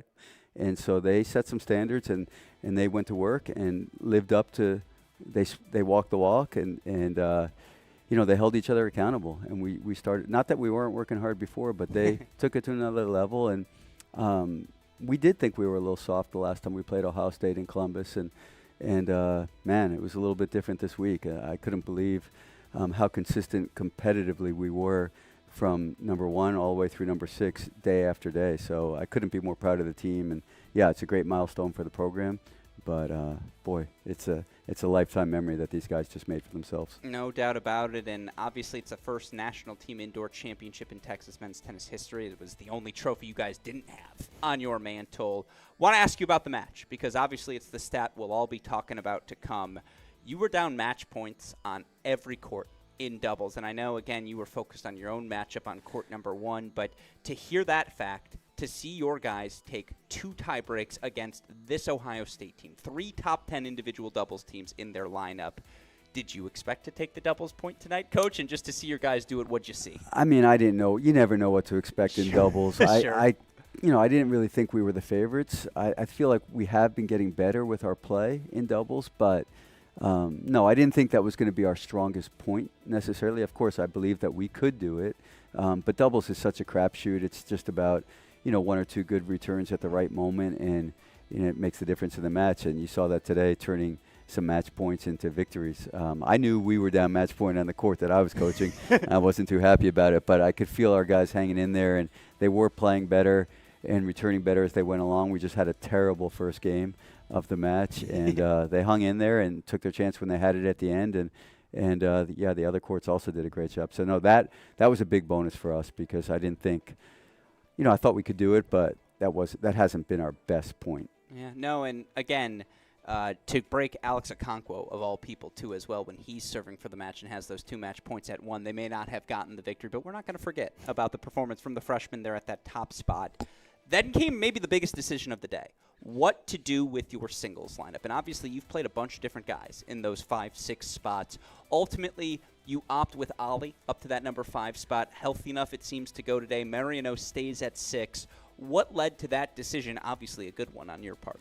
Yeah, I mean, it was once Oliver played that match against TCU, and the next day he wasn't hurting too bad. He was okay. He was still walking around. He was able to do a very, very short hit the next day. Then I knew he had one more match in him. We thought he had 1 match in him this tournament. We said maybe 2 if he recovers well and has at least a day off, probably 2. Against Baylor, I guess I just rolled the dice. I mean, we have a sports science guy back at Texas, and we have catapult systems that they wear in their shorts, and it monitors their player load, their high intensity load, and the advice that he got would be much better for him and his chances of not getting re-injured if he had a second day to recover. So that's what we went with, and I also felt like matchup-wise against Baylor, after seeing what Luka had done in his previous match against Texas A&M, I thought we'd at least have a chance against Baylor at number 6, at least have a good chance. So we went that route, and then Oliver was feeling fine, so I actually made the decision last night that Oliver was going to play unless he had something come up that he wasn't feeling well. And then the decision became: do you play Oliver at 6 and Jonah at 5, or do you play, or do you move Oliver up to 5 and you put Luka in? And I thought Jonah played pretty well yesterday. Yeah. He's been trending in the right direction. He was fighting really well. He's been doing a good job. But I mean, Luka was confident, super confident. He'd clinched 2 matches, and indoors serving great. We just kind of went with the hot hand and moved Oliver up to 5 and Luka at 6, and it worked out today. Not to say that Jonah couldn't have done a great job also, but yeah, this time I didn't screw it up. I like that thinking. Well, I will say this. Down 4 first sets in singles. We're all scoreboard watching. How could you not? What goes through your head in a moment like that? And, again, was there ever any doubt injected in your mind? Oh, of course. Yeah, I mean, you're playing Ohio State. Yeah, of course. It's a great team. I couldn't say that I knew we were going to win the match. There's always some doubt. But, what we try to do as coaches is practice what we preach and stay focused on the courts that we're supposed to be responsible for. Okay. But you're right. It's human nature to look around. I'm aware of what's happening. I did my best to lock in with Abel and Oliver. But, yeah, I was once Luka got up a break in his second set and was able to kind of ride it for a while, and then Oliver broke and then broke late and was serving for his second set. Then I was starting to feel pretty good about things because I don't know, I have a lot of belief in Colin. So far, now that he's healthy, I'm seeing the level that he's capable of, and it seems to me like he's rising to the occasion. And Gorsny's been so confident and playing so well. He had beaten Aiden Kim last time. So with those 2 sets in the bag, and then we split, on the 2 ends, then I felt like we had a good chance. Well, I want to ask you about the freshmen in a second. And, again, I promise I'm not going to keep you for too much longer because we could do an hour together talking about this match. But you mentioned Seb Gorsny, your senior, at that number 1 singles spot. Obviously, this is a guy who's clinched a national championship in his past, a guy who's played good tennis each and every season he's been on the job. Something feels different about him, maybe even not tennis-wise. I just feel like it's an embracing of the leadership. You get to see it every day. Am I on to something here? I think so, yeah. I mean, he seems to be having a lot of fun. Yeah. And I do think he's embracing the leadership. It was funny last year when he was hurt at times last year, and he couldn't play full out, but he would play some matches, and he would use his touch and softball around and just kind of hang in there. But sometimes he wasn't able to play. And when he wasn't able to play, the job that he did on the sideline, he was like what Timo is now. Yeah. He was so positive and really active in helping his teammates, and we really saw something when he was in that situation about how much he cared about the team. And he's a smart player, and he's got incredible instincts and incredible feel. He's just a great, talented athlete. And no, I do think now that he's having a lot of success playing at number 1, he's only lost 1 match this year, and it was to Dietrich in 3 sets. I think he's just, the confidence is soaring, and he seems to be, every match he seems to be playing better, and then no matter what situation he's in, there's no panic, and he's been pretty clutch. I was on the other end of his clutch performance a couple of years ago in the NCAA finals, and I saw what he's capable of and how he can rise to the occasion. So he's a talented athlete, and he's a unique individual, and I do think he's rising to the challenge of playing number 1 and becoming a leader. No, absolutely. And again, they're not going to ask me to vote, maybe because they think I have too many biases. He's my most outstanding player choice. I just thought he set a tone from the start. And then that other tone, and I talked about this with you the day of, because, look, I like to pride myself as a college tennis historian. At this point, I get to be around all of these teams as they make their pushes. There was something about the chemistry of this group. The moment they walked into media day, a looseness you only see from teams that have a confidence in themselves. And for me, I actually think that chemistry, all due respect to the upperclassmen who set a tone, it's that freshman class. It's Colin, it's Luka, it's Abel, and honestly, Dodura as well. Like, all of them, they're just goofballs. And I just feel like that injection of, dare I say, levity, like, it's just... I loved Elliott's teams. They had chemistry. I'm not trying to say otherwise, but it's something different about this group. Do you see that? No, yeah, for sure. I mean, they're funny guys. Yeah, they really are. Colin and Luca's hilarious. He's just he can't not be funny. Anything he says is funny. I know. So it's his I eyes. asked him, are you funny in France too? Or is it just the way you speak? He goes, oh no, I'm very funny in France. So, I was like, so yeah, I guess he's a funny guy. Yeah, and Ericsson's actually a pretty funny guy too. He's more of a dry wit, but no, they have fun together for sure. There's no doubt about it. I mean, of course, that's not enough to win a championship. You know, liking each other and having fun with each other and being goofy, sure, that's terrific, and it makes the ride a lot more fun. But you know, you also have to be able to play tennis and compete and be tough. And you know, that's in the beginning of the season, I told him, I read something recently that said, one coach I was reading, you know, said there's three things that a championship team needs. It's toughness. Boy, am I going to screw this up now? I'm going to remember. Toughness? No, I'm going to get it for you. Okay, I like this. It's talent. Okay. Toughness and togetherness. I love it. Yeah. And so I asked them, if we go wrong this year, which one of those three things is going to be where we're lacking? And it was a pretty quick answer, and they all said toughness, because that's one thing we hadn't demonstrated yet, and we hadn't proven yet. For sure, you're close, you're together, that's great. Your team manager, there's no doubt we have talent. Yeah. You know, but without the toughness, it's not going to get you very far. Sure. And in the early season matches, yeah, we had a few guys out, but we didn't really show the toughness that we did this week. And so that's the theme. And of course, it's cliche. Everyone talks about mental toughness, but they've really taken ownership of that, and they're holding each other accountable for it. And today, you know, I told them this was our midterm exam. You know, we flunked the first early season test in that department. And then we went back to work, and they did their homework. We passed a few quizzes earlier in the week. And then I said, this is the midterm exam, and you know, you couldn't have a tougher test than playing the program that, in my opinion, has been the toughest group of competitors for the last couple of decades in Ohio State. Yeah. So I said, if you can do it tonight, you pass the midterm, and now we move on to the rest of the year. No, absolutely. My thinking is always everyone here can play tennis, right? It's that chemistry in my mind that takes it over the top. And again, your team has that. But obviously, my final two questions for you. Again, I know this is not the end point for you, for your guys. You have big aspirations come May. How do you use a moment like this to get the guys, continue to keep them motivated, continue to keep them hunting for that May outdoor championship? Yeah, no, I'm going to remind them, not now, but in a couple, but in a couple of days. When they're playing Mississippi State this weekend? Yeah. Well, we're playing Alabama on Saturday. Okay. So we're going to be home for all of 1.5 days, and then we leave Thursday night for Tuscaloosa. So and we're playing outdoors, and we're switching balls. So it's going to be a challenge, both matches. No, but I told them we all kind of agreed after that Ohio State loss indoors.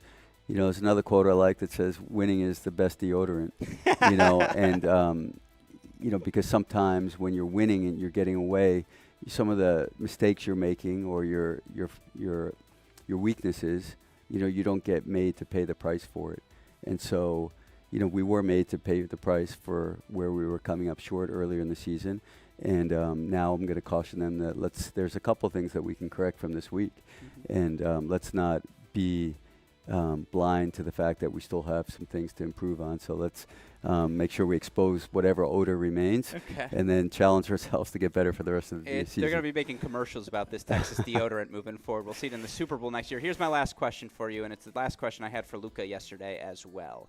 When they come to you with Lanish and throw the door, what's your reaction to that? And just, again, is that going to be the adopted celebration moving forward? Well, I don't know. I didn't know what it was. I asked them, and they were saying this was a doghouse. I was like, whatever, run with it. But I told them, yeah, do your Lanish, but then we put the horns up. Because I don't want to be getting any nasty emails from Chris Del Conte, asking if we change the Texas sign. Yeah, no, well, again, well-deserved.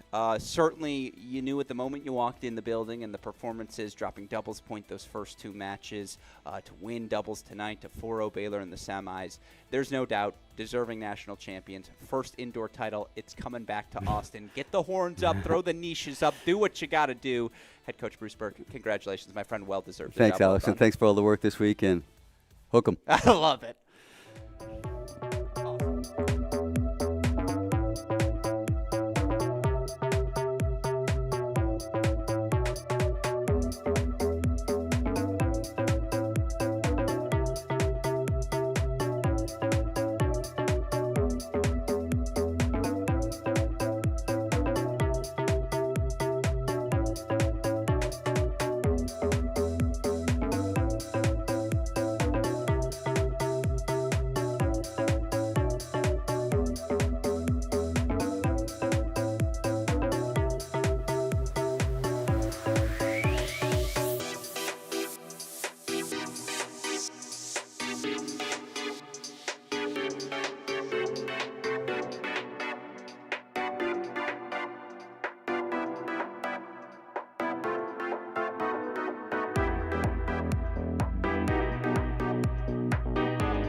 And welcome back in, everyone, from one coach to another. Of course, our coach here over the course of this weekend's action, Coach Tim Siegel, joining me for our final thoughts. And, again, I don't like to get the predictions on the record. I don't want to offend any of the fan bases tuning in. We were talking. We said Texas 4-2 felt like a magic number. It was just something about this group. I don't know. I could never put my finger on it, Coach. What do you think made this particular Longhorn group so special, allowed them to capture a title in a moment like this?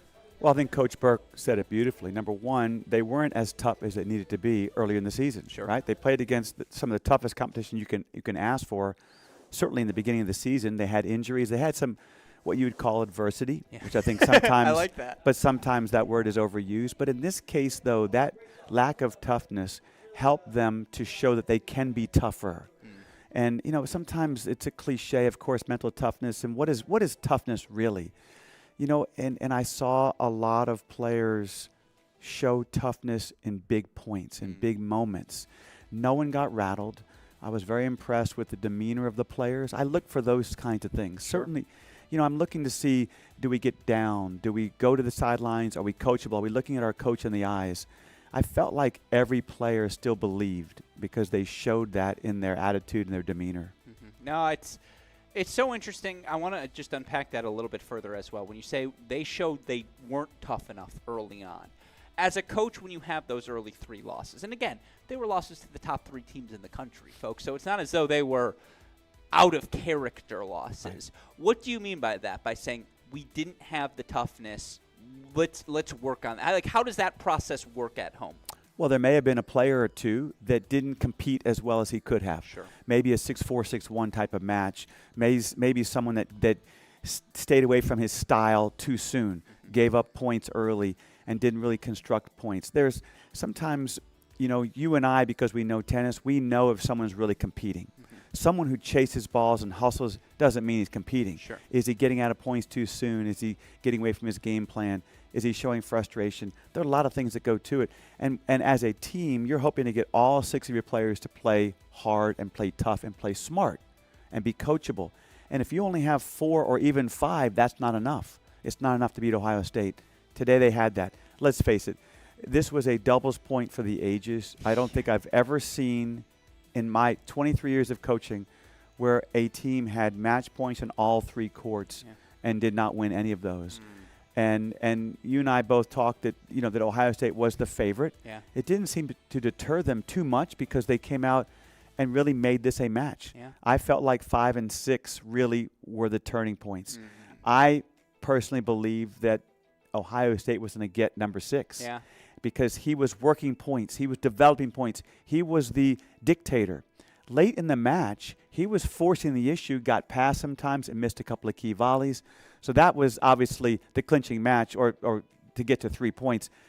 But you can talk about every single player had a hand in this. And I always talk about this, that a match is won by so many people. Absolutely. Coaches, assistant coaches, trainers, managers, the cheerleaders on the court, off the court. There's a lot that goes into it. Every player had a hand in winning this national championship. No, it was remarkable. Such an effort from this Texas side. And again, had you told me they were going to lose Sebastian Erickson at 4, I would have said, okay, Ohio State's winning. And it's a testament to it, and I do want to get to them quickly.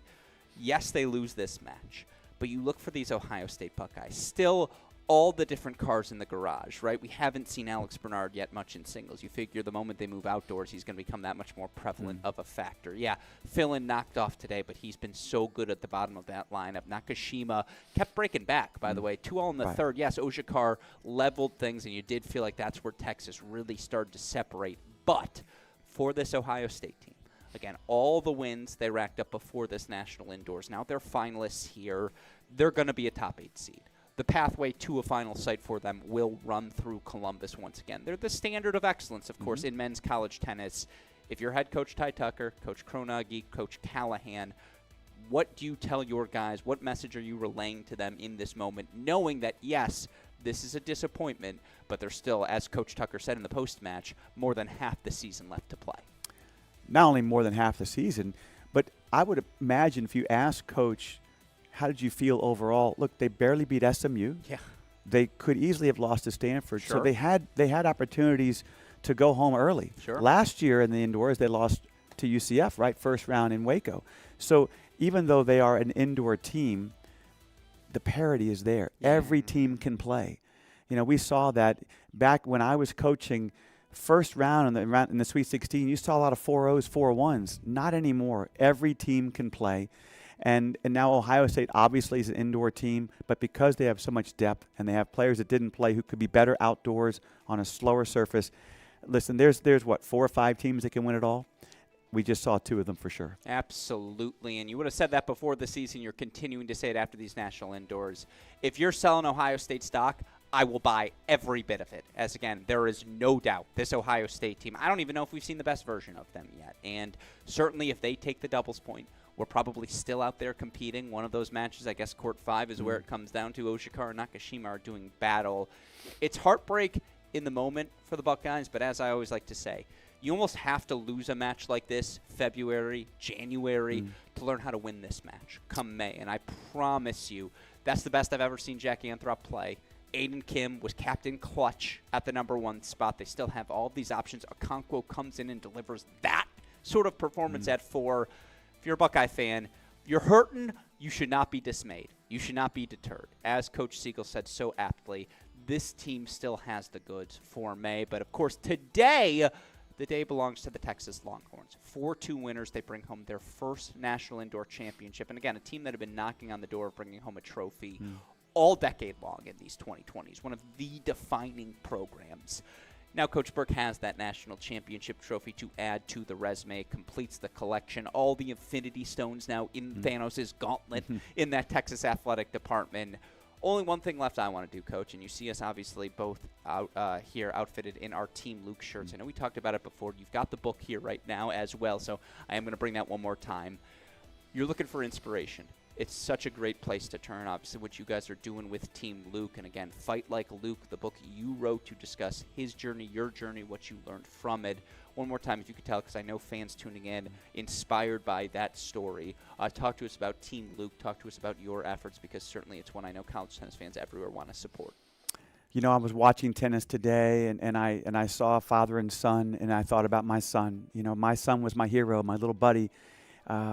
It's still hard for me to believe that he's not here, but he is here. He's right here in my heart. And his story, his injury has allowed us to have a nonprofit that supports children after brain injury. We're in 47 states. We give close to $500,000 to families every single year. We're getting about 30 applications a month from families that need our help, financial help. We have support groups online. We do a lot for families. One thing that we're doing that I'm going to talk to you about, but also announce to all the coaches, it's called March Mayhem. Okay. Where we are asking college tennis coaches to consider donating $333 in the month of March. March is Brain Injury Awareness Month. Okay. It happens to be the 3rd month, Luke's favorite number. And so I'm going to be really pushing that to all the coaches, whether they get that from their players, the administration, or the coaches themselves. Donate $333. If I can get at least 20 coaches to do that, that's a lot of money raised to help families. And I'm just so proud of the fact that, you know, we have an amazing staff at Team Luke Hope for Minds. Every single day, I know that my son's injury, what happened to him, and every single time I think about this, I know that because of his injury, he is helping. We are helping so many families because of my son. And as difficult as it is, you know, I left coaching at Texas Tech so I could spend more time with my family. 20 days later was the accident. But I just want to tell you how much I appreciate you wearing this Team Luke Hope for Minds, to be able to go down there and talk to John Isner and Dirk Nowitzki. Dirk is going to give us a silent auction item. We have a huge event March 26th at the Star with Darren Woodson. We do a lot of events throughout the year to raise money. TeamLukeHopeForMinds.org is our website. Please spread the word. Share our story. Thank you so much for promoting the book, and it's been an absolute pleasure. This guy right here is the MVP. There is no. I majored in broadcast journalism. I listen to sports talk radio. There is nobody better in the business than you. You're so incredibly talented, so gifted, and nobody knows college tennis like you. So it's been a pleasure. That's so kind of you to say. I can guarantee you there will be $333 coming from our Cracked Racquets family, from the Gruskin family. And thank you. Sincerely, Coach, it was an absolute pleasure to get to work with you. This will not be the only time we do this, but again, that will do it for your 2026 Division I Men's National Team Indoor Championships. What a 2 weeks it's been. A thank you to everyone behind the scenes who helps make this possible. We said it in our on-court ceremony. What Grant Chen and Michael Woodson have done, they have set the benchmark. And now everyone who comes after is going to have to try to match. It is a tall task for a Dirk Nowitzki-sized task. There you dare go. I say. Well done. For anyone, thank you. Well said. Well, you did call me talented. For anyone to have to try and match. But here's the best part, folks. Our next Cracked Racquets broadcast, Friday. ESPN Plus. We are ready for conference play to begin. ACC, SEC, Big 12. We'll have it all for you on ESPN Plus. Make sure your subscription is up to date. Make sure, again, you keep tuning in, because that is the biggest thing we can do for all of these athletes, for our beloved sport. Keep tuning in. Show athletic departments. Show ADs that we support college tennis moving forward. Obviously, this was the highest of celebrations for college tennis. And again, if this level showed us anything, it is only going to get better in this 2026 season from here. So a thank you to Coach Siegel, Daniel Westhoff, Chris Halliors. You can't see them on camera. They're the marathon men as well. I mean, again, Westhoff takes he takes all of my negativity so I can be as positive as humanly possible as my frontward face for all of you. So thank you to Westhoff. Thank you to Chris. Thank you to everyone behind the scenes at the ITA who helped make this possible. ITA CEO Dave Mullins, who, of course, joined us at the top of our broadcast as well. But with that said, for everyone who contributed to our coverage, I'm your host, Alex Gruskin. You've been watching the 2026 ITA Division I Men's National Team Indoor Championships. We will see you all on Friday for the start of conference play.